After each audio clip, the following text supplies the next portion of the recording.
The Horrible Gamers podcast may contain content not suitable for all ages. Listener discretion is advised.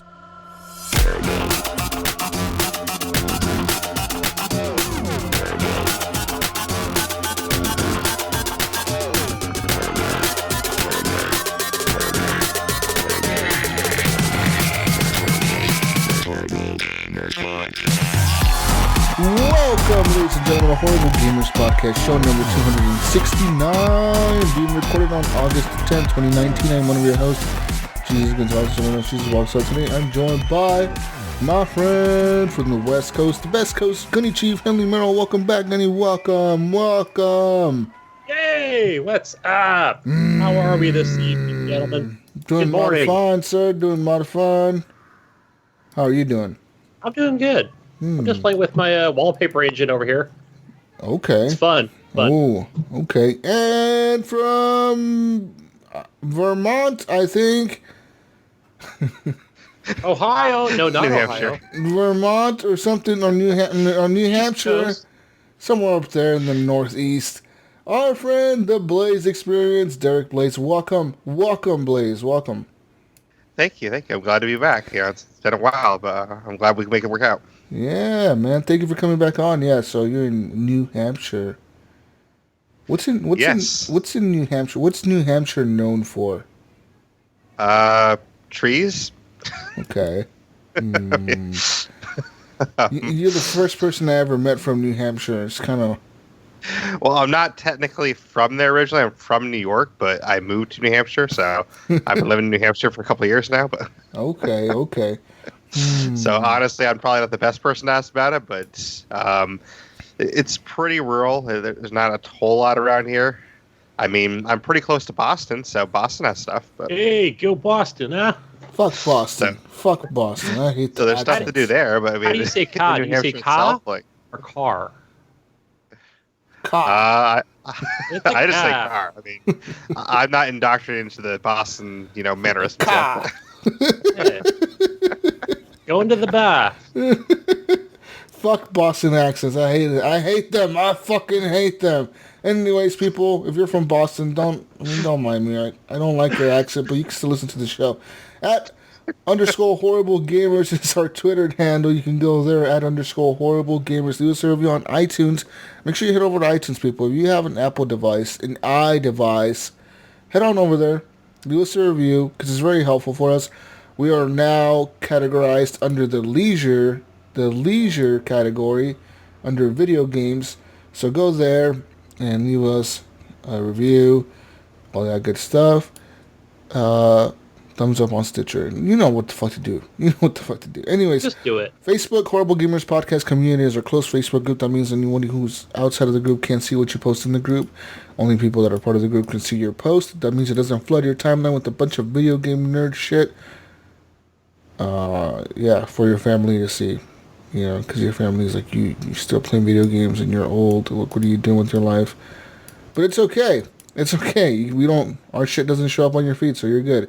And you can leave us a review on there as well. In our Facebook page, Horrible Gamers Podcast. Go like that, all that good stuff. Patreon.com/Horrible Gamers is where you can go and support the show with the money. The monies! You put in your credit card number and Patreon takes your money and gives it to us every month. It's like magic. Right? That's right. Like Exactly. magic. How magic works. Our friend Jonathan Hall has done the magic. Alan Maybe does more magic. Evan Tanaka, John Jerome, Adam Sunday, Dirty Bite, Robbie Weed, David Snyder, Brian Capessa, The Mayo, Jonathan Arcelo, Pork Chop Poo, Bosa Sohn, Jesse Kraft, Henley M. Saber, Native Lives Matters. Thank you guys for supporting the show with the monies. And as we promised last week, I was going to draw a name. So I have all your names set into a random name picker on the website called randomlist.com. Hey, that sounds made up. Random name picker. All right. So every time I do this, guys, hold on. How the fuck do I go here? Let me, I'm going to share my screen, guys. Share. All right, well, make sure you don't cheat then. You guys can see my screen now, right? Authenticity. You guys see yourselves? I see ourselves. Okay, so we're going. See us. Oh, fuck. God damn it. Wrong one. All right. So you see the list here. All right. I got the people's names on there. And I'm going to click this 3 times. This rerun. I'm not going to even look. You guys need to read the name, all right? You see the name right here? All right, ready? I'm going to put glasses on so I can see it. 2. Oh, fuck. 3. What's the name on the list? John Jerome. John Jerome! Woo! John Jerome! Woo! John Jerome, you won the giveaway for a $25 gift card of your choice. That means Steam, Nintendo, Xbox, PlayStation. So you're going to hit up the mayo, right? Or mayo's going to hit you up, one of the two. He's going to ask you for your address. It's okay. I think you can trust the mayo with your address. I don't know. I mean, if he shows up to your house, we're not responsible for that. Right. We don't take no responsibility whatsoever. You could trust him with your address, I think, and then he's going to send you your gift card when you tell him what platform you want it for. He might be more trustworthy than 2K, so. Yeah, you might want him to show up instead of 2K games. But, yeah. Anyways, so John Jerome, congratulations. As you guys can see, I didn't cheat. It was no preference. The computer picked the name. I just put your names on the list.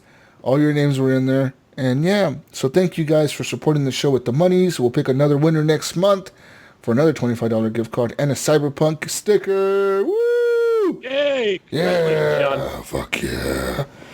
Congratulations, John. Thank you for supporting the show with the monies. Yay. We appreciate it. Anyways, people, moving on here. All right, we're moving on here. We're moving on to our intro song. It's done by Fowler and Twistics. It's called The Breakout. Our outro song is done by Broker Free. It's called Night Owl. And I realize I'm still sharing my screen with you guys. I need to stop sharing. Stop sharing. All right.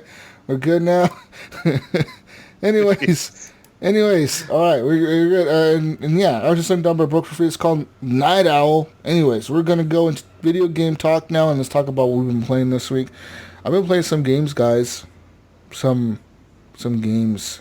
Good games? Games. Mobile games.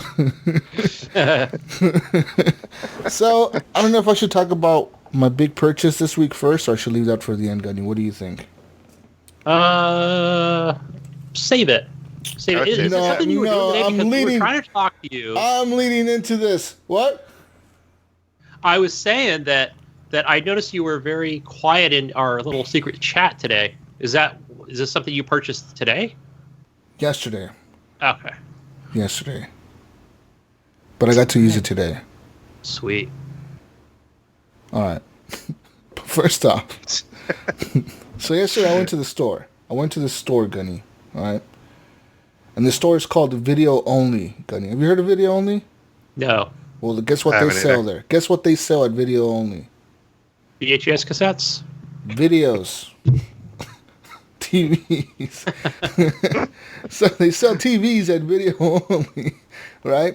So like this dude, so I'm like, I want to buy a new TV, Gunny. I want to buy a new TV, right? So I'm shopping around for a new TV. And guess what kind of TV I want, Gunny? Guess. Jeez. You want a black and white? Maybe. Okay. Oh, maybe a CRT? Maybe. Because you've already got the 4K. I wanted a better 4K, Gunny. Damn it! So I'm over here and I'm shopping. I'm shopping for a TV, and then I'm looking at the LG. Right, I'm looking at the LG OLEDs, and my Best Buy had nothing. They had nothing but the most expensive OLED available for purchase and pickup, like yesterday. And you know me, if I'm buying something, I want it now, motherfucker. If I'm spending thousands of dollars on something, I want it in my hands as I'm walking out the store. You know what I mean? I hear you. You don't want it shipped a week later. I don't want it shipping to my house and leaving it in the door and it could get stolen or something. You know what I mean? Because they just leave it out kicks there. It into the front. Makes sense. Yeah, some dude's tossing it on your door like he doesn't give a shit. Like, fuck this piece of shit TV. He's tossing it on your door. I don't want that. I want to walk out the store with the TV in my car and I could barely fit it in my car. I want to struggle with all that. Strap it down with... Yeah. You strap it to the top of your roof of your car or something. Anyways, so I was looking for the LG OLED, And so Best Buy had the 65-inch one, and I was like, oh, that's a little too big. I want the 55-inch one. And I went shopping around, and I couldn't find it, and I found it on Amazon for like $1,200. So I called Video Only because I had a friend of mine who shopped there, and he recommended it to me. So this actually worked. They got him to recommend it, and I went there. Because I called him and I talked to the manager, the sales manager at one of their stores, and I was like, hey, dude, look. I was like, I'm looking for the LG B8. That's last year's model. I was like, nowhere that I can see has them. Like, because they're last year's model, so they sold out of them, right? And he's like, well, I have a few of them. And I'm like, well, how much do you have it for? And he's like, well, I can't really talk prices on the phone. He was doing that shit. I go, I can't really quote you on the phone. You have to come in. And I was like, well, look, I told him straight up. I was like, look, I could buy it on Amazon right now for $1,200. So it's either you're going to sell it to me for near close to $1,200, or I'm walking out of your store without buying anything, and you're going to piss me off because I'm going to drive all the way over there like an hour. And then I'm going to walk out with nothing. You know what I mean? I'm going to be pissed. Right. So he was like, no. He was like, he's like, we're pretty good about price matching. And he even told me, he's like, where did you find it on Amazon? Like, who's the seller? And I thought it was Amazon, but it was being fulfilled by Amazon, and it was being sold by a third-party retailer or whatever. And so I go to the store, and the dude shows me, like, all the OLEDs. He shows me the new one, the C9 and the B8. The C8 and the B8. Which the C8 or the C9 or whatever. It's the New Year's 2019 model or whatever. And the B8 is the 2018 model. And then he showed me the Sony OLED, which is like some Sony, whatever the fuck it's called. It was a Sony OLED. That one was around, I think that one was around $1,800, but you had a $200 off gift card that you can apply to it right away, so you get it for $1,600 or whatever, or $1,500. And then the C9 or the B9 or whatever, the 2019 model OLED was about $300 more. It was $1,500. It was $1,600, but it was $100 off. And then the LG B8, the one that I was going to buy from Amazon, was $1,300. So he told me, he was like, look, I know you could buy it cheaper on Amazon, and you probably will want to. He was like, but I'll give you a 5-year warranty on this shit if you buy it from me. And I was like, well, I thought about it, and I'm like, well, 5-year warranty? I was like, because I've done all the math, right? I've been to Best Buy. I've seen all their warranty, the cost. And Best Buy, like, for a 5-year warranty, it's like $400, dude. Yeah. You know what I mean? Yeah. They really charge it. Yeah, so I was like, fuck. I was like, all right. I was like, I'll just buy it from him and get the warranty. And I ended up buying the last year's model over the New Year model, because the main difference between the last year's and this year's model is the processor is a little bit different. It's just a newer processor. But as far as the screen, pretty much everything is the same. You know what I mean? So, like, there wasn't really much of a difference to go with $300 more for a better processor when I'm really going to be using like a PlayStation or my PC connected to it. You know what I mean? I'm not going to be using it to watch TV or whatever necessarily. So I ended up getting the OLED, Gunny. And I bought a new TV yesterday. Woo! Purchase. Yeah. Yeah. And then I came home. I set it all up. That thing is super thin, dude. It's like thinner than my fucking phone. It's kind of scary when you're pulling it out of the box. Because it's really fucking thin, dude. It's kind of scary. Like, what the fuck? That's one thing I noticed about, like, the LGs. Like, you could damn near just slide that thing under a door. Yeah, they're fucking thin. The thing is that, like, they do have like a little bump in the back, like down near the bottom. That's where like all the HDMI inputs are and shit. But as far as like the top of the screen and around the edges, it looks really fucking thin, dude. It's kind of crazy looking. And shout out to Iams, because he really helped me pick out the TV. Because I was talking to Iams and Brink. I was like, look, guys, I want a new TV. I know that I have a 4K TV, but it's not as good as it could be. You know what I mean? Like, I know it could get better. And I noticed a lot of the times when I'm watching stuff on my old TV, when it would be really dark on the screen, or even when I was playing games, you know how, because Vizio, those TVs, a lot of LED TVs are edge lit, so there's lights coming in from the edges. So a lot of times during dark scenes, you would see the bleed in from the light, you know, on the edges. And I just didn't like that. It pissed me off. The blacks would sometimes piss me off. It wasn't really black or whatever. Like, it didn't look black. It looked kind of grayish. And, like, you could see kind of like little squares on the screen. It was fucking weird. And this one, dude, it's like, holy shit. Wow. Man, I ended up playing... knows his TVs. That's for sure. Yeah, man. I ended up playing Spider-Man last night after I calibrated it all and everything, set the, you know, all the settings that I wanted on there. I even went to like a few websites, Reddit and shit, and ratings. And I set a bunch of the calibration settings. And I ended up launching Spider-Man because I recently played Spider-Man in my other TV. You know, it looked really incredible on my other TV, but in this TV, dude, I was like, holy shit! Like this looks even better than I thought it could look. Wow! You know, you should do next. You should see how Red Dead looks on that. Oh, I should buy Red Dead on the PlayStation just to see how good it looks. But yeah, man, like I was just blown away by how amazing it fucking looked. And I was like, fuck, man, like this. It really is a game changer. OLED, guys, is a fucking game changer. It's just like, wow, dude. And then actually ended up watching a little bit of that movie, Dunkirk, last night. Was it Dunkirk? Yeah, that Dunkirk movie. I ended up watching a little bit of it. I watched like the beginning part of that movie. And it looked like it was like right there, dude. You know what I mean? I bet. Like you could just put your hand in there. Like, hey, dudes. It looks fucking. It was crazy, man. And like, it was just incredible to see like how dark the TV really gets. Because like I was pitch black. You know, I was like 3 a.m. I was kind of drunk. So I'm like sitting here trying. Oh, I want to set on my new TV. I'm fucking with it and shit. But it was pitch black in my room, and I turn on the movie, and I'm sitting here, and I'm like, oh, I want to watch a movie, and I turn it on. And, like, you know how, like, the movie's really quiet at first, and, like, next thing you know, the gunshots started happening. I was like, oh, shit. Like, I was like, whoa. I was just fucking blown away, dude. I was just having a blast. And I fucking love this TV. So that's my big purchase this week, guys. A new OLED. Yeah, fuck yeah. And some of you may be thinking, well, why the fuck did you buy a TV instead of, like, a monitor? Because fuck that, dude. I could hook up my PC to my TV now. You know what I mean? Yeah, that's true.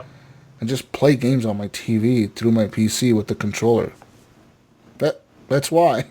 Man, I want to know maybe next week, or you can let us know how Madden looks. I want to know how that should looks. hook it up, huh? Yeah, because I bought like a 10-foot long HDMI, like the big long cables, just so I can hook it up. Because my PC's all the way over here, the TV's all the way over there. But I could run that cable just from my PC to my TV and just run it and see how it looks. You know what I mean? Yeah, I have to imagine Madden would look really good. Like you probably It probably looks like a real football game. Yeah, I wouldn't doubt it. Yeah. And yeah, then the TV, it's incredible, dude. Like, it has, like, that magic remote. They call it the magic remote. There's, like, a little pointer on it. It has a little wheel on it. It's really fucking good, man. And honestly, like, I was surprised how cheap I was able to get the TV for. Like I said, I only paid, like, $1,300 for it, man. It's kind of a steal. You know what I mean? And right now, like I said, they have some on Amazon. If you're interested in buying one, they have them on Amazon for, like, $1,200. And that's a really cheap price. Because I think I ended up paying, like, for his... He bought it last year. I think he actually bought the 65-inch model. But he ended up paying, like, $1,900 for it. But don't you only get them for, like, maybe a 2-year warranty? But you said you got a 5? Yeah, usually you get them for, like... They have a 1-year manufacturer's warranty through LG. But, usually you can pay, like, extra warranty through whatever company you buy from. Whether it's Best Buy or Target or whoever. Usually they could offer you a protection plan. But I ended up getting, like, a 5-year protection plan for free. So, fuck yeah. Yeah, hell yeah. And the dude told me, he's like, well, look, man, he's like, they're not going to replace your TV if you, like, punch it and break it. Let my kid draw crayons on it. He's like, if you throw, like, your Xbox controller to the TV, we're not going to replace it. He was like, but, like, but if, like, the TV just stops working on you one day, like, it just, like, or it burns in, or something happens where the TV stops functioning like it's supposed to, it's like, you just call this number, and they'll send a technician to your house, and if they can't fucking fix it, they either cut you a check for how much the TV cost you, or they'll call me and ask me how much do I have the TV on sale for, and they'll give you a check for the same TV so you can come down here and buy a new one. See, that's what I'm going to do. I think deal, my next purchase is because I did have an LG.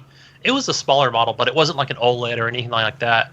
So when I did buy my Sony OLED, I considered that. I was like, I don't know, because then if I can't get a good warranty for past a year, but now I know that, I just need to talk to the right people and definitely, man. Like I said, different sellers. I didn't think this store was going to be able to match Best Buy's like deals, and they actually were able to. Like, the dude even told me, he's like, look, man, he's like, a lot of people don't know about us. A lot of people don't like shopping with us because we seem kind of like a small retailer. And he was like, but we'll beat anyone's prices. You know what I mean?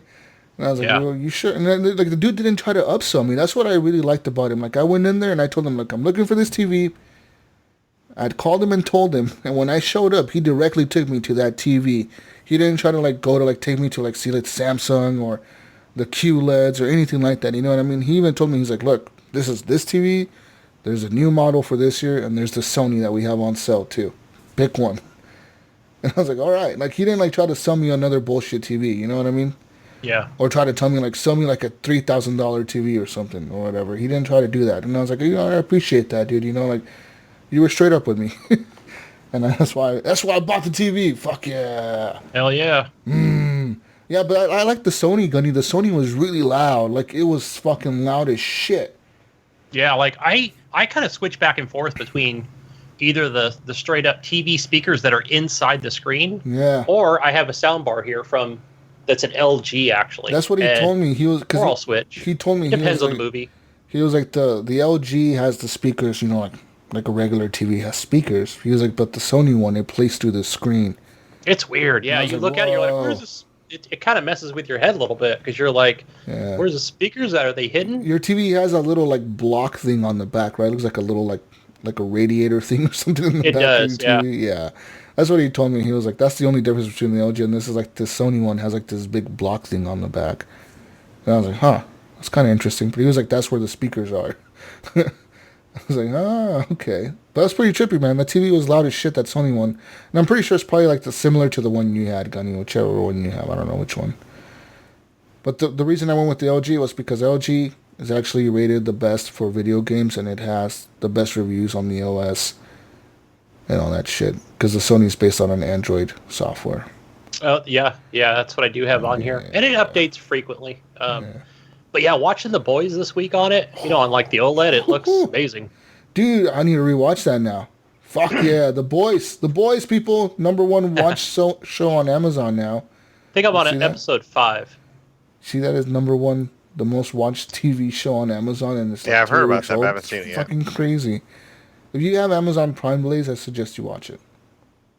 I don't right now, but I did watch what you actually talked about a couple shows ago, I believe, Chernobyl. That was really, really good. Yeah, on HBO, yeah. Yeah, that was amazing. That was pretty, like, that thing was gruesome, dude. Just the faces all burnt and you go, oh, fuck. It's one of the best shows I've ever seen, though. If people haven't checked that out yet, definitely check it out. It's only like 6 episodes. And it's not that bad. And you know what's crazy, like, Blaise, what I was thinking the whole time is, like, this should happen, like, 30 years ago. Like, it wasn't that long ago. Not that long ago, yeah. No. And these guys were, like, all these, like, they were this ignorant 30 years ago. Like, what the fuck's going on? But, yeah. Anyways, enough TV talk, people. I know you people are like, what the fuck, Jesus? You should have bought a new PC or something. You should have bought that new graphics card, Jesus. Anyways. So I played... I played besides that. I played some Apex Legends. Some more of that. I'm still grinding through the season. I'm level 30-something now. Mayo's definitely beat me at this point. He, like, jumped ahead of me, dude. Way ahead of me.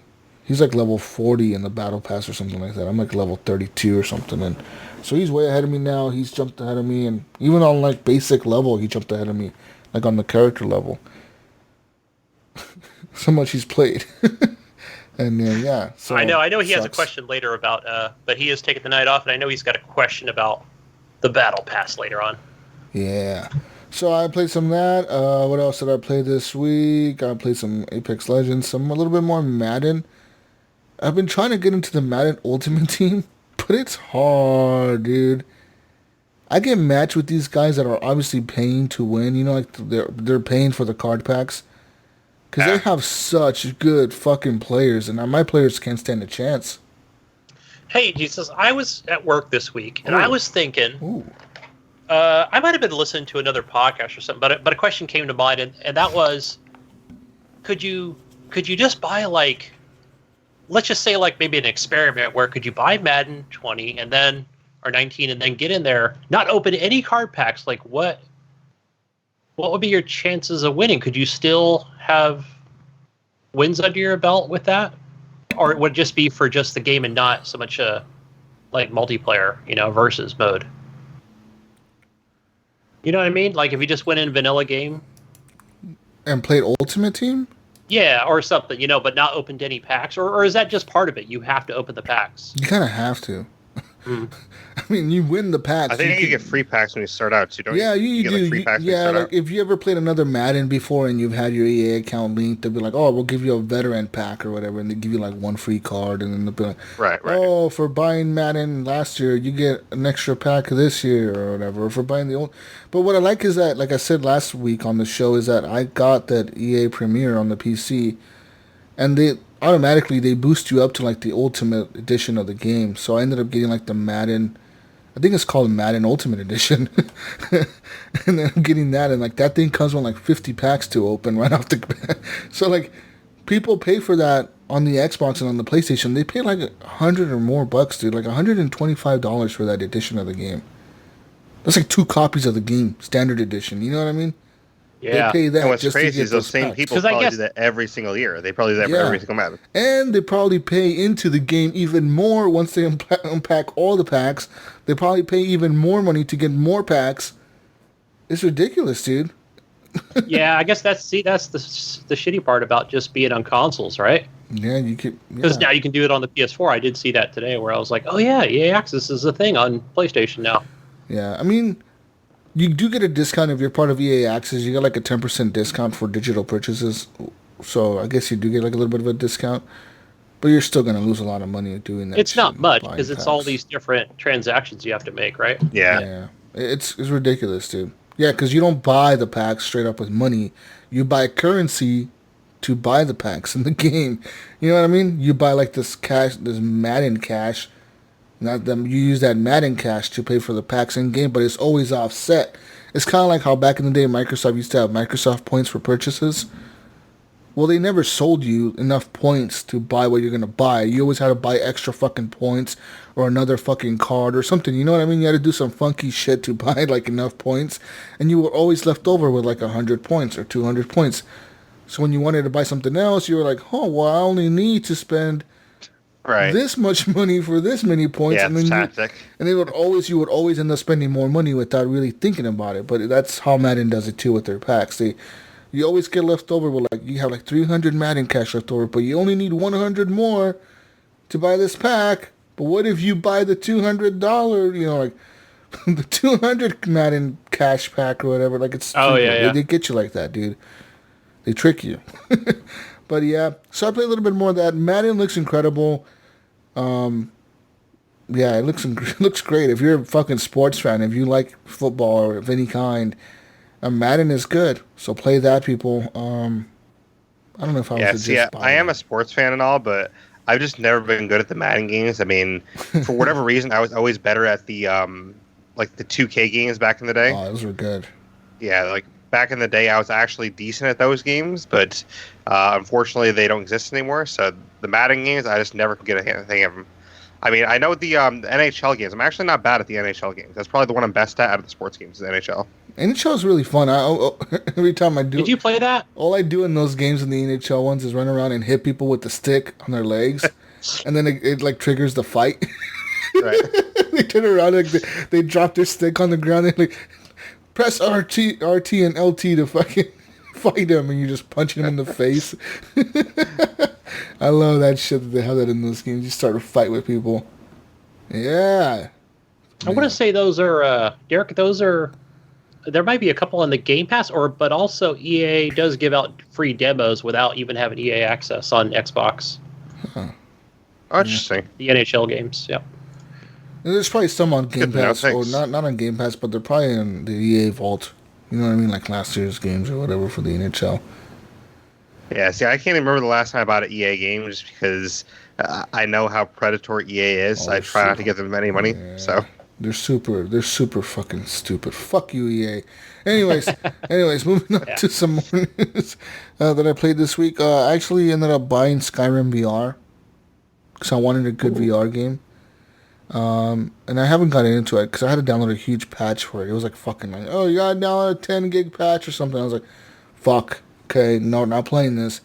So I still need to get into that. I want to get into that and play it. Because Skyrim VR is probably the biggest game on the PlayStation VR. You know what I mean? It's probably the biggest, most immersive. yeah, Like, big, I'd have just to big, imagine big that's world. a lot of fun too. Like if they did it right, it has to be a lot of fun. I would assume. It is, because people, like, you can, like, you're riding your horse, and, like, you get a different perspective. Like, when you ride a horse in Skyrim, it's kind of lame. You're like, this is fucking, like, it's lame. When it's 2D, it's lame, but when you're in the game and you're riding a horse, bless you, you're on top of the horse, and you can, like, as you're riding the horse, you feel like you are on top of a horse, and as you're riding past people, you're looking down on people like you would in real life if you're on a fucking horse. You know, you're up above people. Right. And it kind of gives you that sense of, like Mayo said last week when he was playing the racing game, how it, like, people don't realize it until you're in the VR, that, like, the sense of 3D-ness is there. Like, you see the dashboard, you see the steering wheel is coming out of the dashboard. You feel like you're in a car. That's how it is in Skyrim VR, where you feel like you're in this world and you're just walking around, and there's, like, dragons and giants and wizards and all kinds of shit, you know? And it's all there. It's just like, it's the base game, it's all there. And I actually think they include all the DLC for free in that version of the game. So you have, like, the DLC to build a house and get married and all, and have kids and all that shit. That's You cool. have the other DLC, I forget what the other one was called. You have all the DLCs in this game as well. They're just part of it. They're just part of the base package or whatever. So there's that. Unfortunately, that other Bethesda game never came to the PlayStation, that Fallout 4 VR or Fallout 3 VR. Which one was it? 4 or 3? I don't know. They were going to do one in VR, and I think it was 4. But I don't think it Probably ever was came, the latest one. I don't think it ever came to the PlayStation. I think it only came to the Oculus on PC. Oh, maybe it was Fallout 4. Wasn't he? Yeah. I think it was like a couple E3s ago. Yeah. Yeah, I remember they came out, like, on the Xbox stage, and they were talking about, oh, we're so excited to work with, you know, the lead developers in VR, and we're going to bring out Fallout for VR. And I think they brought it to the PC, but I'm not 100% sure if it's the full game. Maybe it's just like a little experience thing, you know what I mean? Like a little, like, demo for it. Probably. But Skyrim is Skyrim. Like, you're you're there, dude.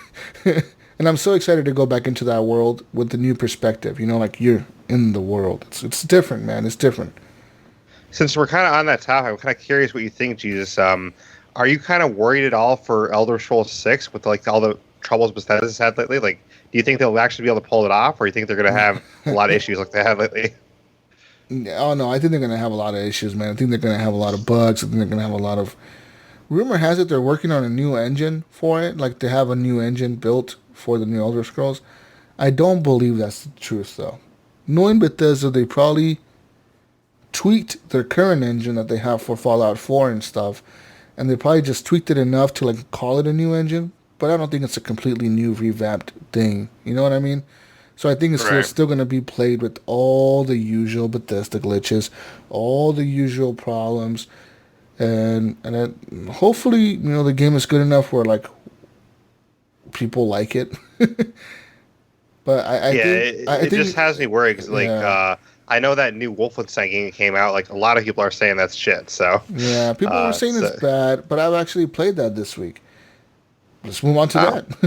Yeah, let's do it. So, I actually played that a little bit with the Mayo this week. I actually ended up getting into co-op, and I'm telling you right now, on PC, trying to play with a friend, trying to add somebody on the Bethesda net launcher, it is the worst fucking experience you could ever think of, dude.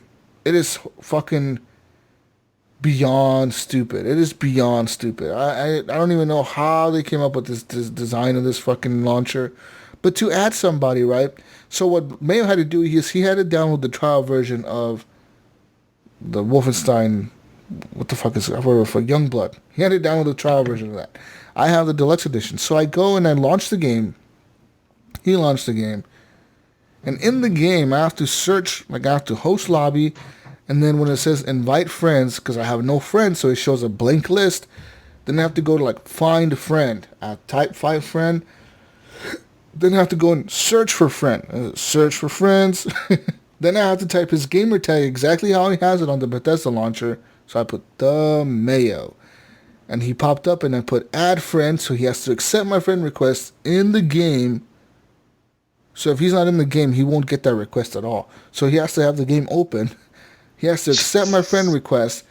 And then he has to accept my invite. And I'm like, this is such bullshit. Like, who designed this fucking... And this is for, like, that buddy pass they did? Yeah, on the PC. Like, I'm like, who designed this launcher thing? Like, what is this shit? What is Bethesda living in, like, 1940s? What is going on here? Like... It's not the best launcher, that's for sure. It is bad. Launcher fatigue. You know, they might have done that on purpose, though, because, I mean, with the Buddy Pass, they're essentially giving away, like, access to somebody to play for free. So they're probably like, well, you want to play for free? Fine, you have to do all this. Yeah. Well, the thing is, though, Blaise, like even for, like, the Elder Scrolls Online, say I buy that game on Bethesda Net, right, their launcher. I buy it on their launcher. I don't buy it on Steam. I buy it through them. Well, if I wanted to play that with friends, I'm pretty sure to add friends on there, on, like, the Elder Scrolls, I'd have to add them the same way. I have to, like, launch the game, go into a lobby with them or something, search for their name in the lobby, and try to add them as friends. It would be a bitch. Like, I would never find friends. Like, it is ridiculous. And then the only way, like, Mayo, like it said in the game, the only way the people will pop up in the list of, like, if you, like, say if, like, right now I go in Bethesda Net, I launched Youngbloods, and I would search the Mayo, and he wasn't online, and I wasn't his friend, his name wouldn't pop up. It just doesn't show that he exists. It's like, nope, he's not on, so he doesn't exist. Like, he has to be on for, like, the list to populate his name and me be able to send a friend request. It's ridiculous. Oh, wow. So, yeah, it's really bad, but we were able to figure it out at least. And we got to play I think we got to beat the first mission, which is the blimp. So you, like, pretty much it starts off the story where it shows, like, the two sisters. One of them is hunting with the dad, and the other one's boxing with the mom, and they're being trained for some reason. And then some stupid shit where the dad ends up lost, and they're talking blah blah blah, and then somehow the sisters and the fucking daughter of the other FBI lady steal an FBI helicopter. Somehow they steal an FBI helicopter. Don't ask how. Somehow these teenagers steal a helicopter from the FBI and go to Germany or France. They fly all the way to France in a helicopter and somehow get on a fucking blimp of a general of the Nazi army. Somehow. You know what it is, Jesus? They must have been Naruto owners. I don't know, man. Hey, their father trained them. I guess. The thing is, like... Go, BJ. And the weird thing is, like, the first mission of the game is, like, they're, like, sitting there and, like, oh, we're scared. What do we do? And, like, they're all scared to, like, kill the first Nazi that they see, right? And then you just shoot the Nazi right away. And they're laughing about it. They're like, ha, ha. They're just fucking laughing. Like, oh, we killed the Nazi. Fuck yeah. And they're all celebrating. And the next thing you know, for the next 5 minutes, you kill, like, 50 Nazis. And it's like, well, it's kind of weird. You go from, like, never killing anyone to, like, being happy about killing your first Nazi. And now you just kill, like, a fucking platoon of Nazis. You know, it's kind of like, it reminds me of Tomb Raider. Remember Tomb Raider, the reboot? Where, like, oh, yeah. Remember that part. In the beginning, Lara Croft was all crying because she had to kill that one dude with her pickaxe or whatever. She's all fucking crying. And by the end of the game, you, like, murder all the island. It's pretty much that. But with, like, this happens, like, in the first mission. You kill, like, everyone on a blimp. Literally, you blow up a fucking blimp at the end of the mission. You killed probably at least 300 Nazis in that fucking blimp. You kill everyone on there. And it's crazy. They have these fucking stupid upgrades. You get these upgrades that help you, like, better weapon handling, better armor, better this, better that, better sneaking. I don't really like the AI in the game. They're kind of dumb, but they, like, throw too many of them at you. You know what I mean? Yeah. So, like, you can tell the AI is not very smart when they're coming after you, when they're shooting at you. Even the big guys, the big armored guys, they're coming at you. You know, they're, like, rushing, they straight rush at you. They're not being very tactical. But it's not about that. Like, they'll still kill you because there's just so many of them. It's like they didn't know how to make a smart AI. So they said, how do we fix that problem? Oh, how about we just, World War Z with Nazis, basically? Make them bullet sponges? Yeah, how about we just, like, throw a bunch of them at you? Yeah, like, pretty much we're just gonna... And they spawn behind you. Like, there was a few times in the game where, like, the Mayo would go way ahead of me, and he would be, like, at the door that we had to go through to get to the next section. And I was still in the back, kind of looting, like... Because there's these little coins you loot to upgrade your character. So you find these coins everywhere. They're literally everywhere. They're just scattered all around the map. And, you know, they have tons of rooms in these maps, and whatever you're going through these areas, they have lots of rooms and hidden areas and hidden shit, like hidden magazines and like Wolfenstein, they have those hidden things in the game. So you're fighting all these collectibles and shit. But like all of a sudden, some dude was standing there with the shotgun shooting at me. I'm like, where the fuck did you come from? We just cleared this whole area. And so apparently they do spawn behind you. Like if you don't keep moving forward with your buddy, they just spawn more enemies randomly to try to like keep you moving in the game. I'm not a big fan of that. Weird. It's kind of stupid, but whatever. And it's just kind of, it's Wolfenstein, but it doesn't really feel like Wolfenstein to me because it's these two girls. To me, I'm used to Wolfenstein being like BJ Blazkowicz, like this fucking rough dude, you know what I mean? Like just fucking the Billy. Yeah, see, that's kind of what I've heard a lot. Like, I'm not a big Wolfenstein guy, but for people that like are big Wolfenstein fans, they've basically said it doesn't feel like a classic Wolfenstein to them. It doesn't. Like, it feels kind of weird. It feels like they're trying to go over like this, like cheerful two sisters that are like they're kind of scared of doing this, but they're doing it for their dad type thing. But they kind of go from like 0 to 100 real quick, and it's kind of weird. But yeah. How did you find the map too? Because I know a lot of people are complaining about the map. There's no like actual map. You only have the mini map, and that's it. A lot of people are complaining about that. Yeah, you only have the mini map. It's kind of a bitch to navigate. It is. Because like for like a few times, like I said, the levels that you're in, they're very fucking detailed. Like they have a lot of rooms you can go in and hide, and like I said, a lot of collectibles, right? So like the first area me and the Mayo went through, it was like the engine compartment of the blimp. So we're going through them, we're like boom, boom, boom, boom, we're shooting the Nazis, and at first we were trying to be sneaky, and like me and the Mayo, I was like Mayo, you just want to shoot these guys. And he's like, yeah, I kind of just want to shoot these guys. I'm like, well, fuck it. Let's just shoot these guys. Because at first we were trying to be all sneaky and sneak up behind them and throw the axes at them and kill them with the axes. But I'm like, it feels kind of like not right to like be sneaking in this game. It doesn't feel like it's a sneaking game. You know what I mean? Yeah, so it's not stealthy. Let's just pull out our fucking guns and shoot these guys. Just fuck them. We're going to sound the alarm and we're just going to kill everyone till the alarm goes off.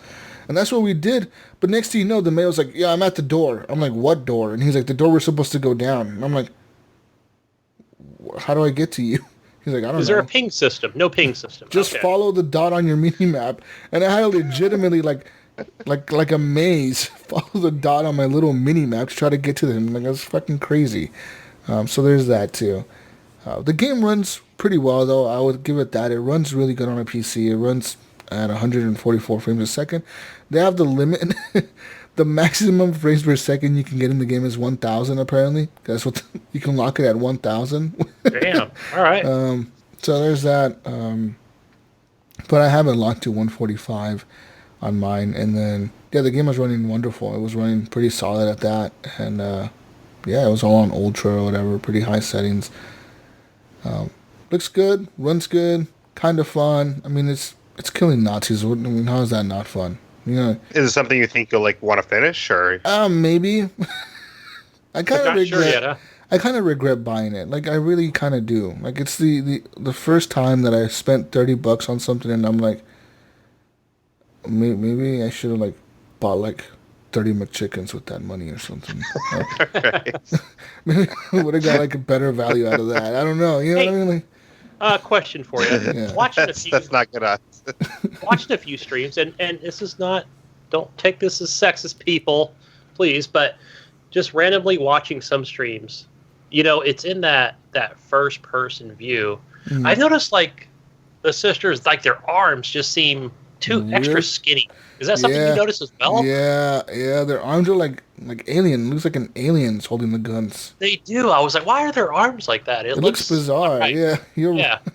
You're completely right. That's probably something you could probably, forget over time. You just, shoot zombies. But you just see the gun after a while. But like, yeah, you're right. At first, I was like, this. I noticed that Gunny right away. I was like, this is kind of like funny looking. But at least something like that doesn't affect your gameplay. Like, no. I think, that map thing would really get on my nerves because what I've heard from some people is that, like, at some points in the game, there's, like, different levels where you have to go, like, up or down a level. Yeah. And all you have is the marker on your map. So you don't know whether you have to go up or you don't know where you have to go down. Like, all you have is the marker. You have no idea where to go. There was a part in the blimp that was like that. We had we go to the door and there's, like, this fucking door and I'm like, Mayo, we can't go through this. Like, it looks like a hatch. I'm like, Right. Are we supposed to open this? And he's like, yeah, that's where the marker is. I'm like, no, dude. I'm like, we can't open this mail. And we're shooting at it. We're like, we're going to just alert more guards. I'm like, this isn't working for us. Like, what do we do? And then finally, like, I like jump up this crate and jump up to the top. And I'm like, oh, up here, Mayo. And he's like, where are you? I'm like, up here. And then I like run back and shoot at him for him to like realize, oh, he's up there. And he like climb up. And then it was just like a fucking like, you were like a monkey just jumping like to like platform to platform. Awesome. It was kind of weird. And it was like, you were just platforming like to these different like levels, and you kept going up on the blimp. And we're like, this is kind of like a weird design. Like, it doesn't tell you, like, there's no indication of going up or down. There's like, usually some games, if they have a marker where you need to go up, they have it designed in a way where like the marker is designed to show you have to go up. Like, they either put a line above it or a little arrow that shows up to like signify like, hey, you got a platform up. This game doesn't. It just shows you the marker on your minimap. Or you at least have like a larger map, so you can kind of look at the larger map and be like, oh, okay, it's up there. Yeah, no, this game just doesn't have that. So it's just like, you kind of have to like, they do this thing kind of like most games, like it's like Uncharted and Tomb Raider, where they do highlight ledges with like a yellow thing, like either right, a yellow, like Far Cry does that. a yellow rope or like a yellow rag or something. They do have those like on the ledges, but it's very hard to notice. Very hard to notice because the game is really dark. And even when me and Mayo were playing, me and Mayo were like, dude, this is really dark. And Mayo was like, yeah, like I need to adjust my brightness settings on my PC, dude. He was like, it's really dark in here. And the game was like, press F to turn on your flashlights. And we're like, well, that's great, but like if you're trying to platform, dude, like it's really hard to be pointing your flashlight at something and try to run at it and grab onto that ledge. You know what I mean? It's kind of tricky. Right. And we were kind of having troubles with that. And it's hard to kind of gauge the distance when you're using the flashlight to like how far you have to jump or how to time it. And it was just kind of tricky doing that. And me and him were having troubles with that brightness stuff because we're like, dude, this is fucking dark and you can't really tell where you're supposed to jump. So yeah. We need to get the Fallout team on this game and fix those bugs. Fallout has more bugs than this game. Man, fuck that. Fucking Fallout. That would add bugs to it. Yeah, they would break the game. The game is unplayable now, guys. Sorry, we broke it. Yeah, but I mean, I started playing a little bit of Wolfenstein Youngbloods. The game is alright. I mean, it's fun. It's fun killing Nazis. The voice acting is okay. I don't like the way the blonde girl sounds. The blonde girl, she doesn't sound like a blonde girl should sound. How should a blonde girl sound? Not I'm over like here her. talking about arms, and you're over here talking about voices. What's It up? just doesn't. It doesn't sound like she sounds funny. It doesn't sound like she's a young teenage girl. It sounds like a weird old lady talking in a teenage girl's body.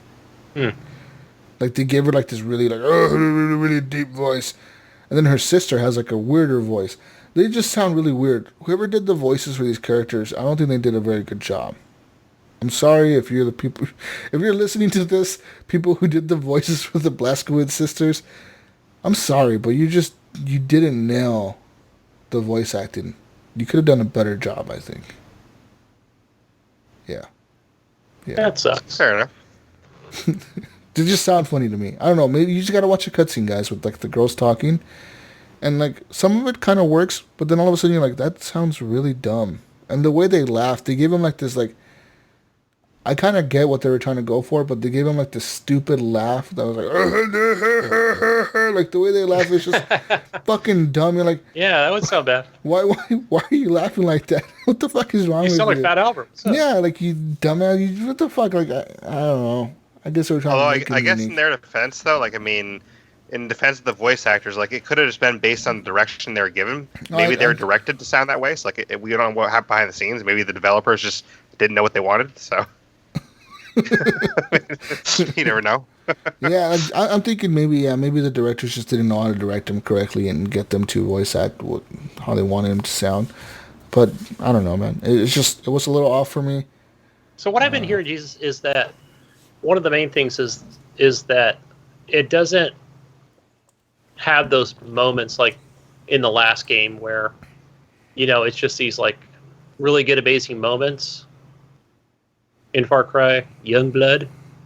You mean Wolfenstein? Wolfenstein, sorry. And so, I mean, is that something else where you feel like after you've reached that platform and gotten to the end and killed all the Nazis, is it satisfying in that?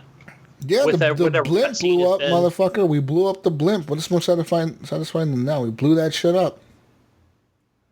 Good. It's pretty satisfying, in my opinion. Okay. Sounds fun. Yeah, you blow up a fucking blimp full of Nazis and you kill the general. That sounds pretty good to me. But yeah, I know what you're probably talking about, like shit, like for example, maybe story wise. Yeah, that's what you're probably talking about. And I haven't got into the story to tell you if those moments are there or not. I know you're probably talking about like Wolfenstein 2, the new Colossus. They have a level. There's a mission. Spoilers, everyone, if you haven't played it. I mean, go play it on Game Pass. It's there. So there's a level in there where you, as Blaise Xperience, get caught by the Nazis. You are caught. Like, they fucking arrest your ass. They catch you. They, like, trap you and they set you up and they catch you. And, like, you're walking through there and you're being woken up out of a cell and they're dragging you out of your cell and they're dragging you to, like, a courthouse and you're seeing, like, all these pictures of Hitler and fucking Nazi flags and everything's red and, like, tons of Nazis are there. Like, all the Nazis in the country are fucking watching you. And you're in a courtroom and you're in trial and you're sitting there and you're standing there, like, they have you tied down and you're standing there and, like, BJ Blaise Xperience, you know, Billy, the whatever, they call him Billy in the game. The Nazis call him Billy. Billy, you're being accused of killing blah, blah, blah, so many Nazis on the Reich and all this shit. And then they're like, we sentence you to death, public execution or something like that. And then, like, in that scene, what you do as BJ Blaise Xperience is, like, you don't realize it at first, but you could press the triggers on your controller and he starts, like, moving his arms a little bit. Next thing you know, he rips out of his fucking, like, restraints and, like, just kills, like, all the Nazis in the room. I watched half just of that murders everyone in the fucking courtroom. Like, you kill the judge, you kill everyone, the prosecutors, your lawyer. You kill everyone in the fucking courtroom, you know what I mean? It's just like a fucking bloodbath. But all it is in the game is, like, a dream sequence. Like, next thing you know, when you finish that level, you wake up and you're really in the courtroom or whatever. Like, you know what I mean? It was all like a dream he had, like this fucking fantasy of him, like, breaking out and killing everyone.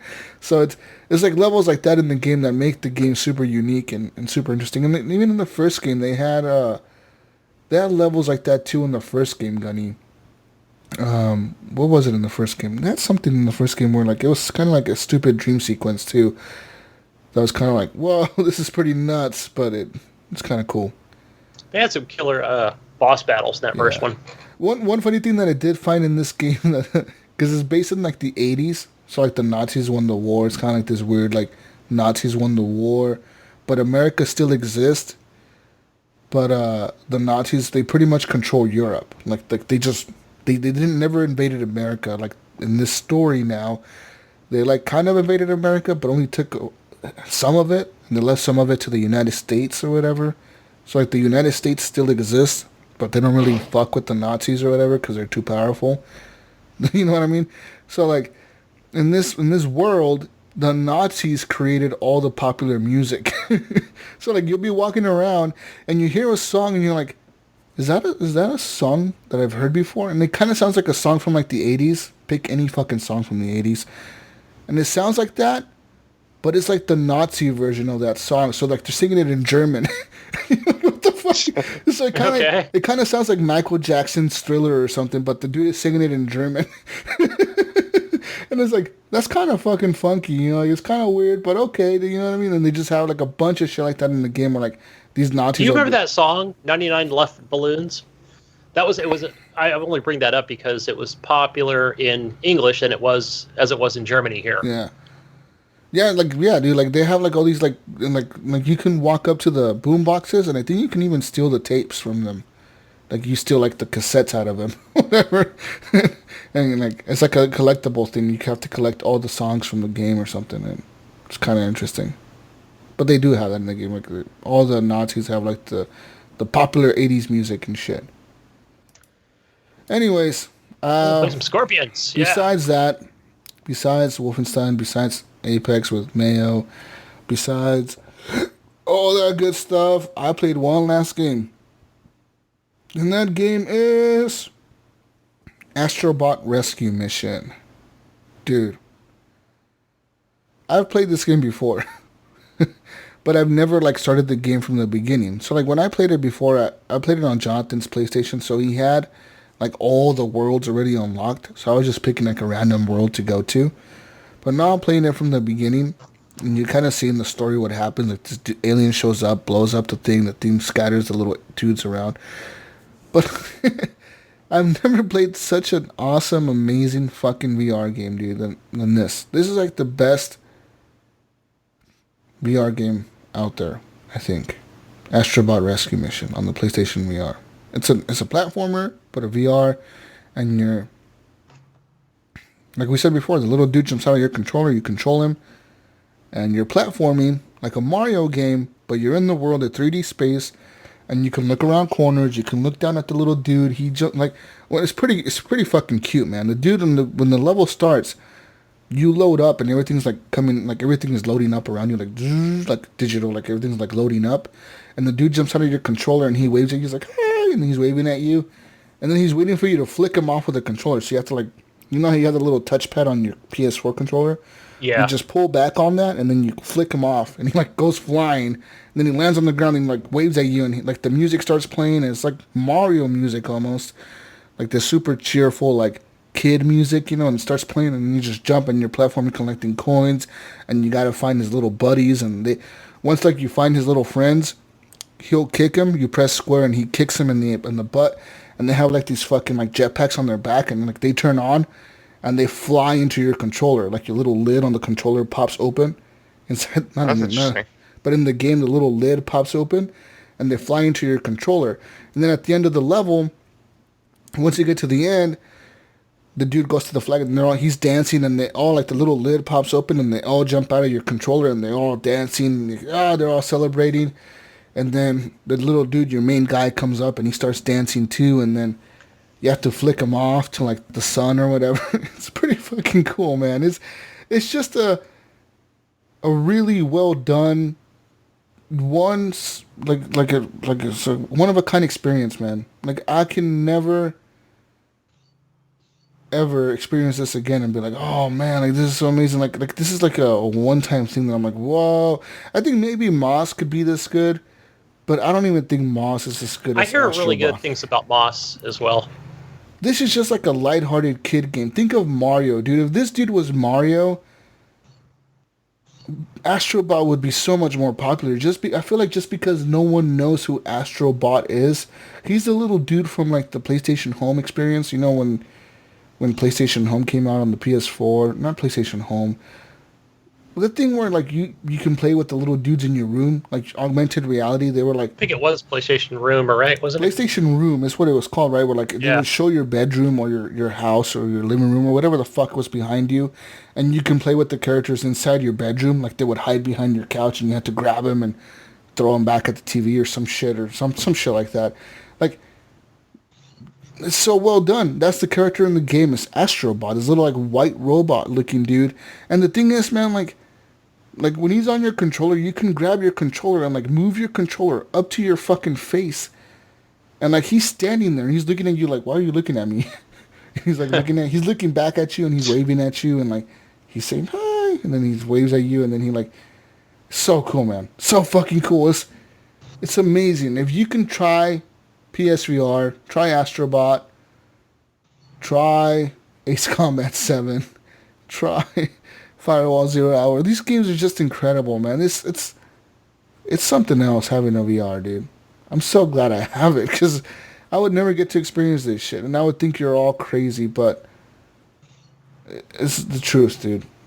Astro Bot is the best platformer out there, hands down. It makes Mario look stupid. That's how good this shit is. You know what I mean? I'm saying if this was Mario, man, everyone in the country would have a fucking PSVR. Everyone would. It would just be that. When I first saw that PlayStation VR, and I thought, well, at that E3 conference, watching Office Simulator was awesome. You know, I can only imagine how Astro Bot's going to be. It's so cool, man, because they have, like, these little things too, like for example, the second level, you're like you're like on top of these skyscrapers, and everything's like you're up in the clouds.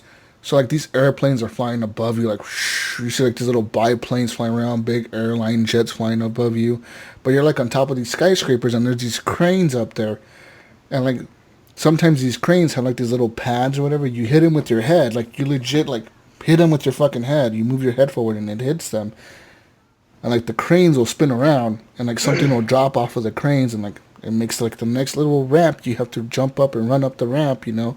Like, it opens up, like, the level sections for you. It's so well done.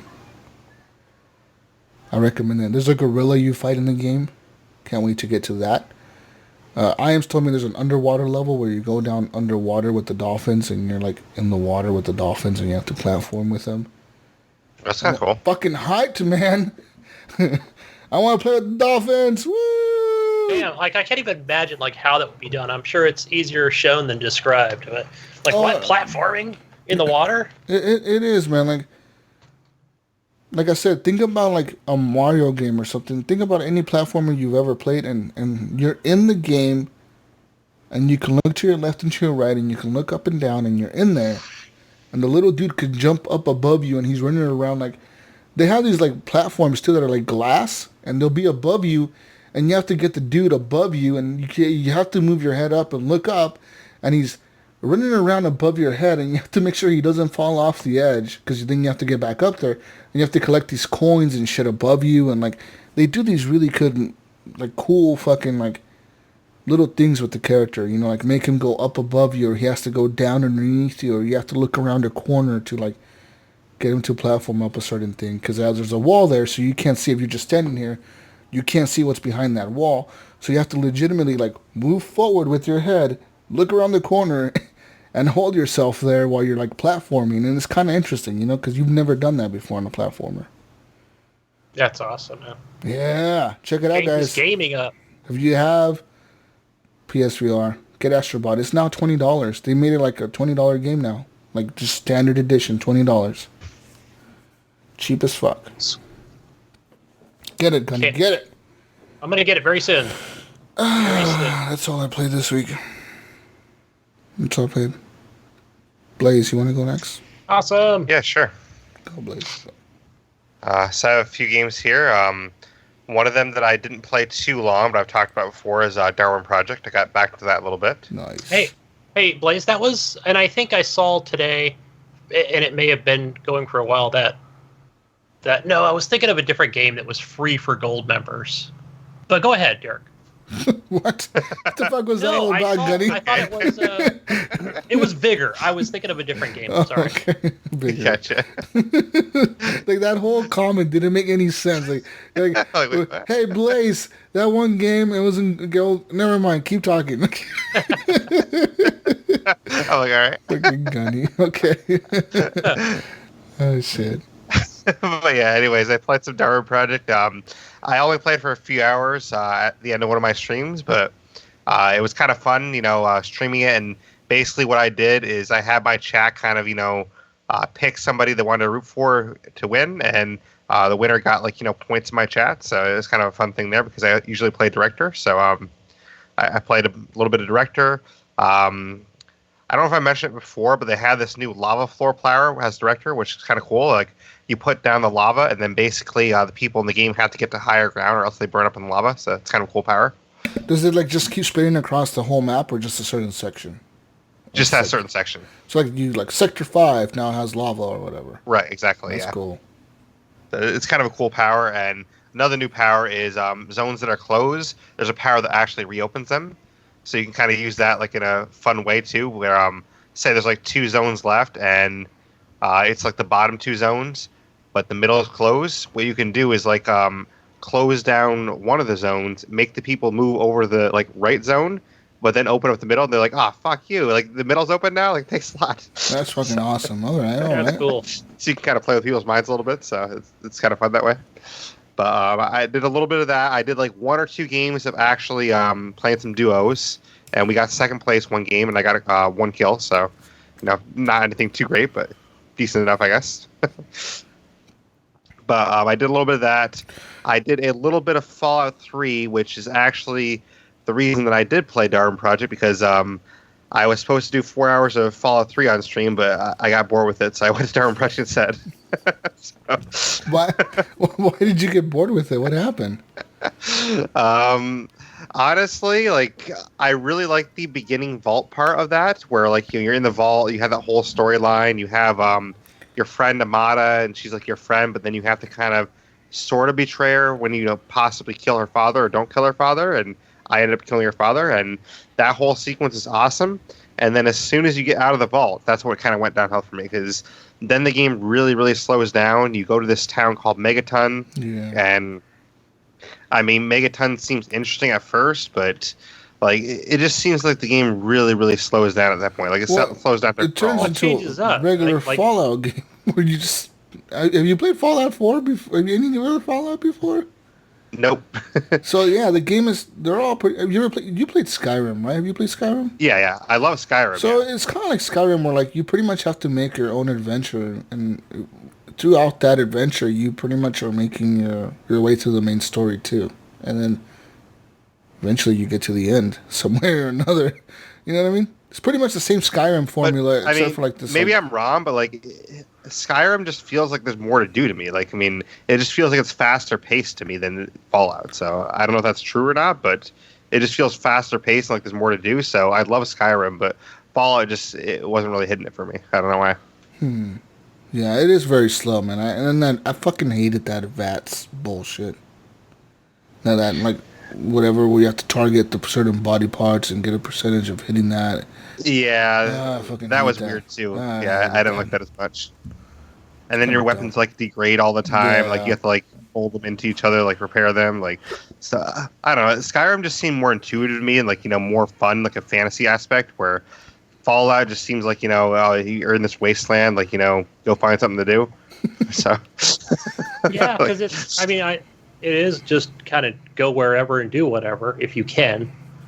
Well, you're right. Depending on the level. Skyrim, it's more fun and it's more vibrant. Like you're in a world that's actually alive and. Yeah, that's a good way to put it. Jesus is vibrant, like because there's a lot more available to you. Like you have like a lot more NPCs you can find like pretty much anywhere. Mm-hmm. Like Fallout, it makes sense obviously because like it's in nuclear wastelands. So, like there's not going to be as many people alive, but like that's part of why I think it's not really the franchise for me. Because like Skyrim, I mean, like I can find people, a mile down the road. I can find somebody at this town, that town. Like I can go talk to them. I can do whatever I want. I can fight dragons. Some random person in a cave somewhere. Next thing you know, you have like a 10 mission quest. All of a sudden, you're like, what the fuck? Right? Yeah, exactly. You can fight like dragons and giants. And, like in Fallout, it's like, oh, go fight this like mutated rat. It's like, I'd rather fight a dragon, but go fight this fucking mutated rat. Oh shit! So I definitely understand that there's people that love their Fallout and stuff, but I just think it's not the franchise for me because I played a little bit of Fallout 76 and I didn't like that, which I understand that's a lot of people don't like that one. So I figured I'll try Fallout 3, but I didn't like Fallout 3 either. So I think Fallout's just not the franchise for me. Fallout 4 or Fallout New Vegas. Fallout 4 is better than 3 because it's newer, but it's not as good as 76 because it's better than 76. So maybe 4 is the one for you, Blaise. Maybe. Fallout 4 is good. It had a good story. Fallout 4 has a pretty cool intro. You make your character, then you have a baby, then your character dies, and then you're the baby. Woo! Or that's the thing, though. Like Fallout 3, like I love the intro. Like up until you leave the vault, I thought it was the best game ever. But once you leave the vault, I'm like, this game sucks. So I want to go back to the vault. Done with it. Fallout 4 is kind of the same, where like you pretty much it's a pretty cool story up to the vault, and then you leave the vault and you go and you find your first death claw, and you're like, oh fuck, I messed with the wrong creature. Like level 1. You're level 1. You have a pistol. You have a pistol as your main weapon, and you find a fucking death claw, and he's chasing you, and it's chasing you forever, and you run all the way back to your base, and you get everyone killed. Yeah, that's fun. Well, actually, part of my story with Fallout 3 too is that guy Colin Moriarty that's like the bartender in Megaton or whatever. Mm-hmm. Well, I didn't know what I was doing in the game too much, so I went into his bar at one point and I thought I was going out like the right door that I was supposed to go out. I'm like, oh, this door's locked. What the hell? Why they lock the door on me? So I picked this lock. I went out the door. I'm like, okay, cool. Now I can exit. And then as soon as I exit, like he's chasing me down. He's like trying to fight me. I'm like, hey, well, what the hell, dude? All I did was leave your place. Like, what do you want? So he kept attacking me. So I killed him. Once I killed him, like the entire town was after me. I'm like, oh shit. Well, that can happen in Skyrim too. And sometimes that's a glitch. I've noticed as well. Where I'd come out like a cave in Skyrim, or something would happen like in a Fallout game, specifically Fallout 3. Or like, everybody wants to kill you, and then it's like on a timer. In Skyrim, it was the chickens. You kick a fucking chicken. Oh, I just thought it was kind of funny though, because like I wasn't trying to steal from the guy. Like literally, all I did was pick the lock to get out. Like I'm trying to leave your bar, and then like you're trying to kill me. I'm like, wait, come on, dude. Like I'm went out trying the to leave your wrong bar. door. You're dead. That's all I'm trying to do. So I went out the wrong door apparently, but so that was kind of fun. But yeah, that was my Fallout 3 experience. A little bit less recently, but recently enough. Within the last couple weeks, I did play some Life is Strange. This is a game that I've been wanting to play for a long time. I just never had the time in my schedule to get into it, but I played through all of Season 1, and I played through a little bit of Before the Storm, and honestly, I'm super, super impressed. Like, this story is amazing, and the character development in this story is great, and I just really love these characters. So you play as Max in the first game, and you are trying to help out your friend Chloe. And in Before the Storm, you actually play as Chloe, and you're finding out more about the backstory with Rachel Amber. So it's kind of two different stories there, but so far, the Before the Storm story, I haven't finished that one, but that's a really great story so far.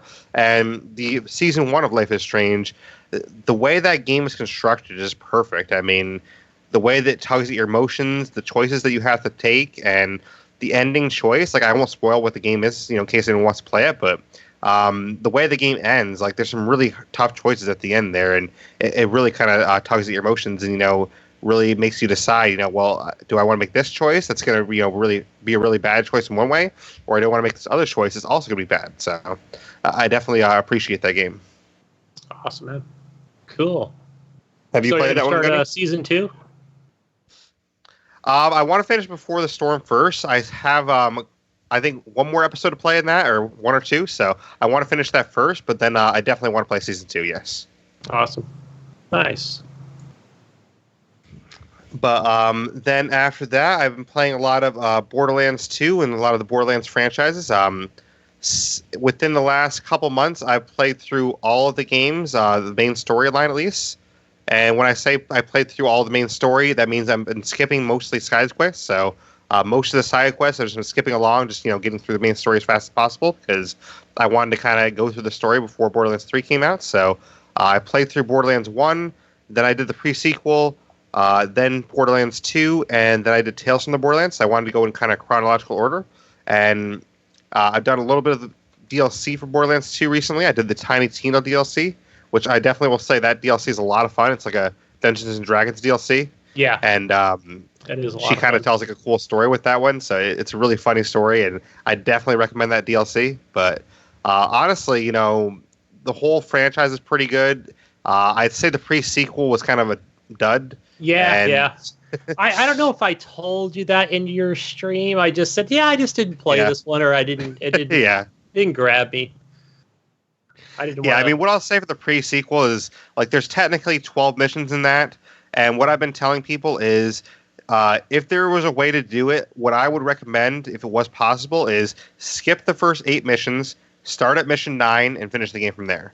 Because the ending of the game is actually pretty good for pre-sequel, but like getting all the way there, it's such a slog getting all the way there. So that's what I did. I didn't like jump over here. No, go over there. Collect these air things, whatever they're called, right? And go fight these guys. And it just was like seemed like too much back and forth. Yeah, like basically the way I break it down is the pre-sequel, you have missions, 1 through like 5-ish. They're all right. They're not bad. Mission 6 and 7 especially, those missions are so horrible and boring that it makes you want to quit the game. And I legit almost quit the game without finishing it, but luckily I had someone with me that had already played through it all. They're like, no, just hold on. It's going to get better, I promise. And luckily they told me that, and I stuck with it, and it actually gets good towards the end. But missions 6 and 7, they make you want to quit. Like, they're just so boring. Okay. Well, then it would have gotten worse for me, because I think I only made it to like mission 4 in the pre-sequel. Yeah. And that's what I'm saying too, is like, basically you have to get all the way to like mission 9 for it to actually get really good. Like, starting at mission 9, it gets really good, but by that time you already had to put so much time into it that it's really not worth, spending all that time to get to mission 9. Yeah, and to make things worse, I think this initially came out on the Xbox 360, and it came with some bugs that would crash your game. So just compound the fact that... That doesn't help either. Yeah, it was like, okay, I think we're finished here. Let's go play something else. Let's go play Borderlands 2. Yeah, something funner. It was... Yeah, and Borderlands 2 is an amazing game, and I've loved every second of that. I'll say for the games real quick, Borderlands 1, my main was Brick. I played as Brick in that one. The pre-sequel, I played as Wilhelm. And Borderlands 2, I played as Gage. And then for the newest DLC, the Commander Lilith Fight for Sanctuary, that's like the DLC that they just released that kind of leads into Borderlands 3. I played as Zero for that one because I wanted to try somebody different for that one, so I played as Zero for that. But that's actually a really good DLC. If you're thinking about getting Borderlands 3, I would definitely recommend you play the Commander Lilith DLC because it has a lot of cool story elements that kind of leads you from Borderlands 2 into 3. Yes. And I think it's a really good bridge. So I don't know if you played that DLC yet, Gunny, but it's definitely a DLC worth playing. I'm about an hour in, and I set the lobby to open. And I haven't played with anybody here in the community, but that particular DLC. But I noticed, like, even if you start off as a level 50 character, it could be a little difficult. Because I was dying way too much just by myself until other people would actually joined in.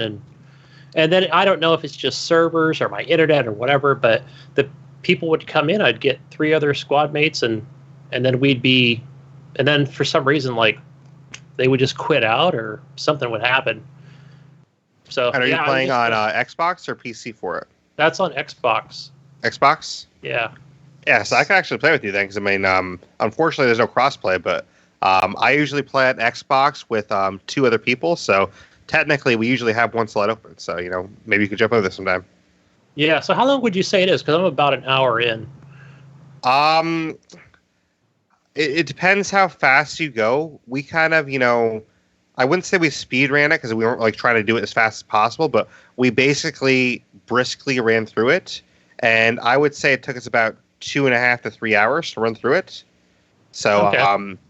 But are you doing like a lot of side missions along the way or no?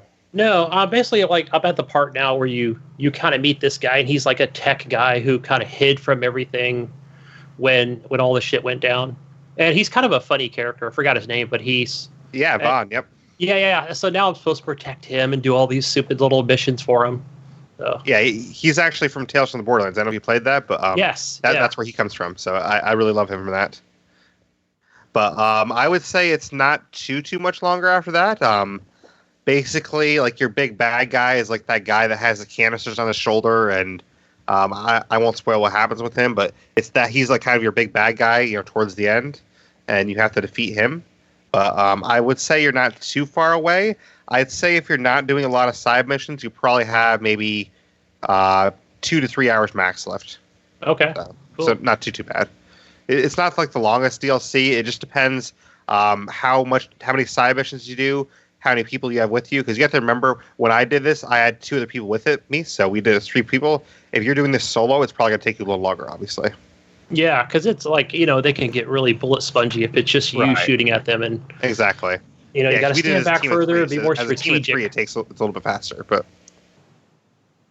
Yeah, and for anybody else out there listening that is considering this, also, Borderlands 2 does have that 4K...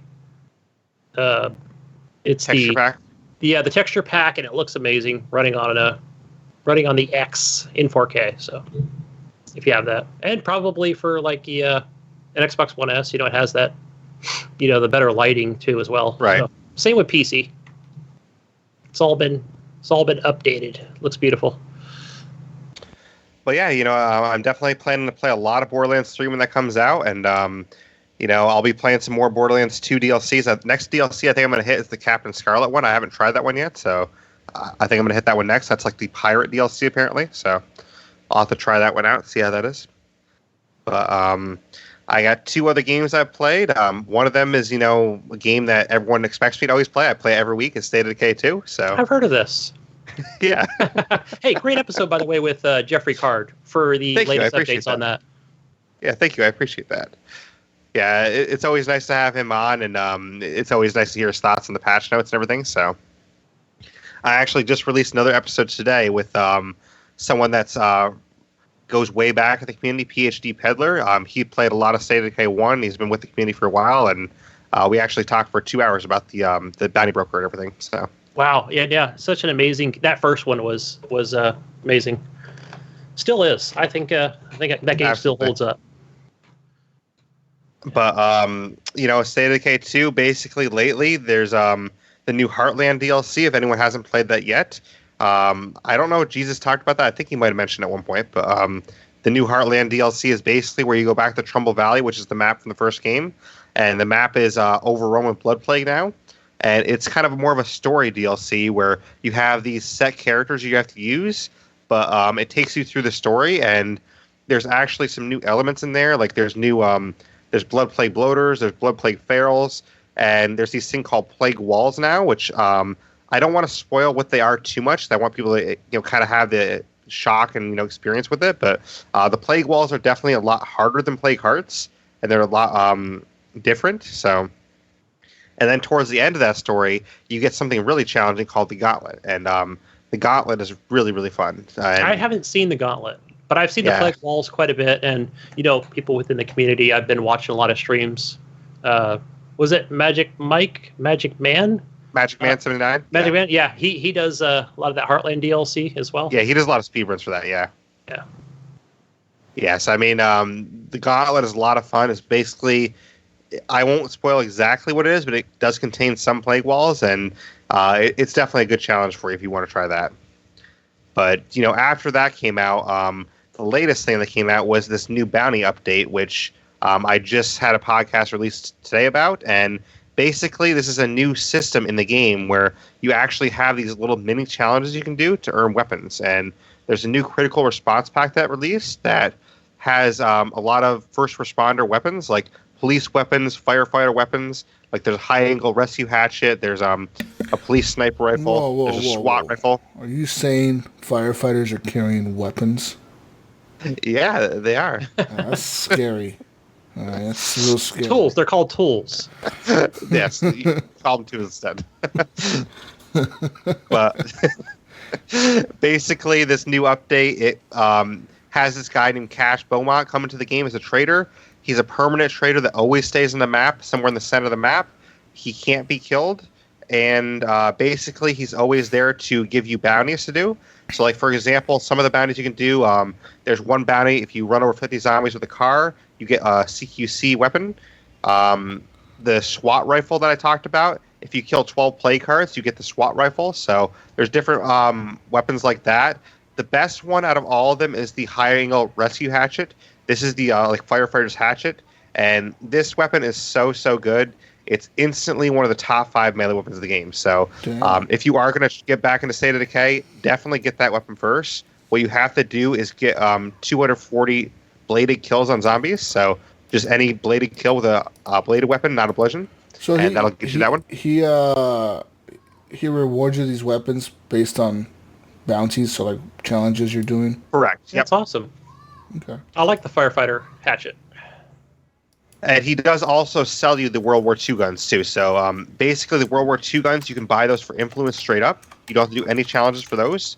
And the bounty ones, let's say you did the bounty challenge for the high-angle rescue hatchet, you can actually buy extra copies from them. So if you really like a certain weapon and you do the challenge for it, you can buy, like, oh, I want 3 SWAT rifles. Yeah, thanks. I got 4 SWAT rifles now. What now? So it's actually kind of cool. Nice. And they have said that they hope to use this mechanic in the future, too. So, like, they might have more weapon packs in the future where they release like, oh, here's a new weapon pack. Go do some bounties to get these weapons. So it's a really cool system that I think could be utilized in the future, where you might even see like, here's a brand new car in State of Decay. Go do this really hard challenge to get this new car. Like, it's kind of cool, actually. So I hope this systems get utilized in the future. Nice. Yeah, for sure. Nice. Always updating that game. It's amazing. Is that a free update, that bounty stuff? Yes, that's a free update, yep. Dude, like, I'm surprised and really am amazed at the work that Undead Labs has been putting into the game. You know what I mean? Compared to the first game, right.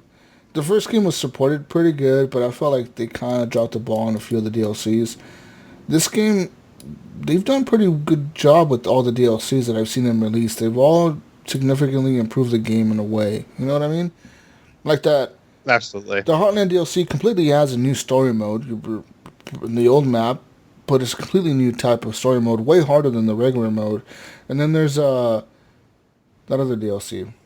The Heartland? Was that? Not the Heartland. Choose Your Own Apocalypse? No, the other one. Said Hunter? No, the other one. Daybreak?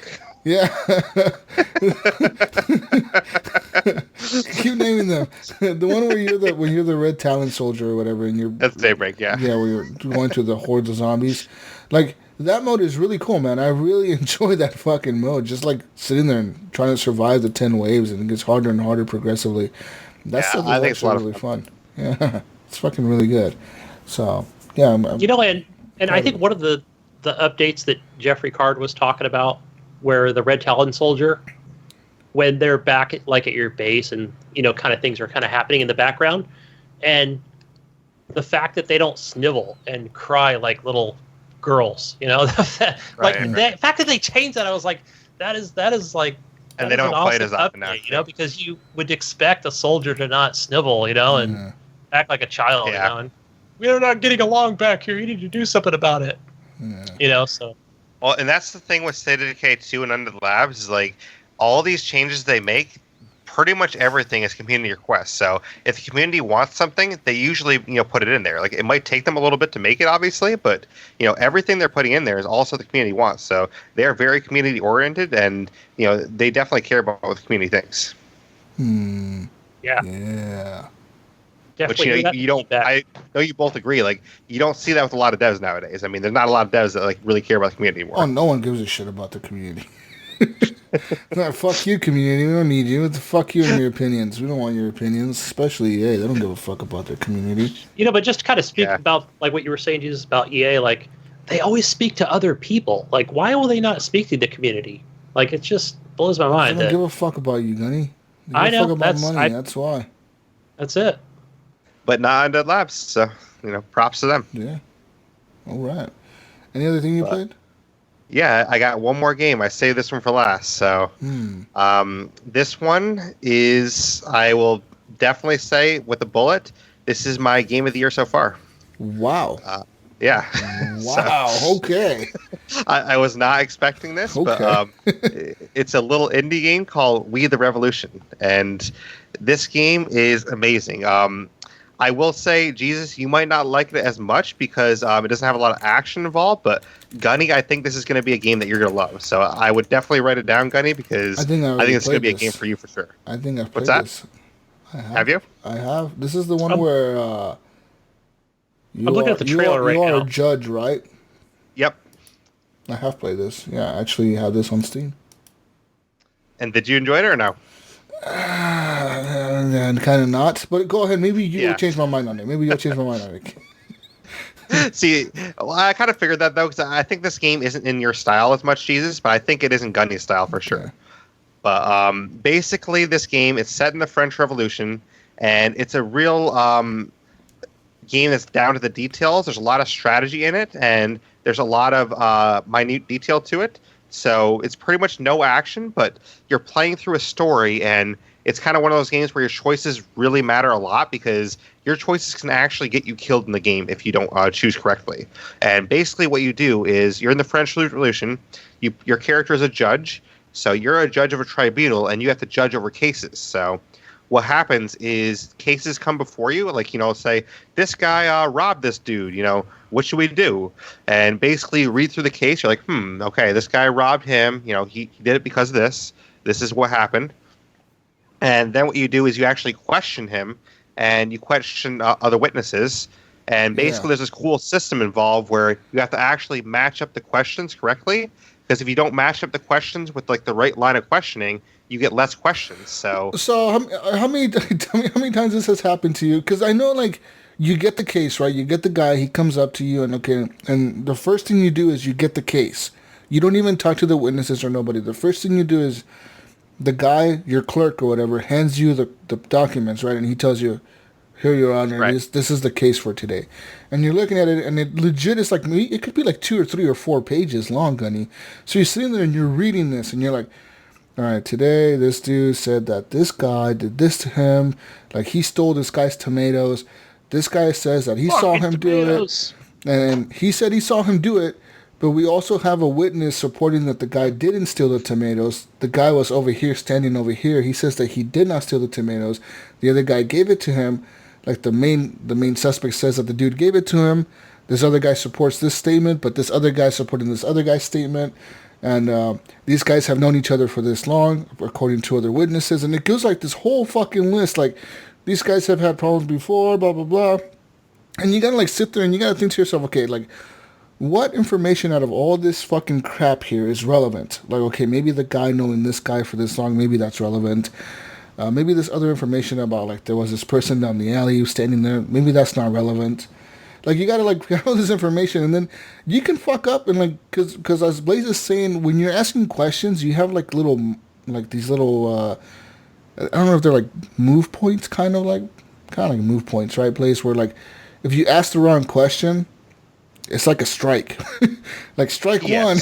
And I think they give you, like, up to, like, isn't it, like, 3 or 4 chances to mess up? And then once you just mess up, like, if you mess up 3 questions, you ask the wrong questions 3 times, like, you're just done questioning. You can't ask any more questions. So you're kind of screwed. Well, basically what I'll say is, like, in you saying, you know, you have to find out what information is relevant, the truth is, and kind of the beauty of this is, the real answer is, none of it's relevant. And that's what the beauty of the game is, because your goal in the end of the day is to support yourself. So, like, yes, you might want to, on a human level, you know, have the right verdict, but there's elements in the game, which I'll talk about in a second, that actually make it so, like, at the end of the day, you're trying to benefit yourself more than anyone. So, speaking of that, so there is, like, this whole, so the main game is you're a judge. You have to judge things, and the thing is, sometimes people will tell you, like, hey, like the guy when he's when your clerk comes up to you, because you'll have a conversation with your clerk or with, like, the prosecutor or with the defense attorneys. Sometimes you have conversations with them before the court or after the court, like during the nighttime, like when you're about to go home. They'll have conversations with you and they'll be like, I kind of think you shouldn't have judged that dude, or you shouldn't have sentenced him to life in prison. You should have done this instead, to, like, because his family is really powerful. They're going to be pissed off at you. Or, like, the prosecutor, or, like, he'll make a deal with you. The prosecutor he's kind of like your friend. He's like, hey, like, maybe you should give this guy, like, this, and this, and, you know, maybe blah, blah, blah.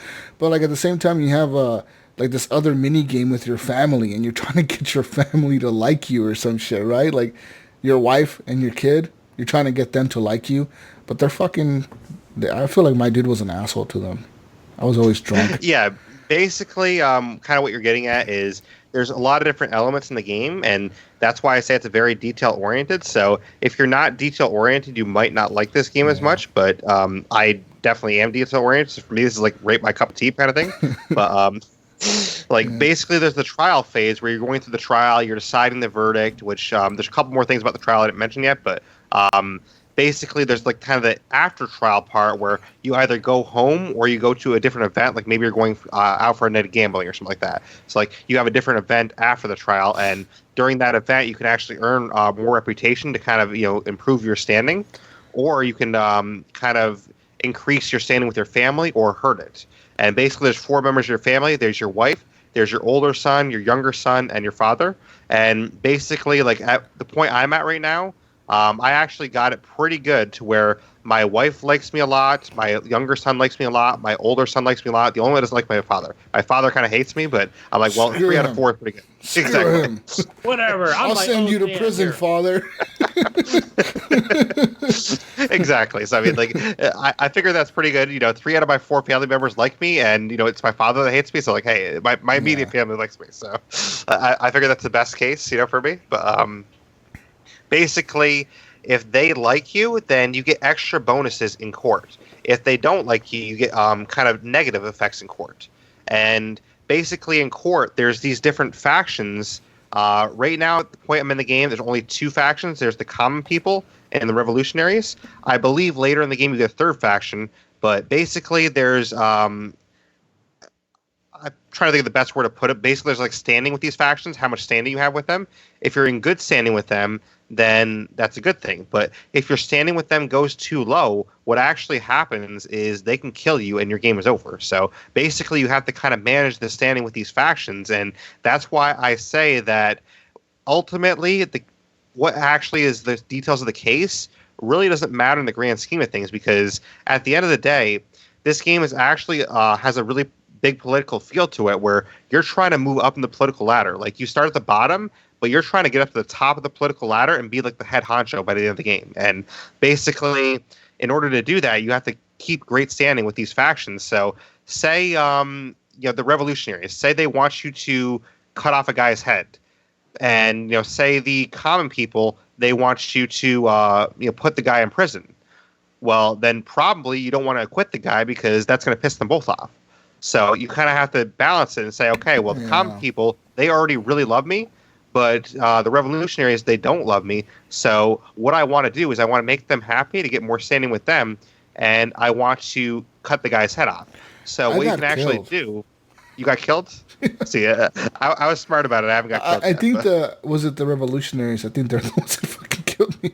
They killed me at a protest, because I went to this protest or something to calm them down or something. And they're like, fuck you, we're going to kill you. And they like chop my head off or something. You're dead. Yeah, they killed me. Yeah, now that I remember, yeah, you're right. They did kill me, those motherfuckers. The game is fun, though. Yeah, I think it's a lot of fun, and like that's what's cool about it to me, is that basically you can influence the jury to do what you want. And when you get these questions, if you get all the questions correct, like these jury questions, because you have to match them correctly with the line of questioning, like it'll say what's the motive, and you have to decide, okay, was this the motive or was this the motive? If you get all the questions correct, you can actually influence a jury any way you want. Because say you want the ultimate goal for you, say it's the death penalty. You want this guy to die, because that's going to get you the most standing in the game. Well, what you can do is you can actually influence the jury by only asking questions that'll go towards that. So there's like these questions that are red that make the jury want to send them to prison or cut their head off. Yeah. There's these questions that are blue that make them want to acquit somebody. So what you do is you just don't ever ask any blue questions, and then they want to actually cut the guy's head off. And then the jury agrees with you, then you have more standing with the jury as well. So like you can really influence the game and kind of mold it to your personal character's growth. And that's what's cool about it, is that like on the surface it looks like, oh, you're just judging these trials, you're just trying to decide what's right and wrong. It's really not like that, actually, though, because like you're trying to advance politically. So ultimately, a lot of times you're probably doing the thing that you think might be wrong just to advance politically. And there's like other parts of the game that I haven't gotten to as much yet, where there's like this one part of the game that has a Risk style map that I just got to when I stopped playing. And basically you can actually take over territories of France and gain more influence in the game. So this game is like sort of it's sort of like judging trials, but also it's like kind of taking over the political landscape of France. And it's really interesting to kind of go back in that time setting of the French Revolution. And I will say, too, that the art style is really, really cool. I love the art style. The voice acting is really cool, too. Like, the intro cutscene that you start the game with, that intro cutscene is really, really powerful. And, like, it really brings you into the game, like, very fast. So I can't stress enough, like, how amazing this game is. And for me, right now, this is the game of the year so far. Like, obviously, the year's not over yet. There's still a lot of great games to come out. But so far from what I've played, this is definitely my favorite game of the year. That's crazy. I don't know if it's Game of the Year material, but I agree with you that it's a very interesting game and it's unique. Did this just come out? recently? No. It came out in March for PC, but it just recently came to Xbox and PS4. It came to Xbox and PS4 in June. So it had a March release for PC and then a June release for console. Wait, yeah, I'll check it out. Maybe I should go back and check it out. I don't know. Yeah, I would definitely say get this, Gunny, because like I think you'd like this, Gunny. Because I said, like I said before, I played it. I didn't think much of it.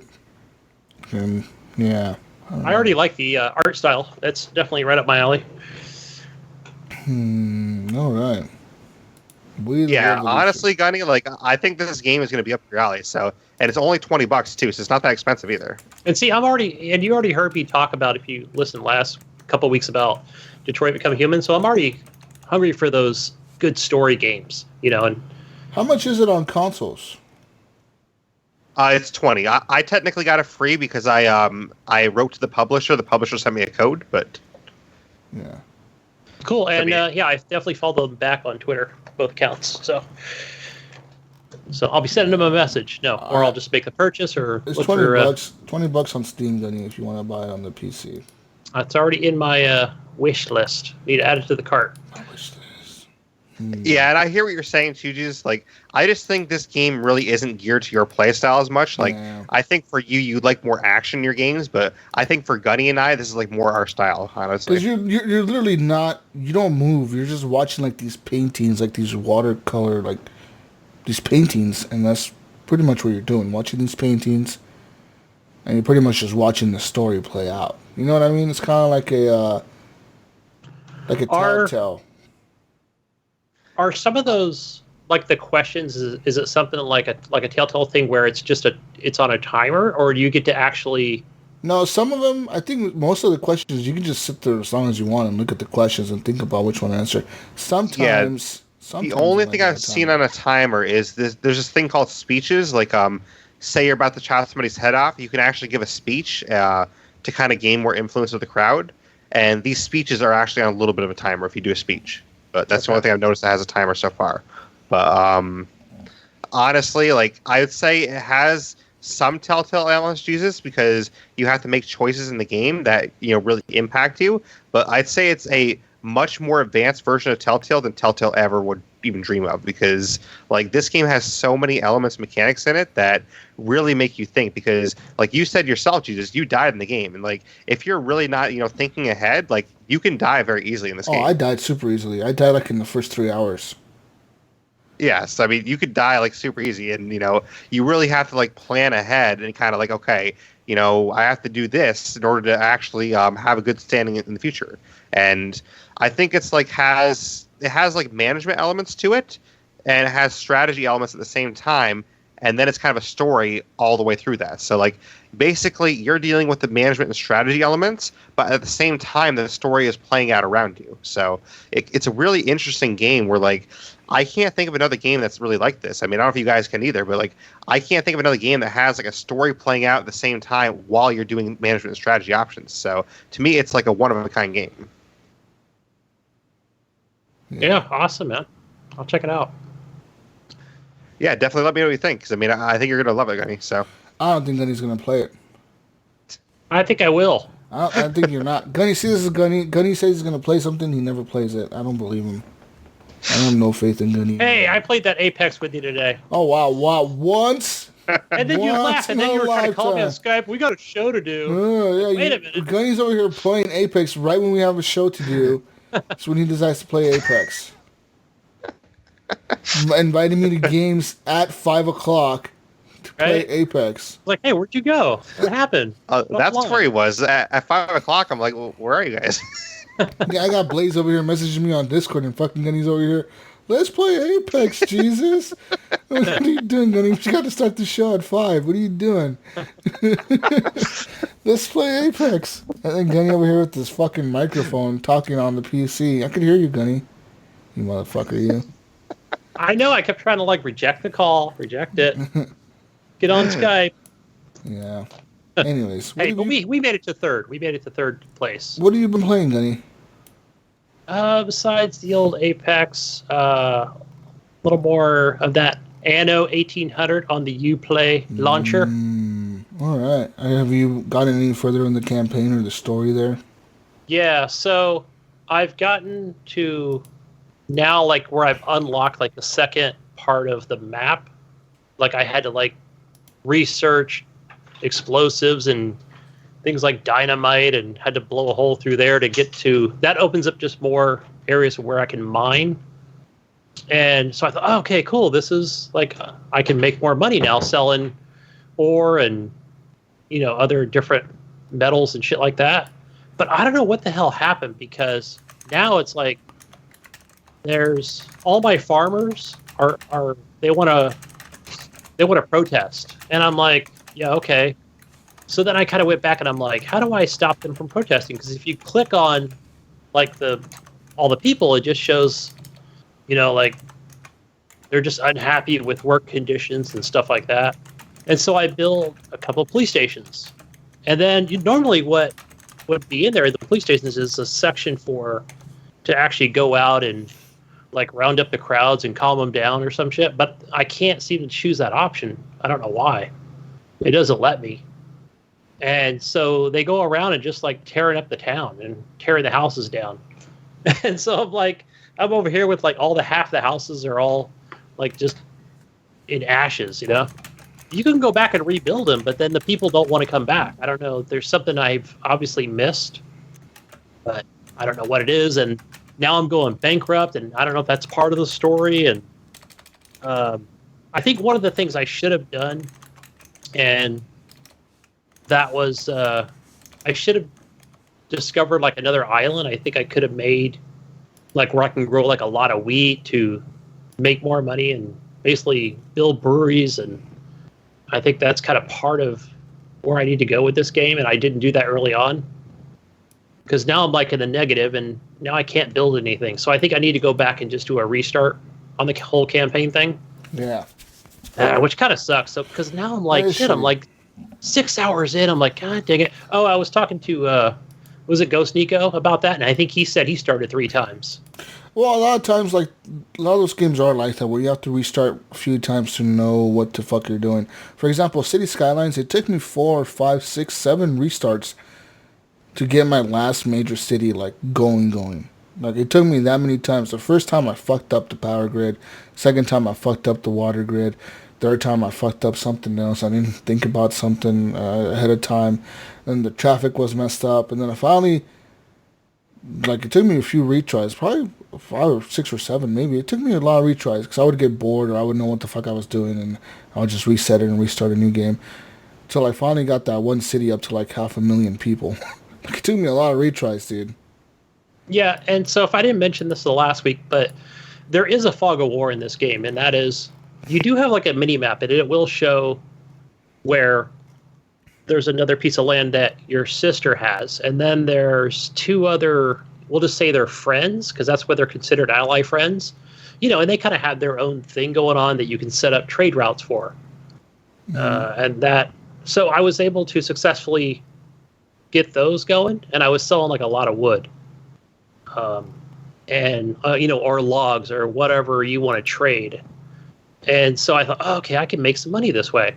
The other thing I noticed I unlocked was like, what else did they have in there? Like, besides like all the trading stuff, it was just shares. You can sell shares in your government. So that maybe that's like one way of like maybe saying take a loan to get more money.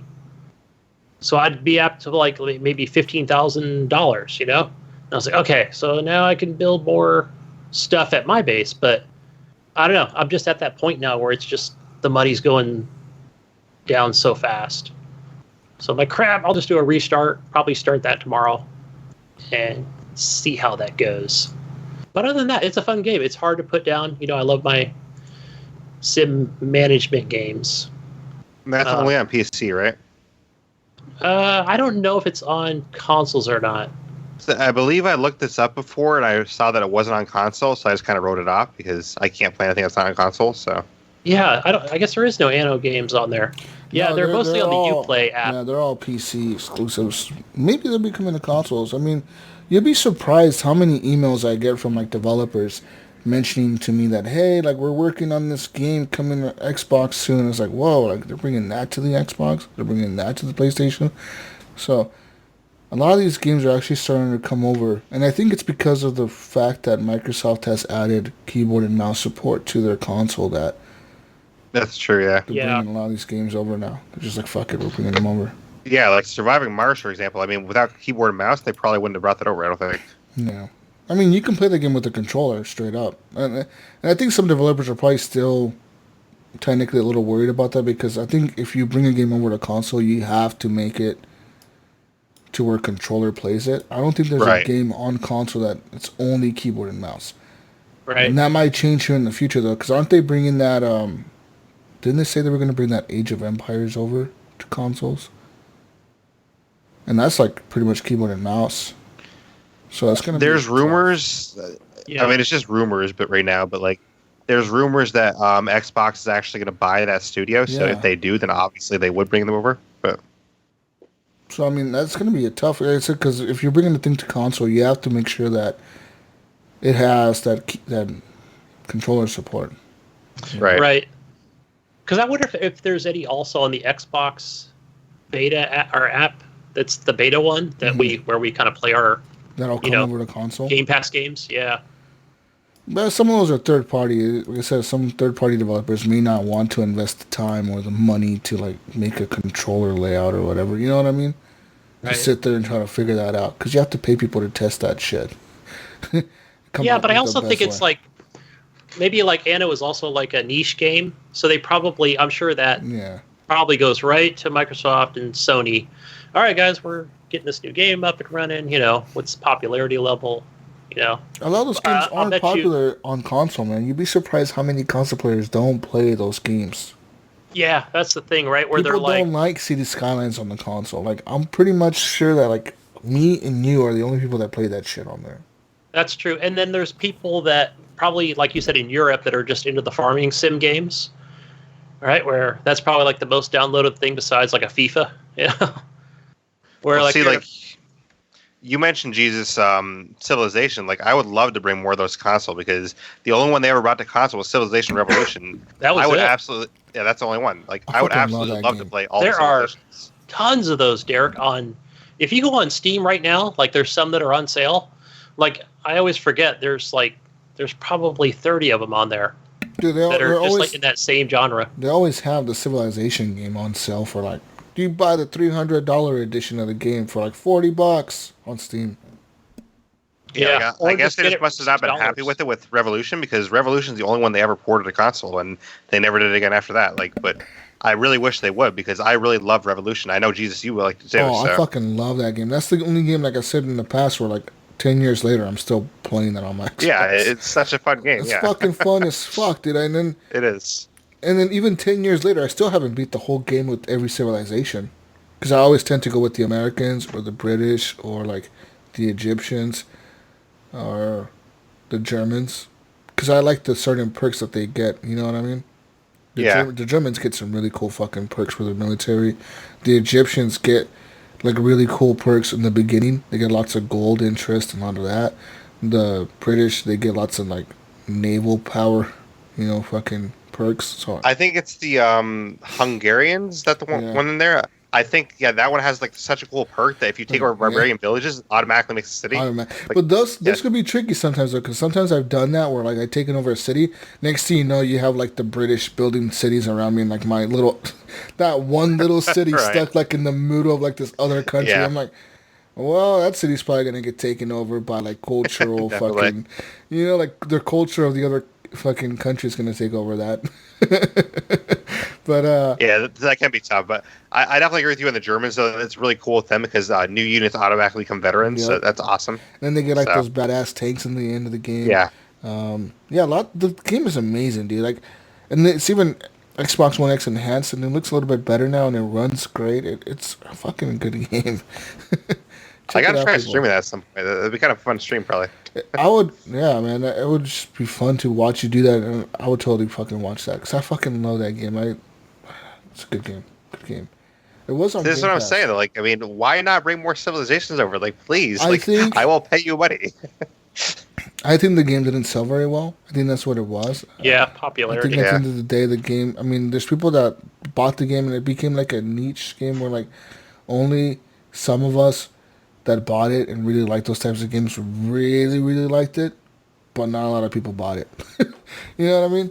Right. Yeah, they probably looked at development cost and what it would take to port and like they probably spent quite a bit of money to bring that over to consoles, and it was actually a unique console game. But then it's funny, like whoever makes the Tropico games, they put all those on Tropico consoles. is really good too, man. Tropico is a I think it's really good Calypso? like management game. Yeah, it's Calypso Media. Yeah, try Tropico sometime, Blaze. You would really like Tropico, dude. I think I tried it for like 10 minutes once, but I just didn't have time to get into it. But It is I really think good. You're Tropico pretty 5 much is the newest one. think of like you're like a dictator or a president, if you want to call yourself a president of an island, and you're just building up this little island, like in the Pacific somewhere or wherever, Caribbean little island. You do whatever is you it want. kind of like Civilization where you're trying to like take over everywhere or no? Except it's a No. little bit of a city builder in some aspects, Yeah. like Okay. on a small scale. Yeah, you're building up like a little country, like it's a little island map, and you're trying to like build like the power grids and like research power grids, and then sometimes you get like in the campaign you have this thing where like you start off like in the 1940s, I think, or 1930s or 1920s, something like that, where like right before World War II. So like you at first you're trying to like you're part of like you're a colony for I think it's the British Empire, I'm pretty sure, and you're trying to please the king to make you like the governor of the island. Once he makes you the governor, you're trying to increase your like military power so you can declare independence, but you have to reach a certain amount of money that you make before you declare independence. Then once you declare independence, they send over like their army to attack you. The British army comes to attack you, and you have to have enough soldiers to defend your jeez. army.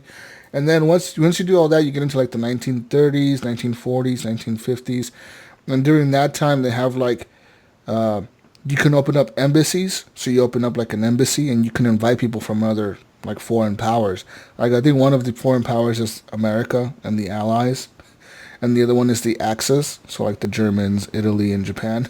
You can invite them into your embassies, and you can have an embassy for each one. Like you can have an embassy for the Axis and an embassy for the Allies, and you can actually make deals with both of them to keep them both happy. You could be like, hey, we'll sell the Axis like tobacco, and we'll sell the Americans steel or whatever, or iron, and then you just export that, and you're making money off these deals, these trade routes that you have going. So you got trade routes and then all that, and on top of that, you got like these people on your island that are trying to like overthrow you, like the revolutionaries, the ones that helped you gain power. Yep. You're trying to keep them at bay too because you didn't want them to overthrow you. So you're trying to please them and do what they tell you to do sometimes. And is it completely solo? Is there like co-op to it at all, or like It's all solo. solo. Yeah, it's all Solo? solo. Okay, Yeah, gotcha. and then like you're trying to keep your military happy so they don't overthrow you because your military can do a military coup and they'll attack you. So keep them happy. Yeah. Main thing. So And there's one of the cool things, yeah. like I think even with like the French, or let's say even like England or whatever, hey, we want to open up this trade route, or we want to do some things Yeah. for you, or put our own statue on your island, and we're going to give you $10,000. Okay, I'll take your $10,000. Yeah, you could sure. do it. Yeah. You could betray them later on, but just And take the money. destroy their statue, and then they get pissed off. They're like, "What the fuck, dude?" Or you can do so many deals, like say, Thanks for like the money. like for a while there, I did a bunch of deals with the Axis because they were paying me lots of money for wood and like dumb shit like wood and tobacco and shit. And I'm like, fuck yeah, I'm gonna sell you wood and tobacco. That's easy to make. So I was like chopping down all the trees on my island to like export them. And the US got pissed off at me. They're like, hey motherfucker, you keep making deals with them, we're gonna invade you. And I didn't pay attention to them. I was like, yeah, whatever. Next thing you know, I had like the U.S. military, like the Navy at my waters. They like jeez. they did a blockade on my fucking like on my Tomahawk island. missiles. Oh shit. No, they did a blockade on my island. It was like, hey, like this little dude named Geronimo. His name is Geronimo. He pops up and he's like, hey, Mr. Presidente. He's like, there's the U.S. Navy is at our coast. What do we do? And you can declare like an apology to like the Americans. You could be like, we're sorry, we'll stop doing trades with the Axis immediately, and we'll trade with you immediately. Or you could be like, no, screw you. We stand with our allies. The Axis will be with them all the way.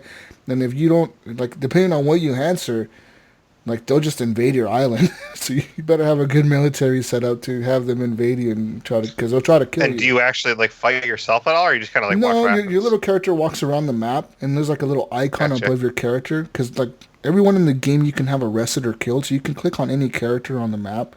That was kind of fun. Any citizen, you can click on them and have them arrested. So, like, oh, wow.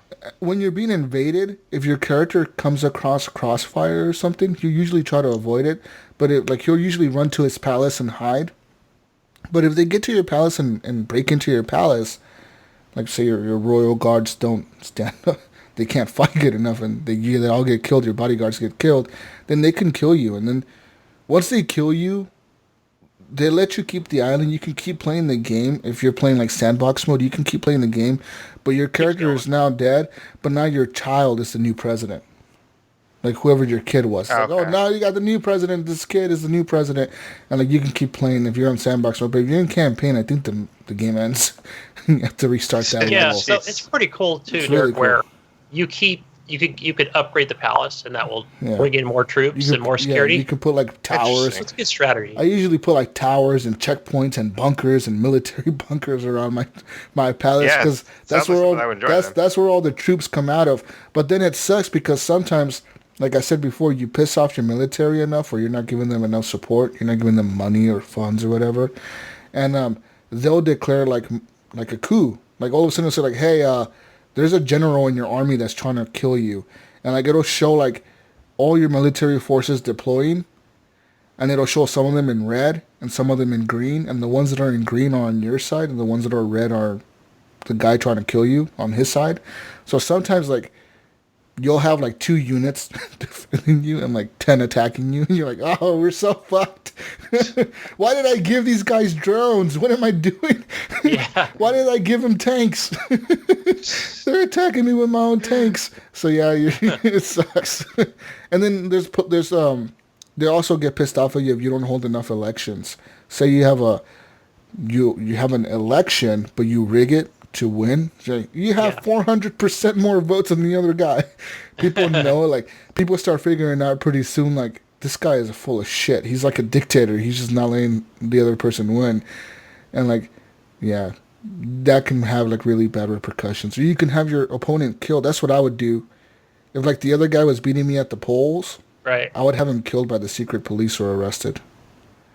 Yeah, that's kind of the way funny. to go right there. Yeah, he would be like 80% polls. I guess I got to stay as president. That's all right. Sorry, did I have to kill you? I would have him assassinated or arrested and sent to the dungeon. That game is fun, dude. There's a lot of shit like that. I think you would really enjoy Tropico, dude. I don't know if Tropico 5 is on like console. I think 4 definitely is. 4, I think 5 is too, Gunny, because now we're up It's got to be. Yeah. I think we're up to 6 on the PC. Oh, is that what? And those games, Blaise, those games are really hard to find. Like at GameStop, you're gonna have a hard time finding Tropico, dude, because they make like a limited amount of copies of them every year. They don't make a bunch of them, and they never go on sale. No, never do. They never they're super hard to find. Even a used copy will cost you like almost as much as a new one. It's kind of weird. Wow. That's the only game that I've seen at GameStop. Like even the GameStop employees are like, yeah, dude, we don't get that many copies of this. You have to go online to get them. Yeah. Who's the dev that makes that stuff? Calypso. Calypso Media. They're the publisher. Yeah. Calypso. I don't think I know that dev, but yeah, it's a very unique game. But it's so cool though, because there's so much little like shit you can do in it. That I think you would really like it. And the music. Yeah, it sounds like something I would like. I mean. Yeah, and I should also back up and say that it's only a city builder in the way of, it's not that you're being in any way creative. It's just that all the things that you're building on there, like obviously houses for the people, which they call shanties, which could be then upgraded. They don't have to all be shanties. You could build mansions for your people. It's just that your people can't afford to live in them. Right. So I mean, you start off with shanties, right, and then eventually, tear those down. Yeah, you can build like a country house or a regular house or a mansion or a tenement where like you just have like 50,000 apartment complex, like a complex with like 100 apartments, and everyone lives like in one apartment, and 50 people live in that one apartment. But I mean, you're building farms, and that's what's bringing in a lot of your resources to export. It's really fun, dude. It's a fun game. Like I said, my leader got killed a few times. I do some crazy shit in that game. Yeah, same here. Yeah, I'll have to look into it then. Yeah. So that's the strategy part. But you know what I started up today? I've never played it. I know Ryan bought this back when it first released, and I've always loved that series of Dead Rising. Okay. Played 1, 2, and 3, loved all of them. And yeah, I just kind of fired up Dead Rising 4 and just played the first like 30 minutes of it before I left today. But I don't know how much more I'll play that. I know it's got like this Christmas theme to it. I forgot the guy's name who was from the original game, and that's kind of like how it all kind of starts out. Okay. But yeah, you're just killing zombies any way possibly. But other than that, it's just a zombie slayer game. I think Dead Rising 2 was probably one of my favorites, and then they had some of those DLC ones, like Off the Record was really good. And I remember those were like back on the old consoles. Those were only like $5 a piece. So I would be surprised if a lot of those are even on Game Pass or upgraded in any way. So, and I'm over here by myself, guys. They all left. They all went on break. So, let's see. Anything else that I played with that I didn't put on the list? Let's see. Don't think so. Let's see. Some Apex. No, just watch a lot of that The Boys TV show on Amazon Prime. But not much in the way of video games. Oh, I did play that Pit People game. I don't know if I talked about that last week, but I didn't care for it. That wasn't in the narrator guy was super funny, but yeah, didn't like it. Wasn't my thing. Borderlands 2, may have played a few minutes of that. Let's see, anything else that I played back on? Oh, no, PlayStation. Haven't played much of that one, but Shadow of the Colossus, I did buy that today, so I'll be playing that this week. It was only like $11, $12, pretty cheap. So that's all I played for games. Let's see, what else? What else, folks, that I have here? Awkward. Nobody's here. I don't know why Jonathan's messaging us. Penpoint Red. What are you talking about? Get in here, John. Let's see. For the PC. Nothing on the PC. I need some new PC speakers. Now I'm just rambling. Random shit. Yeah. Let's see. Go to my Steam library, folks. What do we need to play? Wolfenstein Youngblood. I don't know if I'm going to pick that up. It's $30 on Steam and probably on consoles as well. Let's see. Assassin's Creed. No more of that. There is that game, Age of Wonder Planetfall. I don't know why it's playing, but it doesn't look very good. So, let's see. Anything else? Golf with Your Friends. That game is actually pretty fun. I actually played a few minutes of that. It's actually a pretty good game. Yeah, I don't think I've tried that. Yeah, that game is actually... I heard... I'm not usually into the golf games, but I know Bayo was talking about it. I was like, snore fast, but then I actually went and watched some of the streams of that game, and I thought, man, that's actually pretty cool. So it's not like this, super hard strategy to it. So a lot of goofiness. That's pretty good. I think I'd be more into your pinball games you guys play than golf, honestly. Yeah, and I haven't, since I came back from the arcade, I haven't played any real arcade games or any more pinball. So I definitely got pinballed out at that place, being there for 5 hours. Speaking of golf, Gunny, you know what's on VR? Everybody's Golf. Oh, I was gonna say Golf Story, but no, that's only on the Switch, There's right? a demo of that on the PlayStation VR. You can download it. It's pretty cool. You have the move controllers and you like swing the golf club.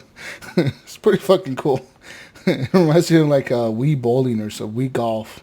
So do you have to like stand up and actually? Yeah, you have to like stand up and like move your body and like swing to the side and like you're golfing in a golf course, like in everybody's golf. It's kind of like it's cartoony, like everybody's golf. But you're just swinging the golf club with the move controllers. You hold the play. You have like it tells you like put your right hand here, put your left hand here, like you're holding a golf club, and you fucking swing. It's pretty neat. It's pretty neat. Yeah. Four. Yeah, look who we got. We got Loco. Motherfucking Jonathan Haw is back. Woo! Guys, so I went over and I talked to my cable company. You got your internet fixed? Yeah. I gave them I beat them all up. And I said, fix my internet. And they said, okay. Holy hell, you sound like ways better. Do I sound like $1 million? 2K games, you got some extra tunes. Yeah. They helped him out, you know. Yeah. I'm a pretty tough guy, you guys know. It doesn't sound like it, but I'm pretty fucking ripped. Okay. All right, guys. So tell us, Jonathan, what you been playing? Oh shit. I've been playing some Titanfall. Oh, okay. Yeah. It's Titanfall. What else? Shit. Oh man, I've spent too much energy beating up those guys. I can't remember what the hell I was playing. Titanfall 1, Titanfall 2, Gears 4. Nothing special, I think. Yeah. It's been awesome. All right. Nice. I played some Apex. I did all right. Apex is so much good fucking fun, dude. I love that game. It's fun for all ages. I was playing with my brother, and I was also playing with my brother and his kid. So he's like 11. He was the guest on our last GFNG, but he's fun to play with. But it was actually the first time I played with my bro on that game, so it was tight. That game brings families together. All I'm saying. Are they having any new characters coming up soon, or they just released one recently? No, they just released one at the last season. Yeah, but there is that one girl though that they have rumors for, right? I'm a little confused. It sounds like a dude character, but there's a girl that is doing the motion capping for it. So we can see what that's all about. Yeah, because I think Watson was the last one, right? Yeah. I'm not very good with her. Yeah, just use Octane or Gibbs. Oh, anything else, Jonathan? No, that's about it. All right, well, I guess it's time for the news. It's news time. I love news. I need my beeps. Get my beeps in there. Gunny. Hold on. Gunny, it's news time. Yeah, woo! I do that twice. Doing it live. You made it just in time for the news, Jonathan. I just sat back down. You all left me. I'll leave you. All right, gentlemen. Let's get into some news. So, I want to talk about this news real quick for this game called Ooblets. Ooblets is a game that's like an indie game. It was apparently coming out on Steam. But Ooblets got offered money by Epic to come over to the Epic store as an Epic Games exclusive. Timed exclusive. So they will eventually come out on Steam, but I don't know. They said they're going to be on Epic for a bit before they come over to Steam. Well, wasn't this game like a Kickstarter game? It was not. So I was just going to ask you if it was the same article we read where they gave out the codes, I think. Or no, they promised codes, right, for Steam? It seems to be a reoccurring theme. I don't know if it was It's I think it was a different game, but it seems to be happening a lot. Is this so is the whole Steam and Epic Store, is that almost like on par with the whole Xbox PS4 battle? Like it almost is like an Xbox PS4 console war type shit. Almost. Yeah. I think this is almost like now that Epic is becoming more, I'll just say it's more in the limelight now, where I think anything that goes with these Kickstarters, people just need to be... It wasn't a Kickstarter, though.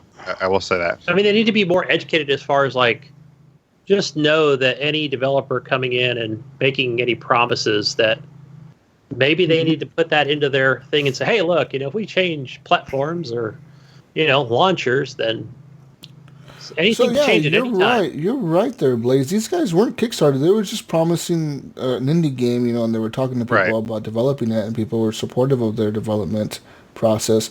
So for the past 3 years, they've been developing the game, this dude and his wife, and people, they've been talking to their community, I guess, about the game's development and, what they're building up around it, and people were super supportive of them until they announced that they're going to be an Epic Game Store exclusive at launch.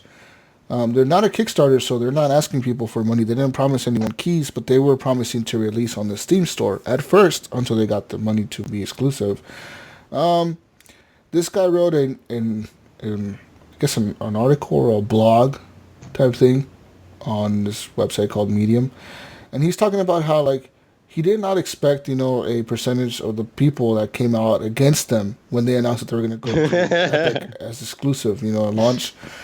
They said they did expect a small percentage of people to come at them and be mad, but they didn't expect the whole it's community bullshit. to be pissed off at them. So here's some comments that this dude got on his Discord and on Discord. These comments are horrible. Discord, Twitter, all kinds of shit. So these are pretty serious comments. People are never mean in comments. What are you guys talking about? So one of them wrote, "I really hope you and your whore wife off yourselves after your game flops. It makes a lot of sense that you shoved your head in Epic's ass for a few extra bucks after finding out you are a Jew." What? And another person wrote, "Swallow bleach. Who seeks Patreon support then goes to Epic. Have fun with the 3 people that will play this abomination of a game." Another person wrote, "If I see you on the streets, you're going to have your face smashed in as a wake-up call, Mr. Entitled." Another person wrote... This looks like comments for Fallout 76. Another person... That commenter sounded pretty entitled. This other person wrote a really fucking racist Where's one. my good game? Yeah. This game is going to flop so hard, LMAOOO. It actually already is dead. I'm not going to say the following 2 words, but it's pretty much slurs you can think of, pretty bad racist ones. Devs. Another person said, "When this is all said and done and your game and career are in shambles, I hope your wife leaves you."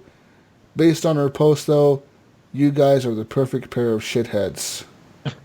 Oh, man. These are pretty racist. And I kind of buy this game now to support these guys. Oh, my God, dude. This is, I thought it was bad. This gets even worse the more the comments goes on and on. Holy shit. This is from Reddit, Discord, Twitter. Yeah, people are freaking Messenger. horrible. People are fucking pieces of shit. Well, that's the thing. It could be something good, and the comments are still going to be fucking horrible. I mean, that sucks, because I said, even when you first started reading it, I can see the frustration, this kind of bullshit that they go to an exclusive on one versus, it's like on that game Space Hulk when it was coming out for Xbox and PS4. If they had... It wasn't a Kickstarter, but I was all excited about it. Then they decided at the very last minute they went PS4 only, and it really sucked. It bummed the shit out of me. But it's not like I had money invested in it, and these people aren't kickstarting it. What the fuck? Well, that's what this guy is saying. Exactly, he's saying that every time he goes out, when he replies that, he's saying look, whenever we mention that, as random people, we were just making a game. We don't owe anyone anything. Right. People become really pissed off at them. and they act entitled. Man, that one fucking guy calling them entitled. Holy shit. That was the icing, because that guy is a fucking dumbass. I hope he's listening to this show and just dumbass. People are dumb, man. If you're gonna go after a developer because they're going to an Epic Store exclusive, that's no different from from all kinds of stuff. From a game going to PlayStation only or Xbox only or anything. Let's just put it this way: say, Jesus, you were going for a new job, right? And there's one company, they offered you one rate, and then you said, okay, that sounds good. I think I'm gonna go with you guys. But then the next day, another company calls you up and they offer you a better rate. Well, you go with that company. Do you owe that other company anything? No, you don't owe them shit. You're not their employee yet. You don't owe them anything. It's basically the same thing as that. Yeah, it's not like I signed a contract or Good anything. example. You know? Exactly. Like you were just like, yeah, I think that sounds good, but like somebody else offers you a better offer. Hey, like Epic offered them a better It's offer. like Ninja with Mixer and Twitch. He was getting paid all right on Twitch, but I'm pretty sure Mixer came over and said, "Hey, dude, we're gonna pay you this much money, guaranteed." He's probably like, "All right, fuck it, I'll move over to Mixer. Sounds like a good deal." Hey, do you think Hasta la also? Vista, Hulu, or no, Twitch. I was going to say, do you think also that just kind of bringing that whole Ninja example thing, like maybe they probably saw that like Google Stadia is coming up pretty soon, and they've got the YouTube thing, and they probably thought, well, let's secure Ninja, Well, we're seeing this a lot with the Epic Store. We're seeing a lot with the Epic Store, and people are complaining about Epic. What happens when, beginning this fall, we're going to start hearing stories of Stadia has secured this exclusive. Stadia has secured this that's the other thing. Stadia now secured this game as an exclusive. This indie dev is now making games for Stadia only. We're going to hear a lot of these stories. You may think we're not, but Google is a big fucking company, and they're going to pay money if they're really serious about this gaming, and they're really serious about making this a platform for gamers. They're going to know that they need exclusives, so they're going to go out to indie devs, most likely indie devs, because they're not going to try to secure like Ubisoft as an exclusive. That's too much. It's too big for them, right? They don't want to pay that much money. Right. But they can secure like an indie dev, like some little dude making fucking a serial killer game or something like, hey, we got this new serial killer game or whatever, Jason, whatever, Friday the 13th, the new game coming out and Stadia exclusive. Woo! And, Right. I mean, you've seen that from Microsoft. You've seen even statements from Sony to say that, like we want to say that we're competitors with the PC market, people that like this. So why not include, now we have mouse and keyboard on think about what's consoles. Think about what's made Nintendo Switch a very viable platform and very good at a very good platform so far. Is there exclusives? I'm not gonna lie, they do have good exclusives. They have wonderful exclusives. Mario and Zelda make them a shitload of money, but at the same time, they've been able to get everybody from Steam to come over to their platform and release, like fucking, what's that fucking game that Ryan's wife plays all the fucking time? Oh, Stardew Valley? Stardew Valley. Yeah. They release shit like that, Stardew Valley, and all this shit, like little games like that, like little management games. And this, they got Fire Emblem. They got these super big exclusives, but at the same time, throughout the whole year, every week, they have at least 3 or 4 indie games coming out on their platform. Not exclusives, but you never know. Because, Nintendo doesn't need to buy exclusives. They have major exclusives. But, like, Stadia does need to buy some, and they will buy some, and I hope that we as gamers know that we don't have to threaten fucking people to do shit. You know what I mean? Right. Yeah. No, Say that. Never okay to say these kind of comments to people. Say that English is a cable company. If you were going to play this game on Steam, on a PC on Steam, and you absolutely want to play this fucking game and you're mad that it went to Epic, it's not fucking hard to download the Epic launcher and buy this fucking game from Epic. You know what I mean? Don't be a little bitch and a little fucking... It's just a little bitch, a little fucking whiny, complaining, entitled fuck. And sit there and be, I'm going to complain. I don't want to download a launcher. And be a little bitch about it. And fucking cry and threaten somebody and be racist against somebody.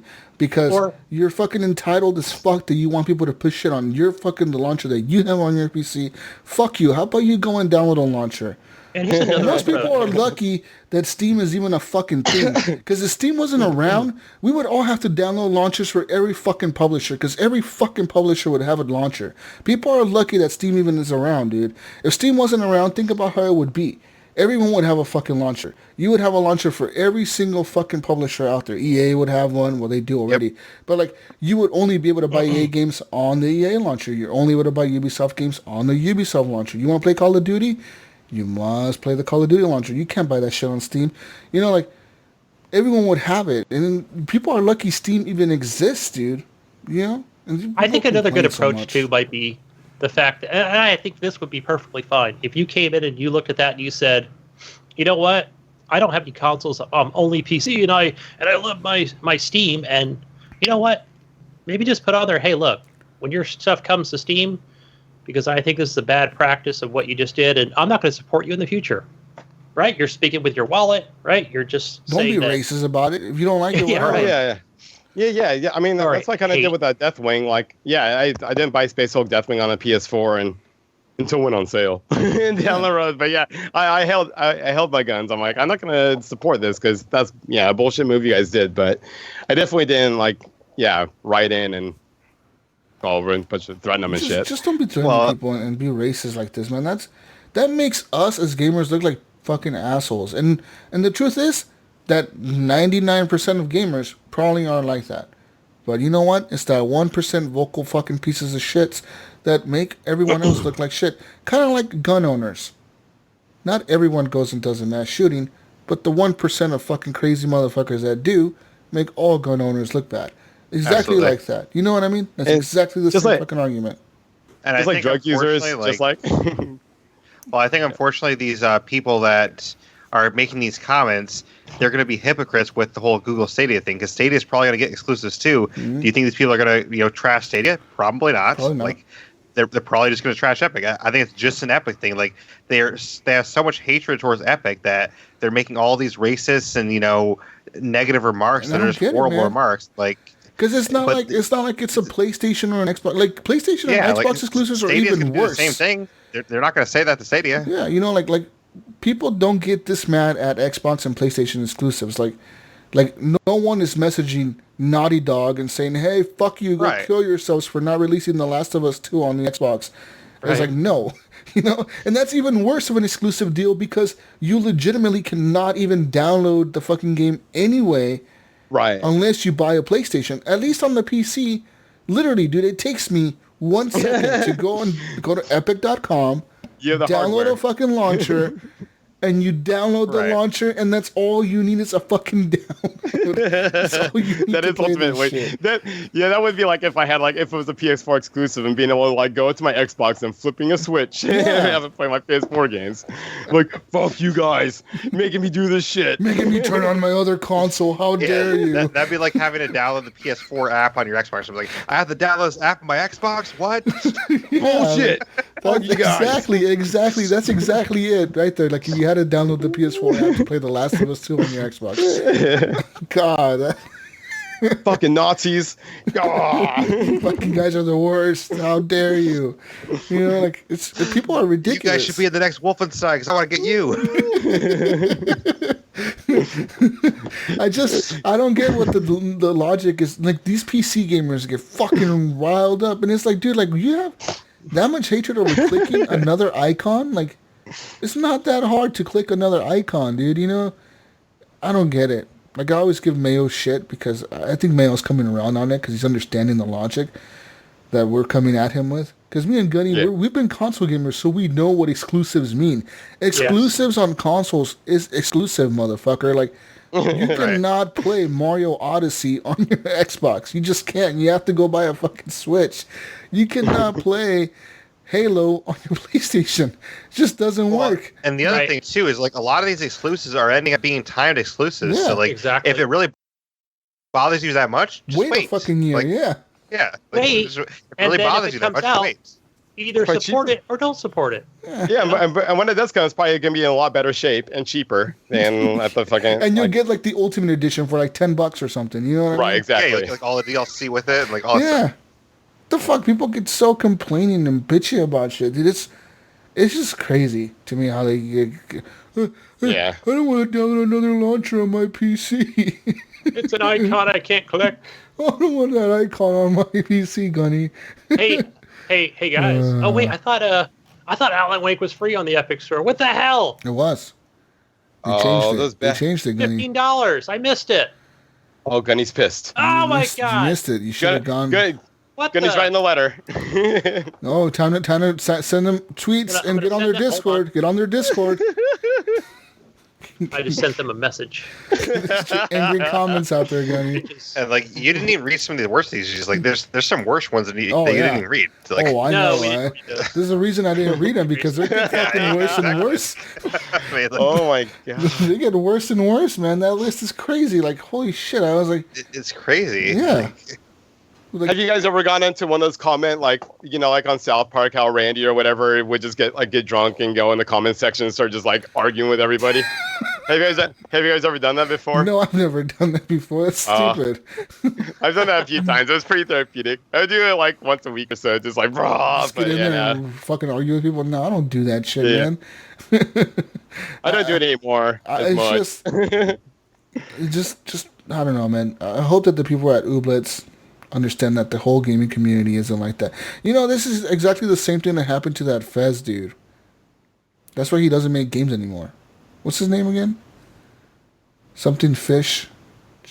Phil. I don't know. From that 70s Phil show? Fish. Yeah, he made that Fez game, and that was a little indie game, and he got so much shit from like the gaming community that he was like, fuck gamers. Gamers are the worst people to ever make anything for. Oh, I bet. They're unappreciative. They don't give a fuck about what you make or the hard work you put into it. They don't see your sacrifices. And they'll pick everything apart. Yeah, and all they expect is perfection. And if the game is not perfect when it releases, then you're screwed. Because that's all they expect is perfection. So, yeah, he hates gamers. Yeah. I remember he said that. Hates gamers. He said that on Twitter. He's like, gamers are a bunch of entitled assholes that just talk shit to us. Anyways, moving on to more news, guys. Let's go on here and talk about loot boxes. Apparently now, according to the Federal Trade Commission in the United States, they had a public panel on microtransactions in video games. The ESA, which is the Entertainment Software Association, announced that all three console platform holders, so that's Nintendo, Xbox, and Sony, have agreed to a voluntary change in their policies toward loot boxes. It says here, though the ESA's Michael Warnick defended the practice in broad terms, he said going forward, any new games or game updates that add loot boxes on Microsoft, Nintendo, Sony platforms will be required to disclose the rarity rates of items. So, here you go. So it says here, this specifically is going to apply to new games and game updates that add loot box features, and it will require the disclosure of the relative rarity or probabilities of obtaining randomized virtual items in games available on platforms. Yeah. So there you go, guys. That's fine. I'm perfectly fine with that, guys. You know, and if you want to go even as far as to say that, you know, they're bad for my health and I don't know what else, but that's awesome that you said that, because I was thinking with those, it's just like having the ingredients on the box of a box of food or whatever. According to this, the ESA said like that nutrition thing. Yeah, exactly. Yeah, if you're gonna do that damage to yourself, nobody looks at that shit. So the ESA said that the following publishers are already going to comply to this by the end of this year, which will be Activision Blizzard, Bandai Namco, Bethesda, Bungie, EA, Microsoft, Nintendo, Sony, Take-Two Interactive, Ubisoft, Warner Brothers, and the Wizards of the Coast. So these disclosures are going to be coming in by the end of 2020. There's other ESA members and companies joining the fold as well. This is going to affect games also on your phone. So Apple and Google platforms are going to be showing the disclosure as well. It says here, Capcom said, Capcom will continue to comply with the industry standard practices such as disclosure for in-game purchases, labels on packaging. Furthermore, to clarify, Capcom does not currently have console games that support purchasable loot boxes offering in-game virtual items, but we will continue to monitor standards for potential policies in the future. EA said the following: we applaud the new initiatives from console makers and publishers to provide more information to players. Beginning last year, we introduced probability disclosures where applicable in all our new games across all platforms, and will continue to provide this information to help our players as we move forwards. Epic Games said earlier this year, the Fortnite Save the World team made a change that showed players every item that they would get in a paid llama before opening it. Earlier this week, the team at Psyonix announced a similar change coming later this year to paid crates in Rocket League. Going forward, we are committed to the same transparency for player purchases in all Epic Game titles. Microsoft said this: we believe in transparency with customers and providing them information for making their purchase decision. This is a new policy that affects all new apps or games by 2020, offering loot boxes or other mechanisms on Microsoft platforms that provide randomized virtual items for purchase must disclose to customers prior to purchase the odds of receiving each item. In addition, we're proud to offer robust family settings that offer further control over in-game purchasing. Yeah, fuck yeah! They all gave a bunch of statements. Bring it all in there. I'm perfectly happy with this, right? Because if I want to be a responsible adult or non-responsible, according to Psyonix, go in there. Rocket League said that they were planning to do away with loot boxes later this year. Interesting. Rocket League, no more loot boxes. Woo! Yay! No, I like the Who angle of all bought them? this shit. Somebody bought them. Epic. Oh, that's right. Yeah. Fucking epic, bro. Fucking epic. Fucking epic. I'm never going to play that game again. Send them messages. Fuck you and Epic. I'm never going to download your game. Sellouts. Look at sellouts. Rocket League 2 is only on the Epic Store. I used to support your game when you were out. Remember that game? The game popularity when it first came out on PlayStation, on PS Plus or whatever. Games with gold for PlayStation. What's up? Oh, wait, Rocket League? Or? Yeah, that's the first. When that game first came out, it launched exclusively on PlayStation Plus with gold. That was a nice PS surprise. Gold. And that thing became a hit from that PS. Everyone was That's like, right. You must get PlayStation Gold to download this crazy new card game, this soccer game." And since that year, dude, it blew up, man. It just became huge. It like took over everything. And that game is amazing, dude. That fucking Rocket League, it still runs, and it's still like populated like a motherfucker. You go on Xbox and you play that thing, you always find matches like easily, like 30,000 people playing online all the time. Yeah, it was strong on Twitch.com for the longest time. I'm pretty sure it's still going. It's probably not. I don't know if it's still on Steam. Probably not. But, I mean, it's still fairly strong with the viewers, I think, too. So Yeah. It's a pretty popular game. It's just a fun game to watch, and it's a fun game to play. It's just like, if you mess up, you're like, whatever, dude, I'm driving a fucking car with a rocket attached to it. Like, I know watching pros play that is so interesting, too. Like, I forget what it was, but they had this tournament one time that I actually watched, like, the finals of the tournament, and, you know, this U.S. team did, like, so well, and they actually won the tournament. Yeah. Oh, man. Man, imagine that game, like, if, say they keeping it up or whatever, but, like, that HoloLens AR thing that they're showing with Minecraft. But if you could actually have a table where you're watching actually like Rocket League matches, that'd be the shit. Yeah, and we're in augmented reality. Oh, it's like watch on your table, man. Yeah. Yeah. Bring me a barf bucket, John. Watching that game with cars upside down and everything. Oh man. Moving on to more news now. Xbox news. Phil Spencer on Twitter replied to this guy asking about, since like Amazon. They have a deal with Twitch, and they own Twitch. So people that use stuff and view broadcasters and streamers on Twitch, they get a chance to get a free subscription to whoever they want to on Twitch because of Amazon Prime. So they're saying that this person asked Phil Spencer if they plan to do that with the Xbox. Like maybe Game Pass people or Xbox Live Gold people can get a subscription on Mixer to subscribe to like people on Mixer. And Phil Spencer said, "We're always listening and learning. Lots of people have suggested we find some connection between Xbox Game Pass Ultimate and Mixer subs, which makes a ton of sense. Good ideas." And that's all he said, and this became a news article. Can you believe that? That's all. Good idea. That's all he said. Good idea. Response, I think. That's all he said. And this became a news article. Wow. Yeah. Wow. Cool. Good idea. Good idea. Phil's a smart guy. Breaking news. Breaking news from Phil Spencer.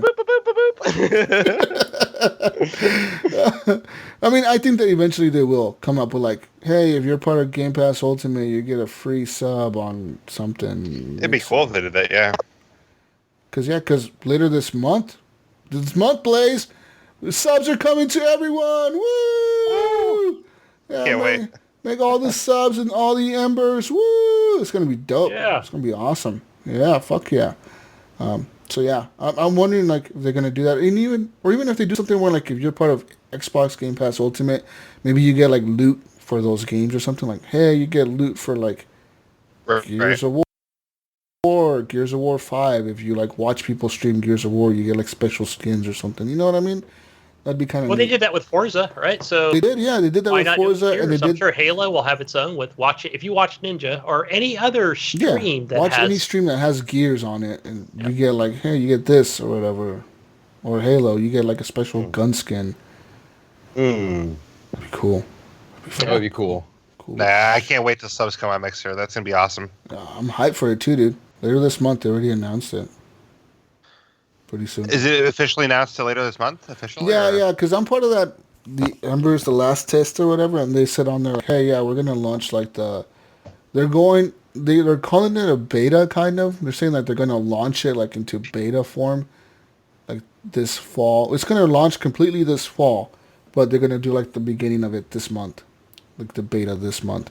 So okay, I'm assuming, I was saying like November. That's what I'm thinking. November is probably the full launch. But they said like anyone who's been part of the Embers for All bullshit, like you guys are gonna be in there first, and then you're gonna test it out, and then we're gonna launch it. Because they're also like, before, I don't know if you knew this, Blaise, but in the past, a partner would get paid Embers every 90 days or something like that, every 3 months. Like, they would wait to pay you a check 3 months after the month ended. So, like, if you made money for June, you get paid 60 days later, 90 days later, or something like that. That's kind of weird. So it was like a month ahead. Like, yeah, like you were like a month behind on the payment or something.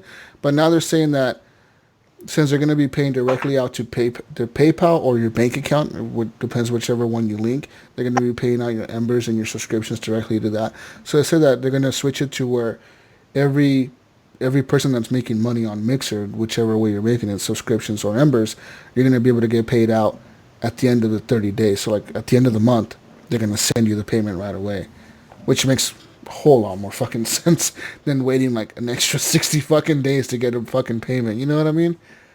Because who the hell wants to wait 2 months to get a payment for something you did 2 months before? Makes no sense. That's how they were doing it, and that's kind of crazy to me that like partners stuck through that and we're dealing with that payment system. That's kind of weird. Anyways, moving on. Make a living that way. Head of Xbox Phil Spencer has confirmed that single-player focused games will continue to launch on the Xbox platform in the years to come. Good idea. Good idea. Let me tell you this. Another article written from Twitter. So somebody on Twitter asked this to Phil Spencer. They said, hey, can you at least tell me more single-player games are coming to Xbox in the years to come? And this is what Phil Spencer said. Yes, I can confirm. Sorry, go ahead. Start again. With the addition to XGS, I'm assuming that's Xbox.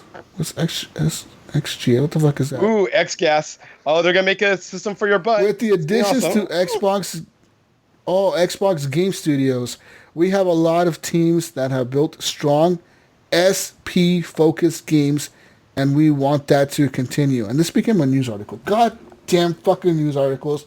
This is the worst writing ever. Who writes these fucking things, man? Who the fuck People writes that want these articles? clicks, I guess. Jesus. Good idea. Good idea. Phil Spencer's breaking news, guys. Breaking news. I might as well just go to Twitter and like watch Phil Spencer's Twitter account. Yeah. I should tweet at him. What did you say today? Wait. I should tweet at him right now. I should tweet at him right now and ask him a question and see if he replies to me and be like, breaking news. Phil Spencer said yes. He's like, that'd be awesome. He responded, good idea. Good idea, Jesus. Yeah. He said it was a good idea. Phil Spencer. Bot is broken. Is the new Xbox going to be under $500? He's going to reply, good idea. We're like, breaking news. Xbox under $500. Let me tell you what his greatest new breaking news is. Let me see his tweets and replies. I'm looking at his latest reply. I know. I see it's like going forward, yes, we are going to launch on Steam. Okay. Breaking news. Breaking news, guys. Breaking news. Yeah. All right, so he's replying to somebody that asked him a question, and he said, going forward, yes, we are going to launch on Steam. As far as going back for things already launched, I think that it will be on a case-by-case basis just due to the work involved. So that's it, guys. Yeah. Xbox games coming to Steam. Breaking news. I told it 2 years ago. Heard on the show. here Go back. first. Episode 101. Because like, the question was basically, it's like, hello, Phil. I want to know if in any future they have planned to launch in Steam more games of Xbox studios like Forza Horizon 4, Crackdown 3, and greetings from Argentina. Yeah. See, it wasn't me reading about it. It was an Argentinian. They just can't type frig. So, but yeah. Yeah, they were just asking if there's going to be Xbox games coming to Steam, and it said yes. So, yeah. Yeah. Fucking epic. Fucking Whoa. Phil Spencer said it here first, guys. Breaking news. Breaking news. Good idea. To Steam. Good idea. Good idea. Every week. Oh, dude. No, Jesus. We should reply to Phil on that one. Good idea right now. We should reply to him. Good idea. Good idea. I'm doing it. Put an R at the end of it. Good idea. Oh, good idea. I'm doing it. I want everybody to do that right now. I'm going to reply to him. Good idea. IDA. Good idea. Oh wait, thumbs up, and good idea, thumbs up, and then should I tag you guys in there too? I'm gonna tag you guys and tag me on there. I'm gonna put good idea, and that's it. Good idea. Do it right now. Good idea. Okay, fine. I'll just do mine with an R. Thumbs up, reply. Good idea. Good idea. I hearted your idea. You hearted my good idea? Oh, this is awesome. I loved it. Good idea. It feels like, what the fuck, guys? Yo, Phil listens to the show, guys. I emailed him once to listen to the podcast. I don't know if he listens or not, but I totally sent him a link to his email. He replied. He was like, thanks for the email. I appreciate it. Then he probably blocked me after that, but I told him good idea. Anyways, we'll keep you guys up if you reply. We'll keep you guys updated on all the ideas Phil Spencer has, all the breaking news. The breaking news with Phil Spencer. That'll be a new segment of the show. The Phil Spencer's breaking news every week. You know what, guys? During the summer when like the news is really slow on games, we should just like tweet at Phil Spencer and we just make up news. Just tell him we need good Phil ideas. Phil Spencer, what do you think of Chick-fil-A? And he's going to be like, I think it's pretty good. Good idea. You can just forward all Brian Topes Jr.'s questions of his way. That's a good idea. We just ask him good all idea. Brian Topes Jr. And Phil Spencer's going to be like, good idea, guys.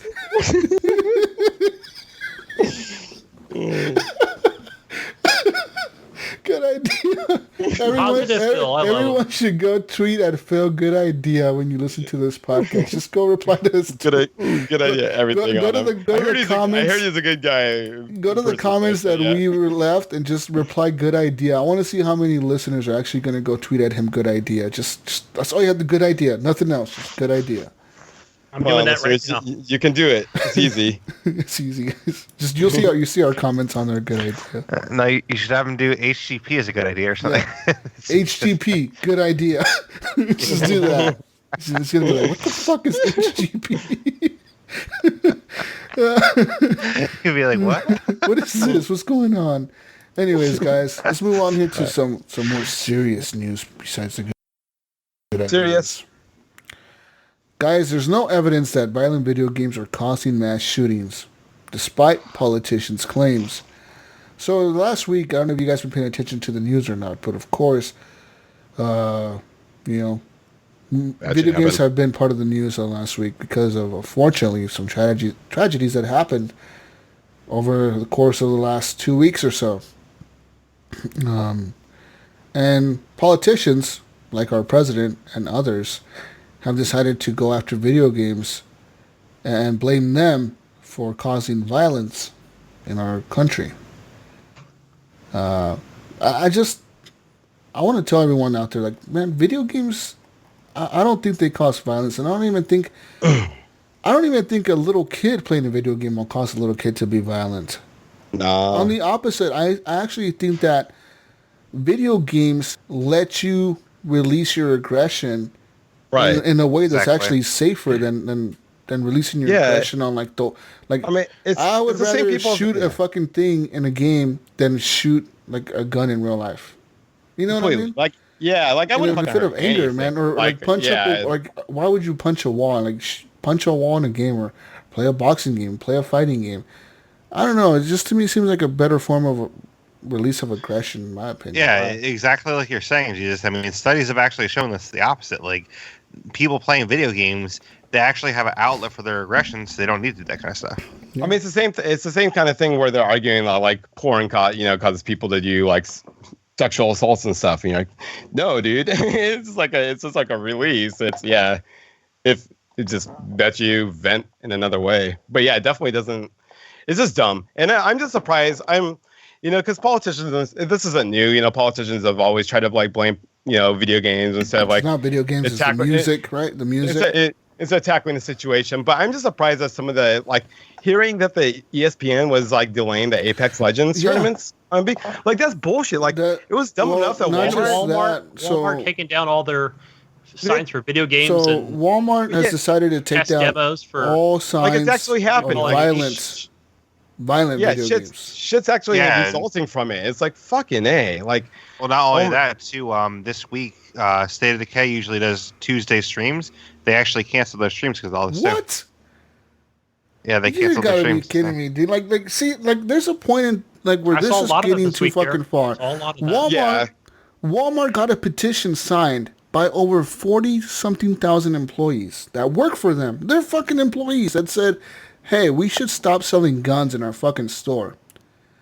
And Walmart, instead of saying, okay, maybe we should side with our employees, or 40,000 of them, maybe we should stop selling guns. Why not? Or lock them up or do something different, No, we're going to instead take down all the posters for violent video games. So think of Grand Theft Auto, like a poster for Call of Duty. Oh, no, take that shit down. The posters for any shooting game, take those down. Posters for any violent movies, take those down. Because we can't depict violence in our store, but yet we can have a shotgun on display. Because our founding fathers wanted it that way. That's what our founding fathers wanted. They wanted guns on display at Walmart. It's like, what the fuck, man? This is stupid. You know what I mean? That's a stupid fucking thing that Walmart did. It's hella aggravating. And it did make me so mad because I figured Walmart, it's kind of like the people fucking themselves over for the most part. I don't even know, but I expected it to kind of stop there, but as soon when it hit ESPN and all that shit, now you're invading into my territory or whatever. Well, I saw that. That was wasn't it that was an Apex tournament, right? Like a championship. That they were doing. Yeah, exactly. And they're actually going to stream it on ESPN and CBS, and because they're all owned by Disney, I think. CBS and ESPN, those fuckers. They're like, no, we're not going to show this. We'll show it on a delay, maybe a few weeks from now. Guys, I have something to tell you. What the fuck? Dude. Okay, Gunny, what's your view on all this shit? Well, I'm thinking back to when I don't know who had the manifesto. Was it the recent one in Ohio, or was it the Garlic Gilroy Festival one? It was the El Paso, the Texas El Paso one that mentioned the Call of Duty. Yeah. And so that now it seems to be this focus on with the, general population of this Call of Duty game, but it seems like Fortnite almost gets a fucking pass, It's more cartoony and it's not really that violent. But so good. Are you saying that right? We're in this blame society, of what we're going to attack. And I was thinking back to when it might have been. I want to say it was the Sandy Hook shooting, and I remember I was driving at the time, and I was going to a lot of rural areas, and my wife had called or texted me about. And this is when my son is in elementary school. He might have been in, or even. Middle school, I think he was in the 4th grade, and remember telling me that there might have been an active shooter near the school, and that the police were, and they had helicopters out, and and they got the school on lockdown. And I remember not being in a good service area, and just all these things are going through my mind, right? Because I can't get a hold of her, right? Yeah. And I remember thinking, I think I fucking violent video games. God damn it! That's the first thing. But Jesus, I remember Fortnite. Long and short, I finally got a hold of her, or I got my boss to get a hold of her, right? And, whatever, they caught the guy, or everything's fine, and, the children are fine. But I was really freaked the hell out, Everyone is, man. Did you want to see that? Do you want to see that taken out on video games? Do you think video games was the cause of this? But it wasn't the first thing that ran through my mind, and it was, and that was never brought up then with people that were, being violent, whether it be with the Sandy Hook or even all these other things we've heard of over the last, I mean, shit. I remember when Columbine happened. Yeah, I was a little goth kid back then, and that fucking ruined trench coats for me. But here's the thing that gets me too is you get all these people that, whether they be on social media, and they all attack President Trump on everything. Everything he says is completely wrong, right? everything. You just want to do the complete opposite. Now, when he comes out and says, that in his personal opinion and video games are the problem, now everybody fucking agrees with him. What the hell is going on with this country, Oh, I know. Like, this is people one. can't make up their damn minds. Well, politics is tricky, but look, I agree with you. I'm very shocked that other powers that be are actually following suit on this whole video game thing. Because it's been like empty words. It's been like a diversion blame before. It's not the first time they're fucking playing video games, but it's definitely the first time it seems that they're fucking acting on it, and it's kind of scary because it sucks. Like, I don't know. Yeah, and especially when there's science out there that like literally proves the opposite, and yet they're not paying attention to it. Derek, we've read article after article that we've read in the news over the years about how that were video game related, but there are thousands of other situations where it has absolutely nothing to do with video games.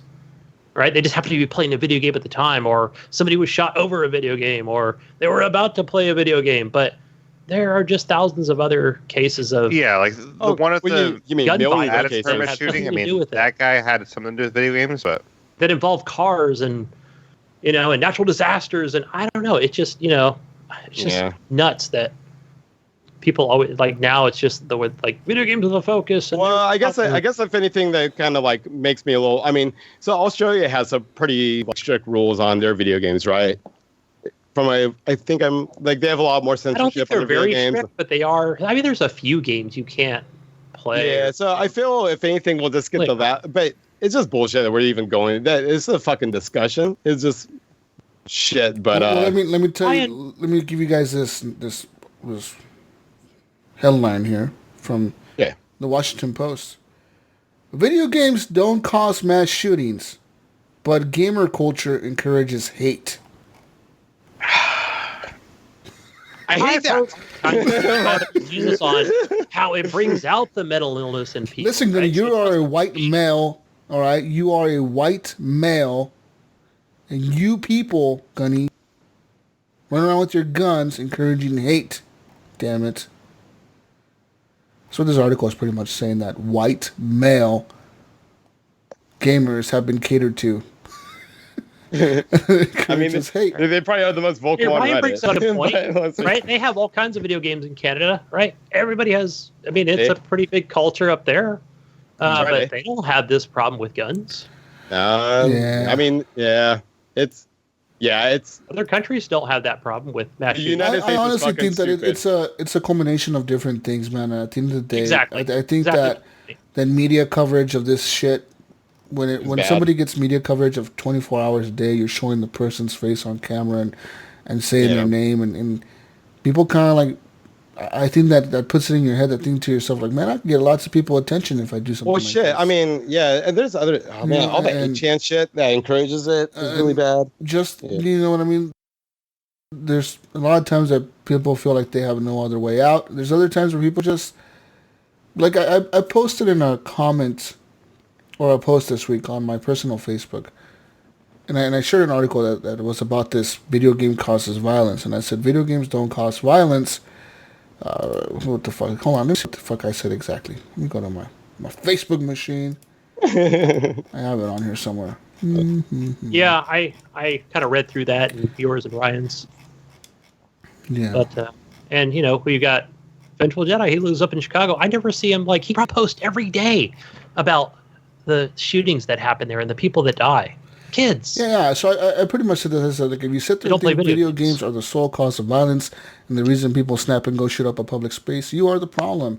Let's take a look at the lack of fucking support for mental health care in this country, or the fact that most men, when they tell a friend, hey man, I'm feeling down, the friend will 9 out of 10 times say, oh yeah, well, tough shit, it's life, deal with it. And we need to learn how to listen better and help each other out before people get pushed to the fucking brink of it all and think, fuck it, there's nothing to lose.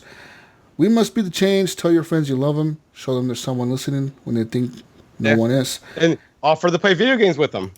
Honestly, man, like be doing? there's a lot of times where I have some friends of mine that feel like they don't know who to go to or what to turn to, or they feel depressed or they feel down or they feel like life just fucking sucks. Because you know what? Unfortunately, man, life isn't always great. Life sometimes just fucking sucks. And I've been through that. I've been there. And I know how that feels when you feel like you have no one to turn to. No one's understanding you. And as much as you try to explain to your friend, like, look, man, like I'm trying to explain to you, my life sucks. And they're just like, well, dude, like, just deal with it. Yeah, I know. I've probably been guilty of that too. And I've done it too. Yeah. You know, like I've done it too, because you don't know how to respond as a man. You're like, yeah, I don't know how to respond to this shit.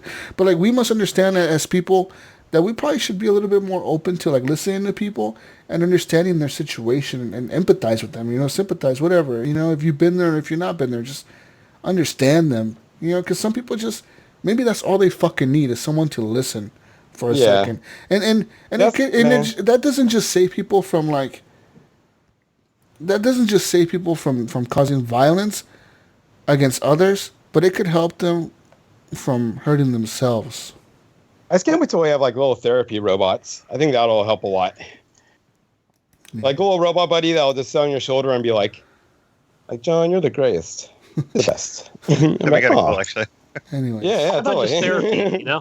Not about therapy robot, but You're a the real best, man. person. I'd rather have a therapy robot, but I'll take therapy too. I mean, I've done therapy before. It's pretty like because you know I like when my dad passed and stuff. It was pretty. I went through some shit or whatever. But yeah, therapy is good to do. It lets you talk shit out, and you know it shouldn't be as taboo as some people like think about. I think it's becoming more like acceptable to like, oh, I go to therapy, but robot therapy though, I'm all about.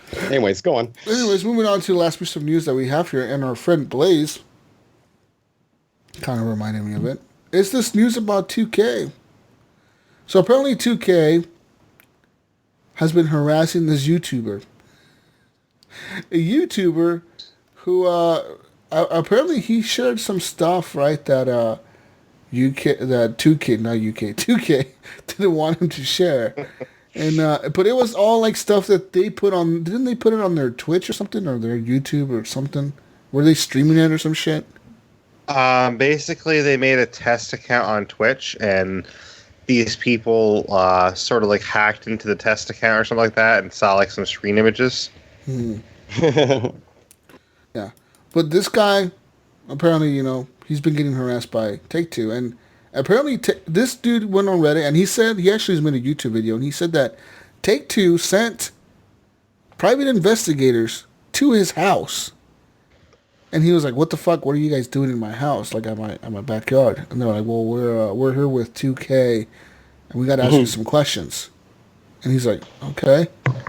And they ask him questions about like, where did he get the content? What did he do? What does he do on YouTube? What's his channel? All this shit.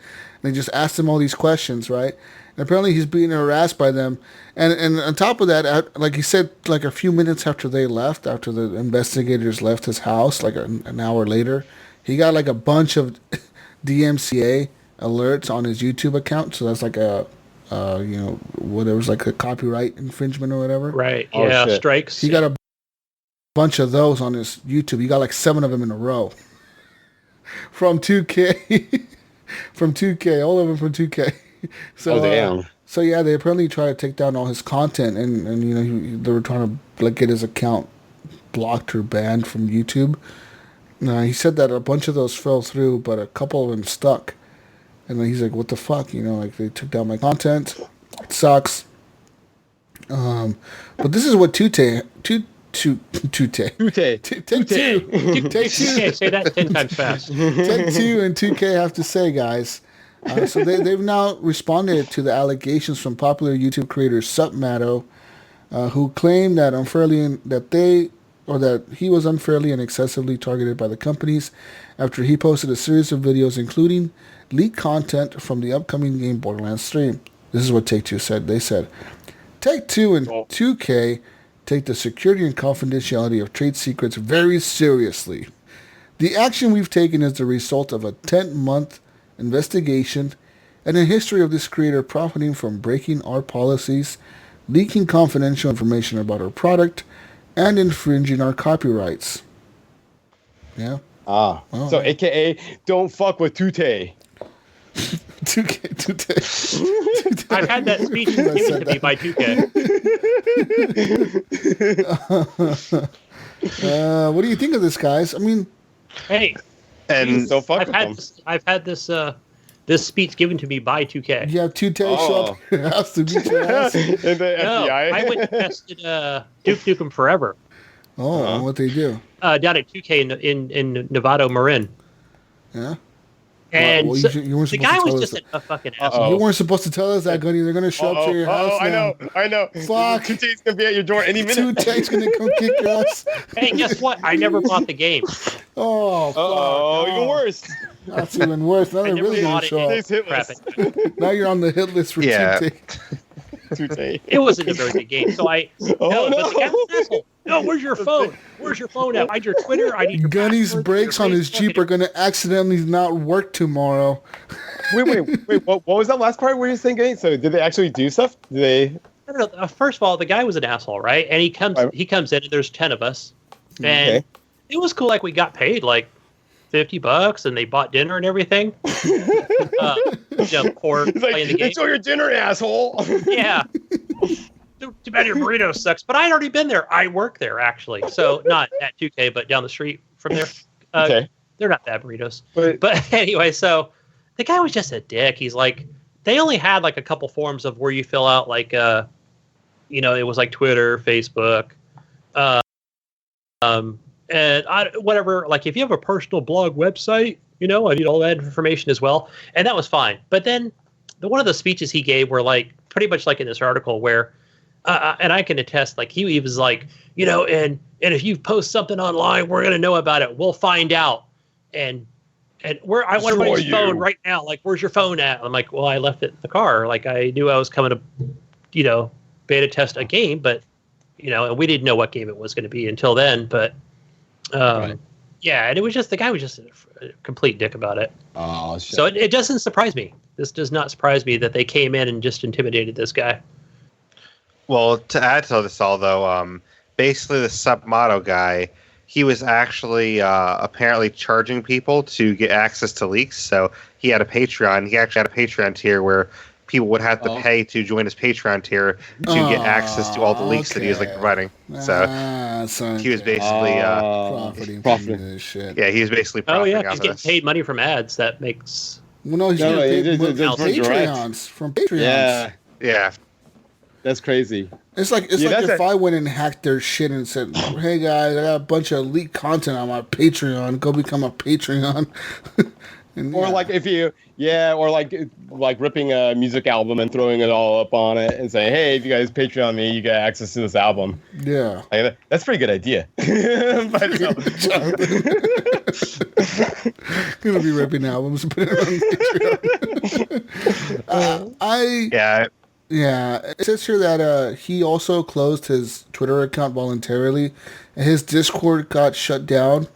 I'm assuming because of 2K, but they said the following when Discord emailed him about his account being terminated. They said you were involved in selling, promoting, or distributing cheats, hacks, or cracked accounts. Yeah. Which You know, say- you Patreon said- thing would be selling it. So, You said he was charged for selling cracked. Yeah. which I guess this is like a 10-month investigation that I guess this guy's been like doing stuff like this for a while, and it's not just like a one-time thing. So, I mean, basically for me, what it boils down to is 2K obviously shouldn't be sending you to this guy's house. Like that's definitely not okay. Like in any Okay. sense. Unless you agree But- to it. That's different. Yeah. But at the same time, like he doesn't have to answer their questions. I mean, they're not like cops or anything. He doesn't have to answer them. He's stupid.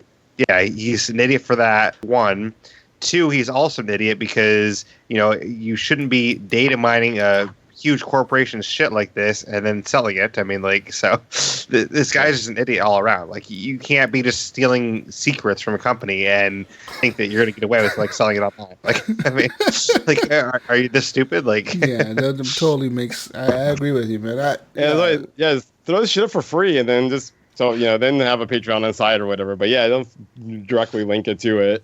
well, I mean, even doing it for free, like that's still not the smartest idea. 'Cause I mean, like, Oh yeah. I don't know Wow, about you, see, but like I'm I not got gonna be this like, article oh yes, wrong. I thought he was guys, just talking about. I know the next set of Fortnite skins. Here you go. Here's the next set. Like Epic's gonna come after my ass. Like I thought he was just talking about speculations and stuff.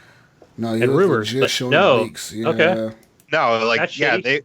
they actually like data mined and hacked into these special Twitch accounts to get like leaked content and like end game content and stuff like that. So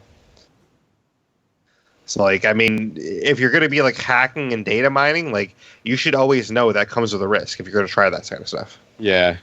Yeah. Some people are saying that they will boycott 2K and Borderlands 3 because of this. No. I'll play still. I play it still, yeah. I mean, I'll probably play still. I'll probably buy it on the Epic Store.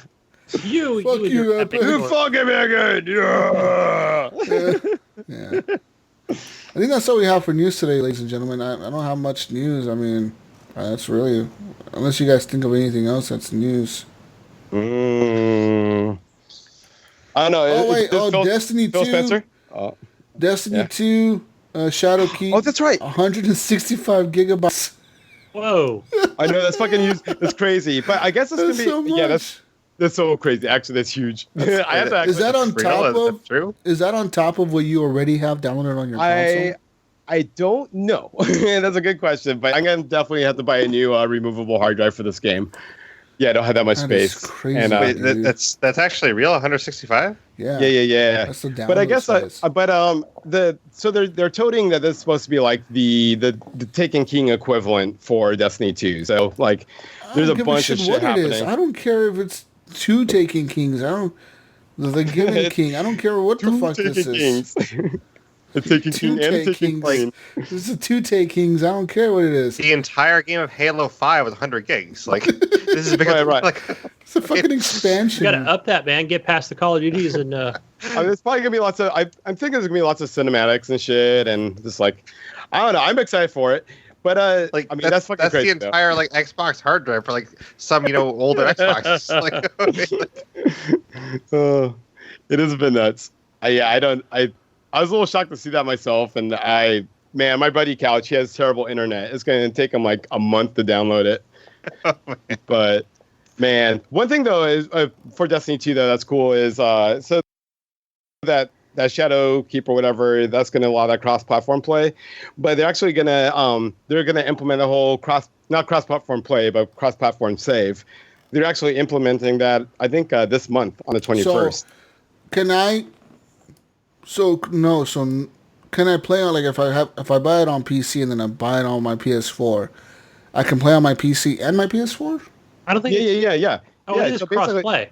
No, it's cross save. So basically, it's kind of like you'll have like a Bungie account. So you'll basically you're playing your guy on the PC, Yeah. and then you save it, and then you can go on the PS4 and load in that character, and then play with people on the PS4. Oh, that's fucking That's cool. cool. Yeah, or Stadia is going to have it, I guess, or Yeah, even Stadia, Xbox, Stadia will So have it. basically, and I guess it's going to be going.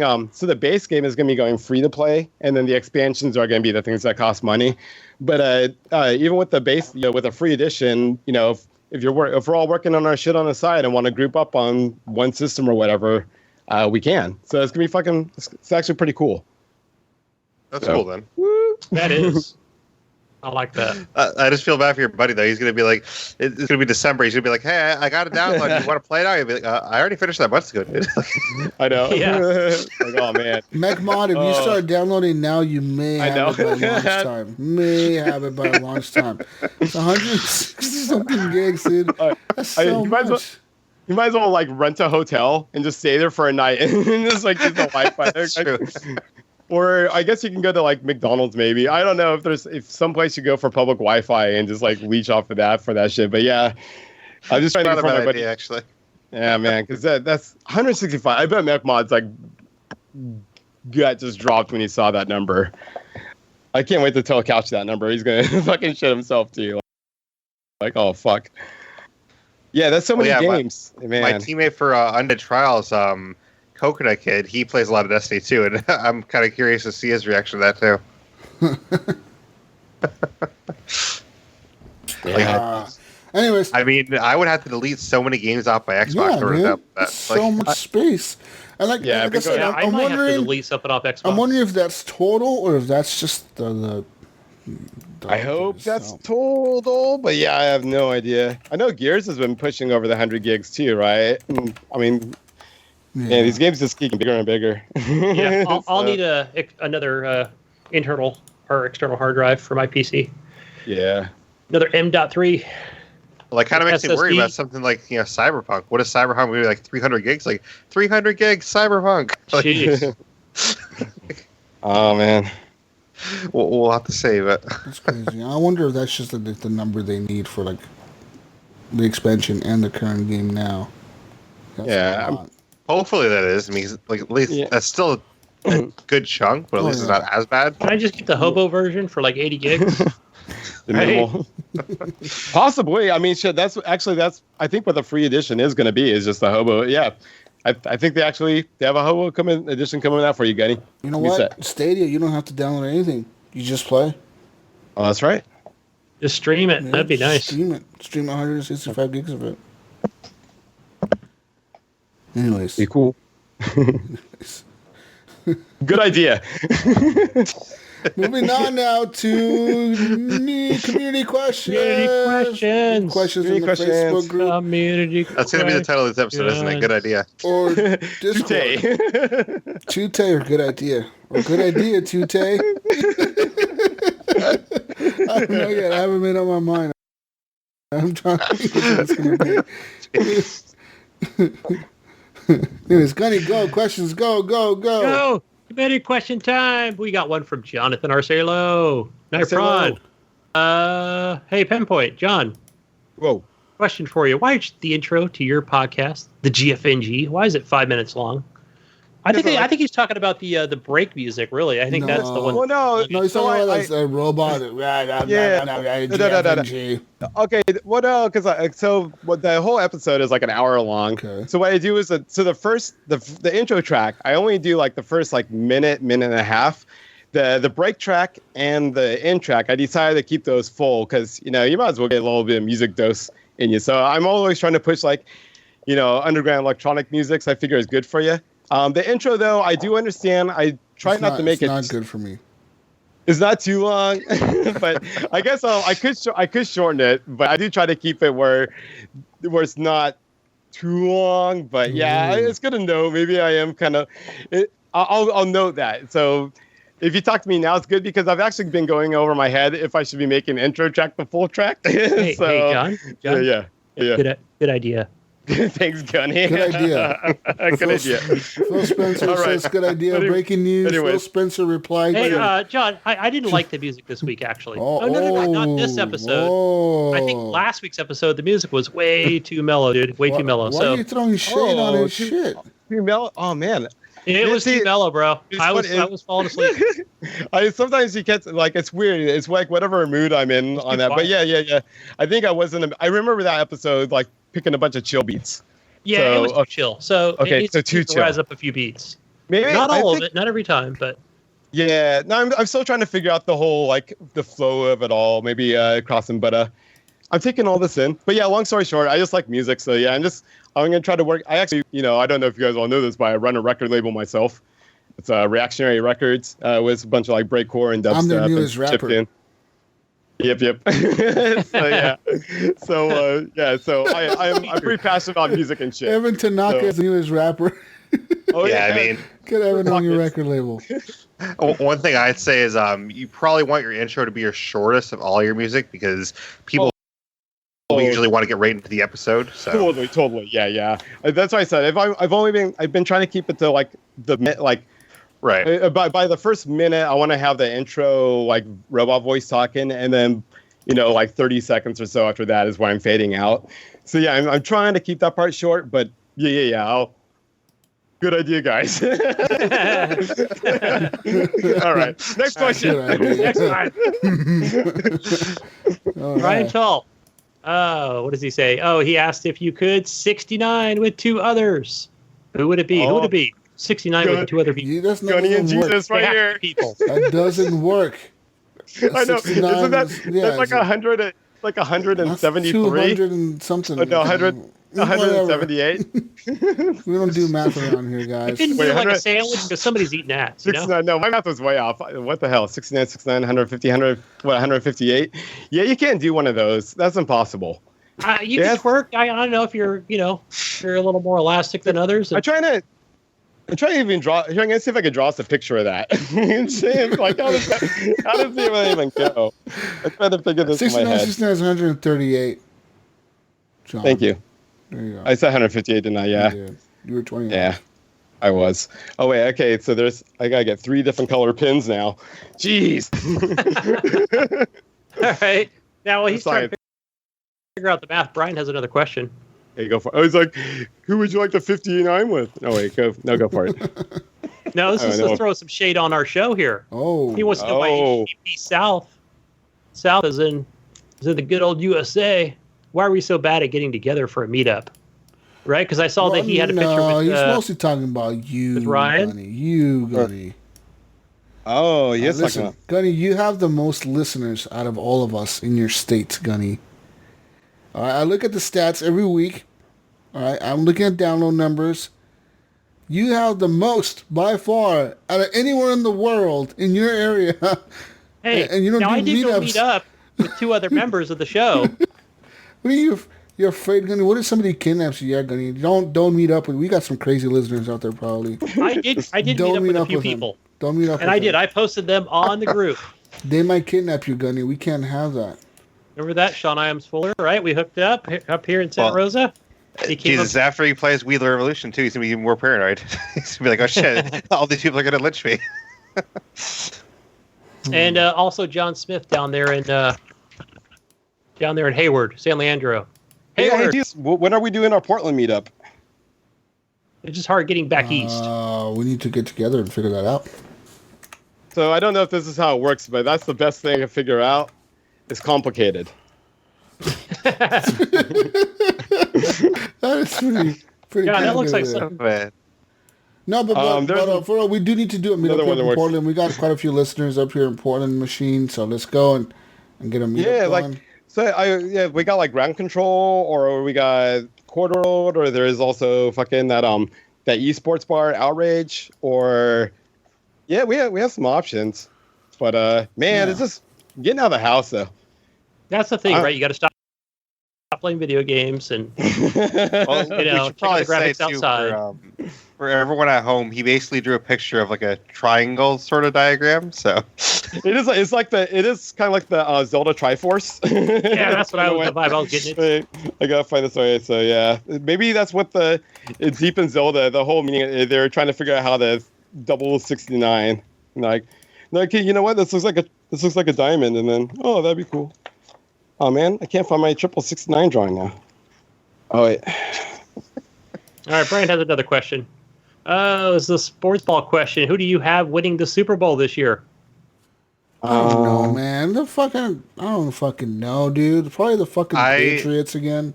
I will take the non-Patriots. So any team besides them. I knowing the fucking Patriots are probably gonna be there once again, like always. They just cheat and get there, dude. I mean, I don't like the Patriots, so I'll take any team besides them. As much as I hate them, they have the best quarterback that ever lived, Tom Brady. They legit can't. As long as they have that dude there, they're not gonna lose.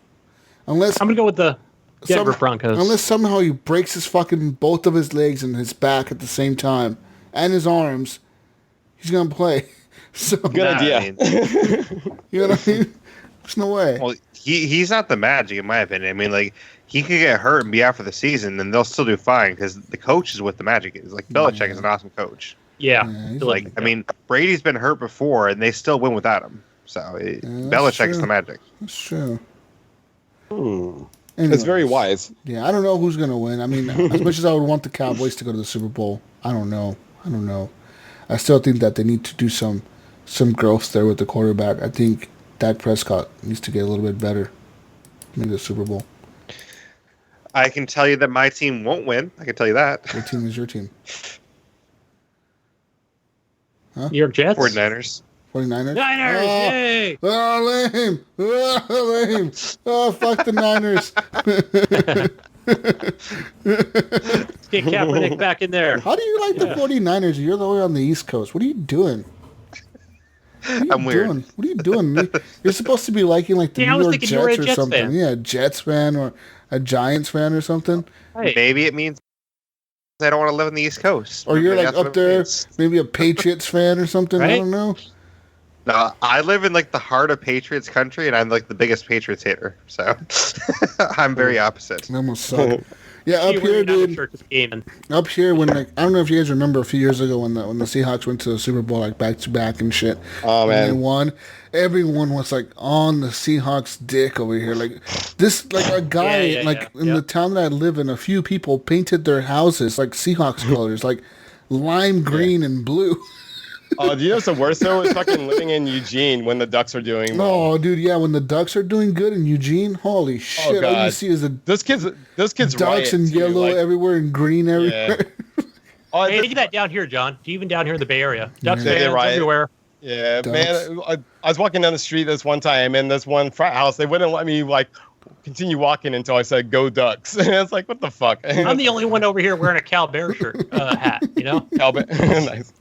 Yeah, and then I like, still wear it every day. but yeah, man, Seahawks shit is everywhere up here when they do good. Like Yeah, McDonald's totally. and Burger King and all those fucking fast food restaurants have like the Seahawk lunchbox.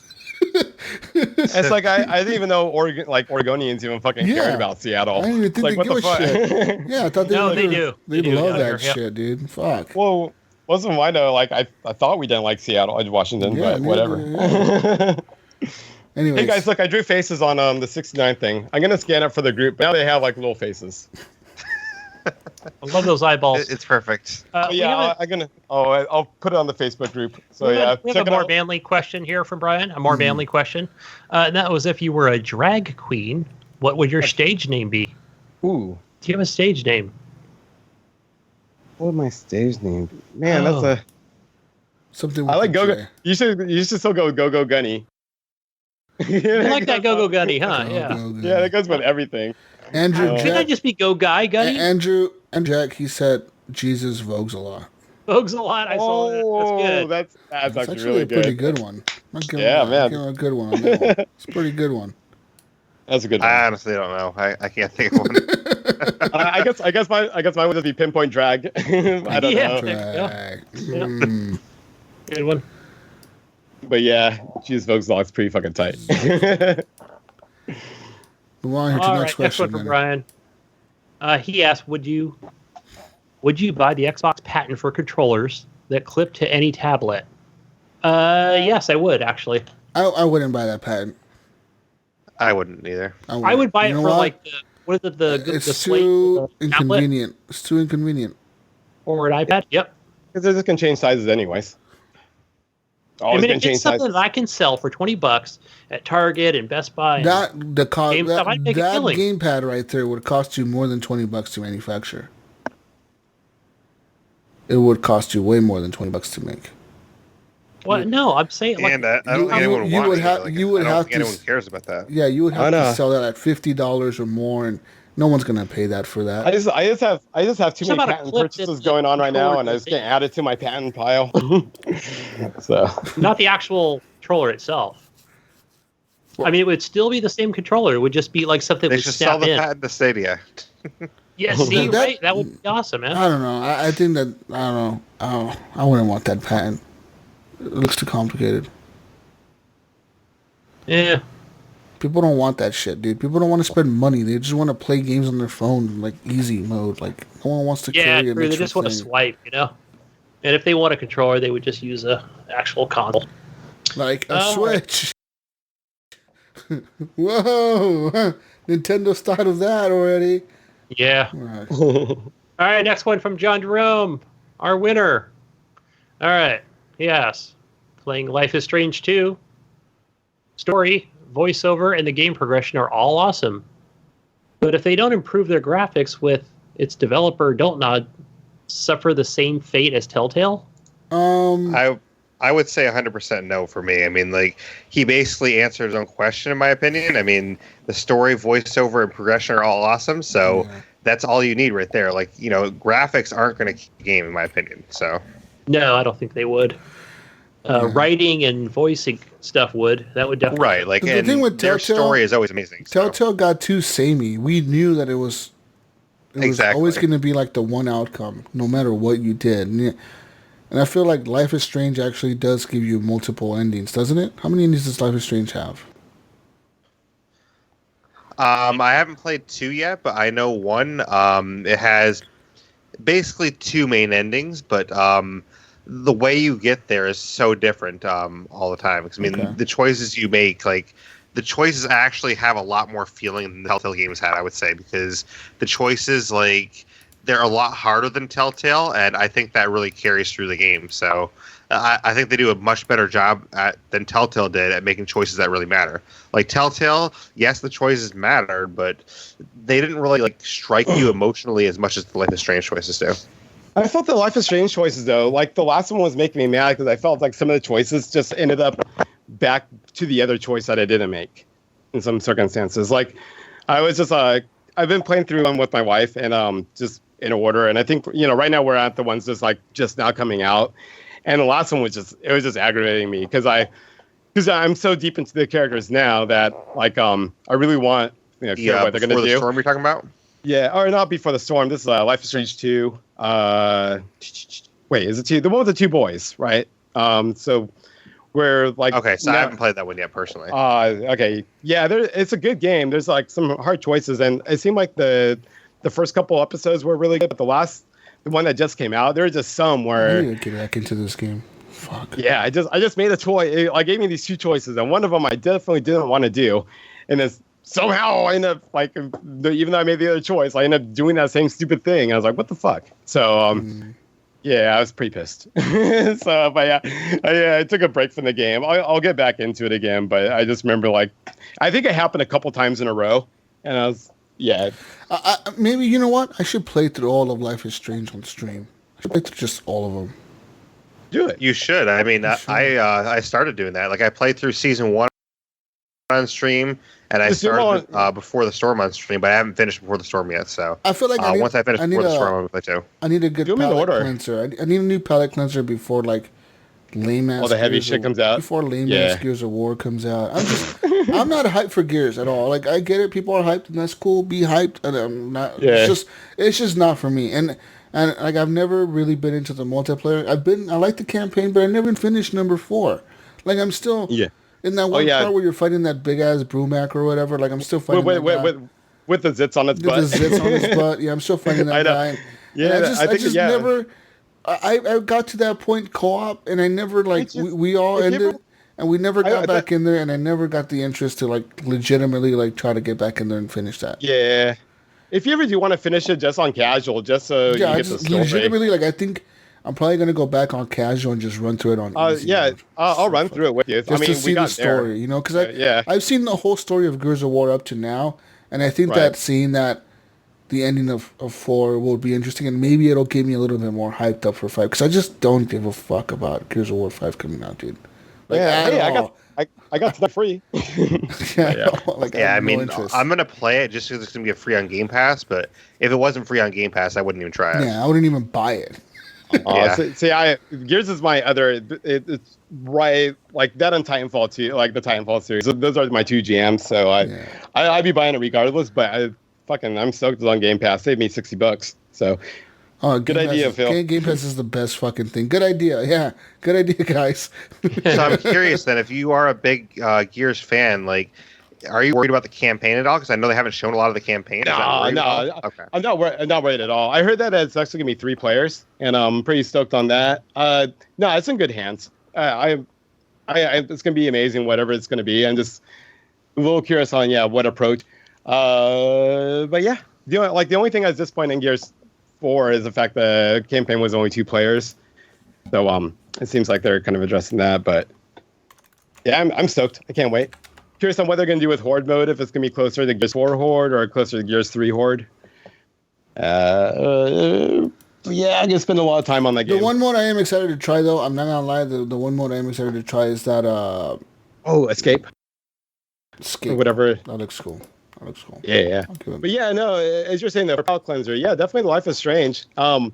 Yeah, if you hit them, I like with my wife, we did them in the story chronological order, and that was pretty fun. So Before the Storm, and then Life is Strange, and then the Captain, the Adventures of Captain whatever, and then Life is Strange 2, and yeah. Awesome. See, I played the Captain Spirit thing. I did season 1, and I've started Before the Storm, but I haven't finished it yet. So basically, once I finish that, I'll be getting into season 2. But Before the Storm was funny though, because they have like everything was to the extreme. Like, so there's like you're this girl and you go to a party and there's like heroin needles like all on the table. I know it's like kids fucking rages up in that game. You never been to a party with heroin needles all on the table? No, people are pretty that shit. So yeah. And besides, if you bust them out, people are gonna ask you to share. So people, they just do that shit. The microphone went off. Which there's definitely some extremes that were hell funny. Oh man, my battery. Well, I will say too, Jesus, like you mentioned streaming Life is Strange. As a streamer, it's actually a pretty good game for like kind of a to take a break a little bit, because there's not a lot of pressure on you as a streamer with that game. You're just kind of experiencing the game. So like you don't have to worry about like, okay, I have to get this kill. I have to, get this match win. Like, I'm gonna fuck up. I'm gonna fuck up. Yeah, like you can just kind of enjoy the game and experience it. So it's kind of a nice like break game. Like, okay, today we're gonna play this for a break. That way I can kind of just like relax a little bit. Enjoy it. Yeah, and Jesus, as you know, it takes place all here, like in our homeland. Yeah, so basically, so everything looks so familiar. You're like, this is nice. Yeah, they actually mentioned like my town because of the drive-in movie theater. They mentioned it like in the first episode ever. Yeah, like, let's go to the movie theater in Newburgh. We're like, whoa, yeah, let's go. That's tight. Like that's fucking cool. I know that town. I live there. Woo! Some of our choices were based off of that too. We're like, So it's fun. And then in Life is Strange 2, you end up on a pot farm, so it's pretty tight. Interesting. Kind of how you always end up in Oregon. You end up in a pot farm somewhere. It's a default. It's either you end up at Lloyd Center or pot farm, one of those two. Got like a lot of places here in Northern California, leading to Oregon. Any more questions, Gunny? We have several. We have one from Jonathan Nipron again. He wants to know, says, hey, if I get No Man's Sky, can we all play together? Well, Nipron, I don't know if we have... there's no crossplay in the game. So I don't think there's crossplay between consoles and PC or anything like that. I do think there's crossplay between PC and PS4, but I think Xbox is isolated, or maybe Xbox and PC as well. But as far as Xbox and PS4, there's no crossplay there.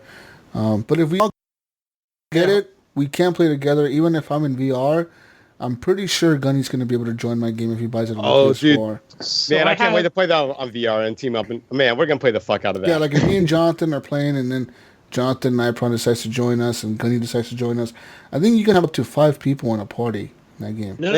Check this out. Go ahead. Check us out, guys. So, reading a latest article here on PC Gamer, actually, and it doesn't talk about any kind of crossplay in this update that's coming out August 14th. Probably by the time you hear this, it should be out. And that is that say goodbye to the days of 4-player co-op. Beyond will support up to 32 players in one session. Shit. Yeah, well, in a social space. So basically, it's like the equivalent of the Destiny Tower. So it's like their big social space. There's going to be, shops there, and basically you can coordinate with our teams. That's you basically will meet up there. But how many people can I have in a squad? I think 4. As many? What do you say? No. It's only 4. In there's 4 players in your squad, but that planet can do 32 in that social space. Or that. What if What if 33 people show up? And it all breaks. Yeah, I guess. But yeah, what's nice. Working. But what's nice though is like say that all of us are like on that on that station or whatever, and then Jesus is our captain, and he picks a mission that we're gonna launch into, and say there's a fast travel to that spot.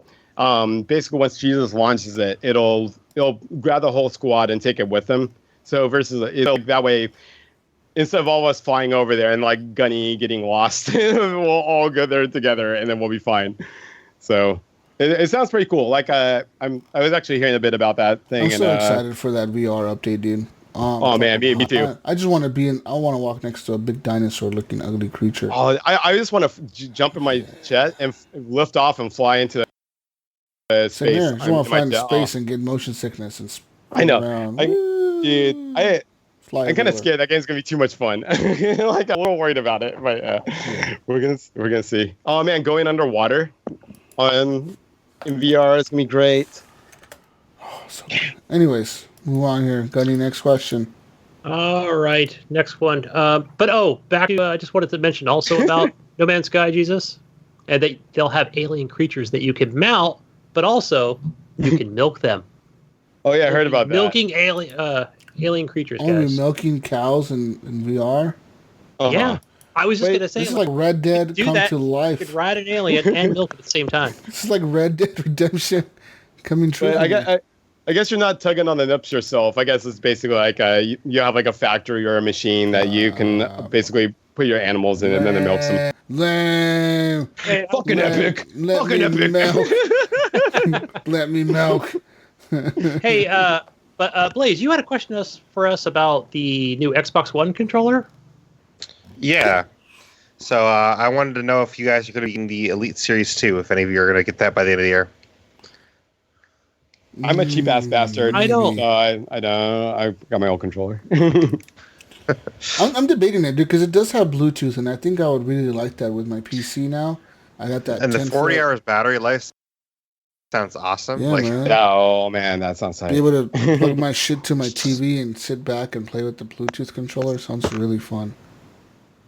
Plus, it has the 3 profiles now instead of 2, so that's definitely But solid. honestly though, Blaze, I already have one, and I paid like close to nothing for it compared to like a regular price one. So like, I'm doing pretty good with this so far.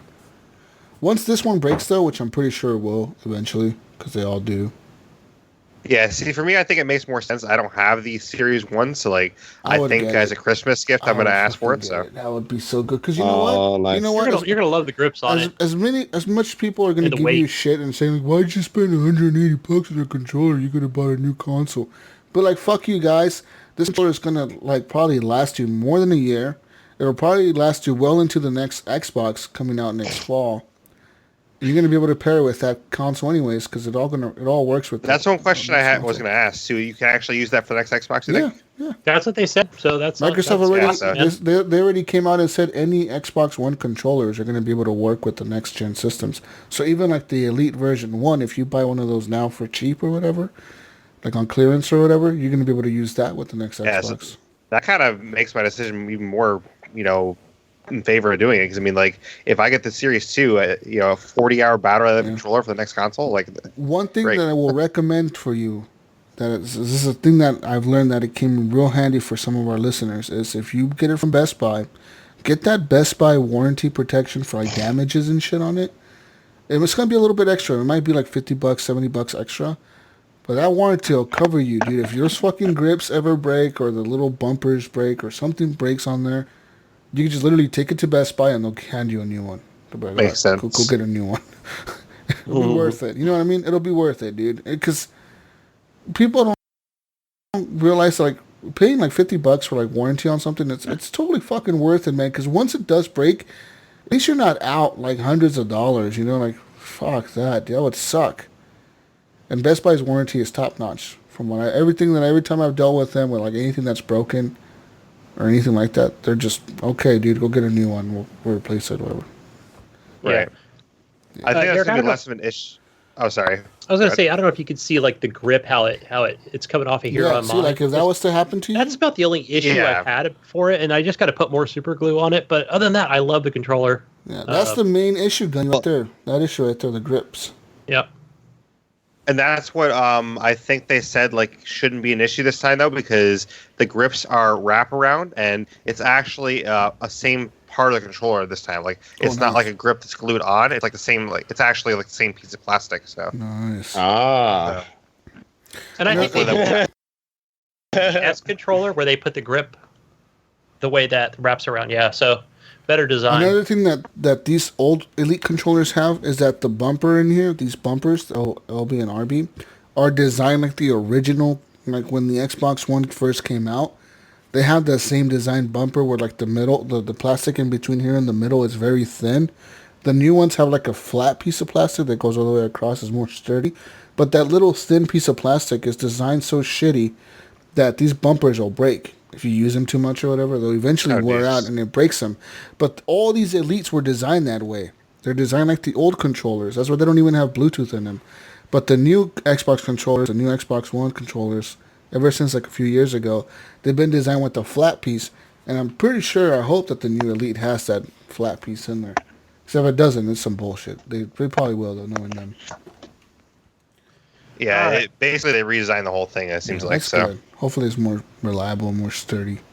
Right. But it's an amazing controller, dude. This is my second one, and it's fucking legit. I love them. Because there's nothing like it. It feels like a weighty, like there's weight to it, and it feels like fucking, like, it's there. Like, when you hold this compared to like a regular Xbox One controller, the Xbox One controller feels like a plastic toy, like one of those fucking preschool toys or something. you know, it just doesn't feel right. It feels weird. A little Fisher Price controller. Yeah, I didn't like it when the Xbox One came out. I did not like the controller at all. So I immediately plopped down the $150 or whatever it was for an Elite. Yeah. Okay. Next question from Pork Chop Poo. I was watching him stream today. He says, "Are you guys excited about Dying Light 2?" He said he loved the first game, especially for the co-op. Yes. Yeah, I wanted to. It's funny. I wanted to get into the first one, but the first one was so good. I never bought the game. I just played the fuck out of the demo. But I will play the. I definitely want to get into Dying Light 2 with you guys. I like at launch or whatever. That's what I have to say. What about you guys? Sorry, I'm excited. It feels like this game is very ambitious, dude. From like they're saying like, if you make a sin with a certain faction, the other one turns their back against you, and you got to keep the shit in balance. That sounds really cool to me, and it sounds like a very more, like an ambitious game. You know, like they have these factions going on, like the government faction, where like they're more militarized. They got the survivor faction; they're more survival based. They got different groups that you can be a part of and join and have them help you. And it sounds really cool. Sounds really fucking cool. Do we know a release date on that yet, by chance, or is there no date yet? Man. What was the release date on Dying Light 2? I don't think they've announced it yet. Okay. Yeah, because for me, like, I think it would depend on the price. I probably want to look into it. Yeah. But, you know, I definitely love my co-op games. You know, I love horror, you know, zombie games, anything like that. So it's something I might be interested in. All it says is spring 2020. Parkouring. Spring 2020. We'll support HDR, my birthday. HDR, So I'm going to say 4K. Next gen No. hardware. No. I think it's this gen hardware. I don't think they're going to delay it till next gen, Gunny. Okay. I don't think. Okay. Sure, whatever. That's funny. I think you're wrong. I agree. Good idea. Oh, Fuck good you. The idea. next Xbox, PlayStation 5, it's coming out as a launch. Epic Store exclusive. No! Fucking epic. Gunny, are you going to bet a Switch on that? Yeah, you want a better Switch, Gunny? It's gone. You want to bet a PS4 Pro? Oh, yeah. You got that. Shit. Anyways. Hey, the Mayo has a question for you, Jesus. He wants to know, do you really need to buy all the Apex season passes to levels to keep up?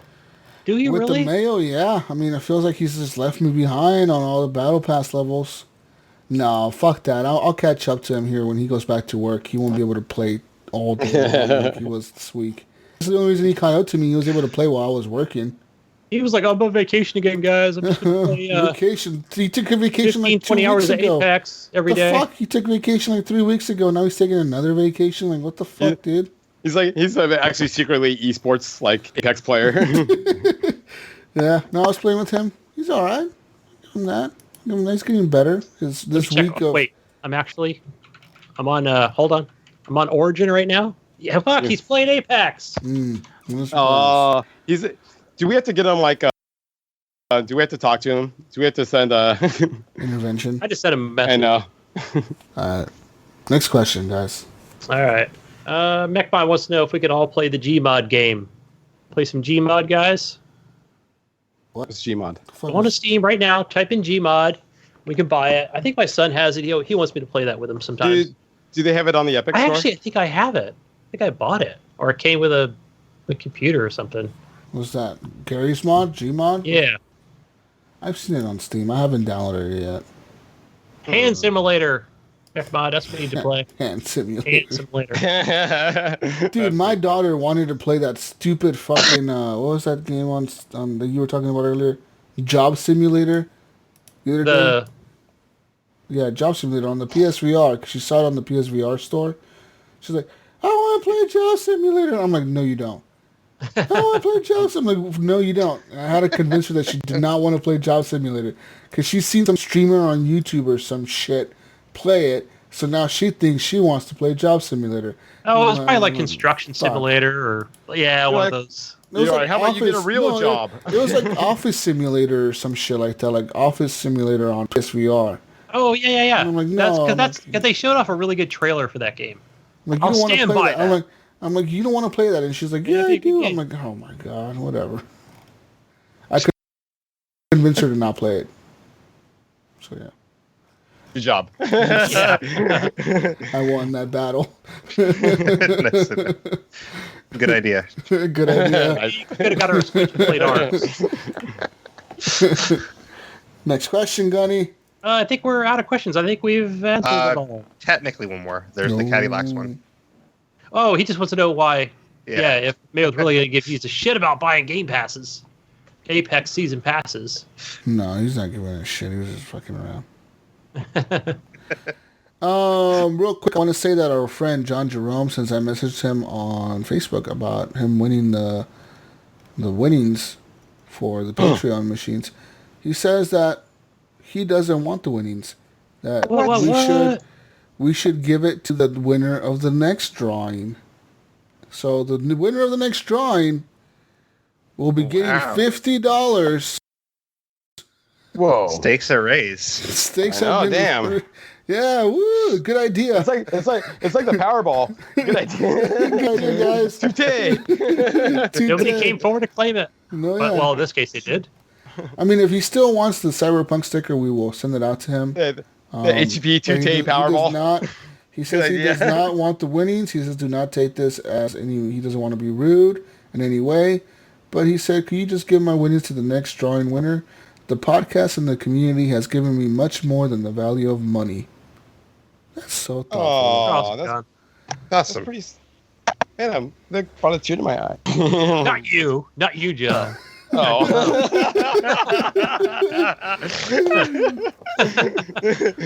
so thoughtful, man. Like, oh man. So that's pretty cool. Good job. Good idea. Yeah. Tute. All right. Well, wow. I just gotta.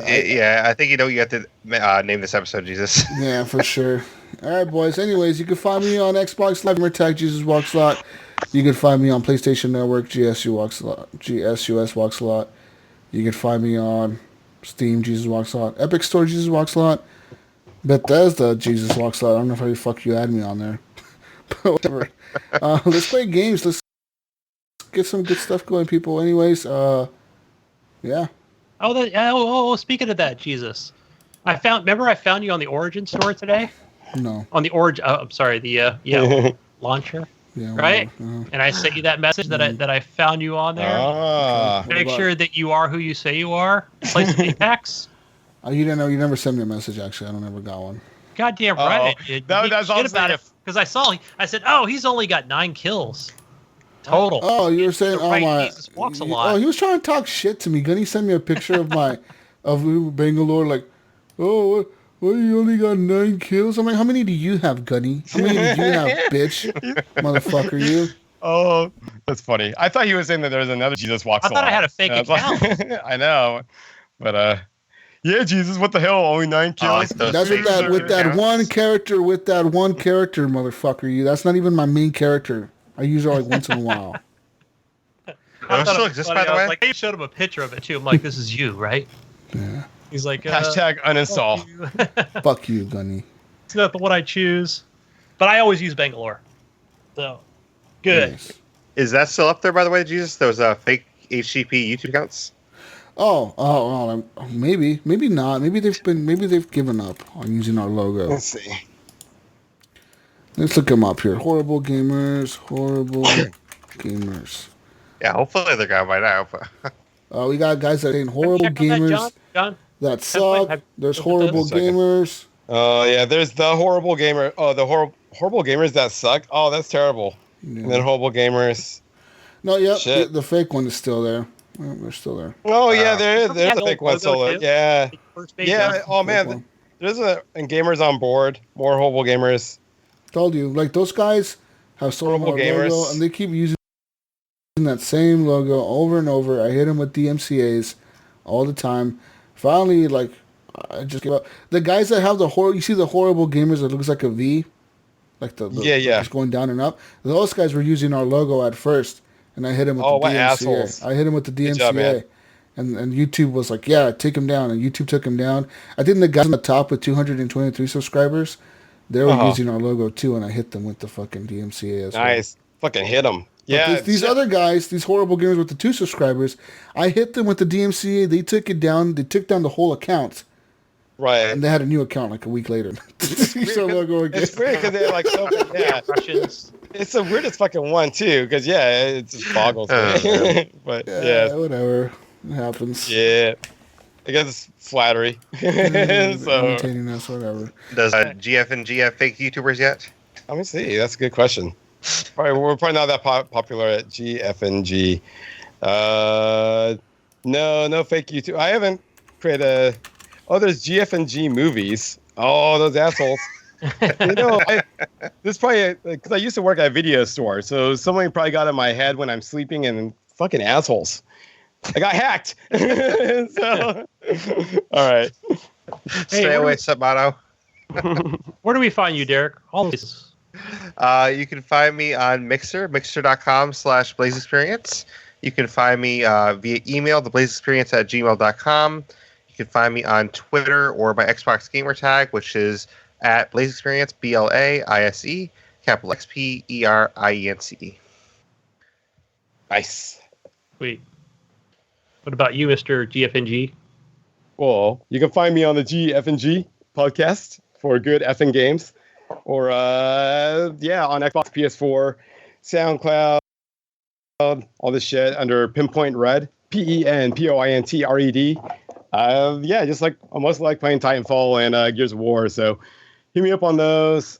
I also like to play some Halo 5, Warzone Firefight is my other just like de-stressor. So yeah. But yeah, I'm always down the game, so yeah, hit me up. Shoot me a message. Little Sea of Thieves. Yeah, oh yeah. Hey, yep. I also I need to form a team of Deep Rock Galactic to kind of like compete with you guys on the job bring-in scale or whatever. So any Horrible Gamer listeners, if you guys are playing Deep Rock on the Xbox and want to play with people, yeah, hit me up. We need to form up maybe an HGP Xbox team or something. So yeah. Get in there and dig. All right. Over there on the PlayStation, John, I think you could find me over there on HGP Gunny. If I remember HGP correctly. Gunny. Yep. HGP Gunny, that's it. Over there on the Xbox, Gunny Chief. On Steam, Gunny Chief. On Twitter, Gunny Chief. Nowhere else. That's it. We're done. What does Jesus? What does Gidget say, Jesus? Good idea. Peace out, Brussels sprouts. We're out of here. Have a good night. So, next idea. Good morning. Horrible You're Gamers podcast. Goodbye. Hey. Bye, everyone.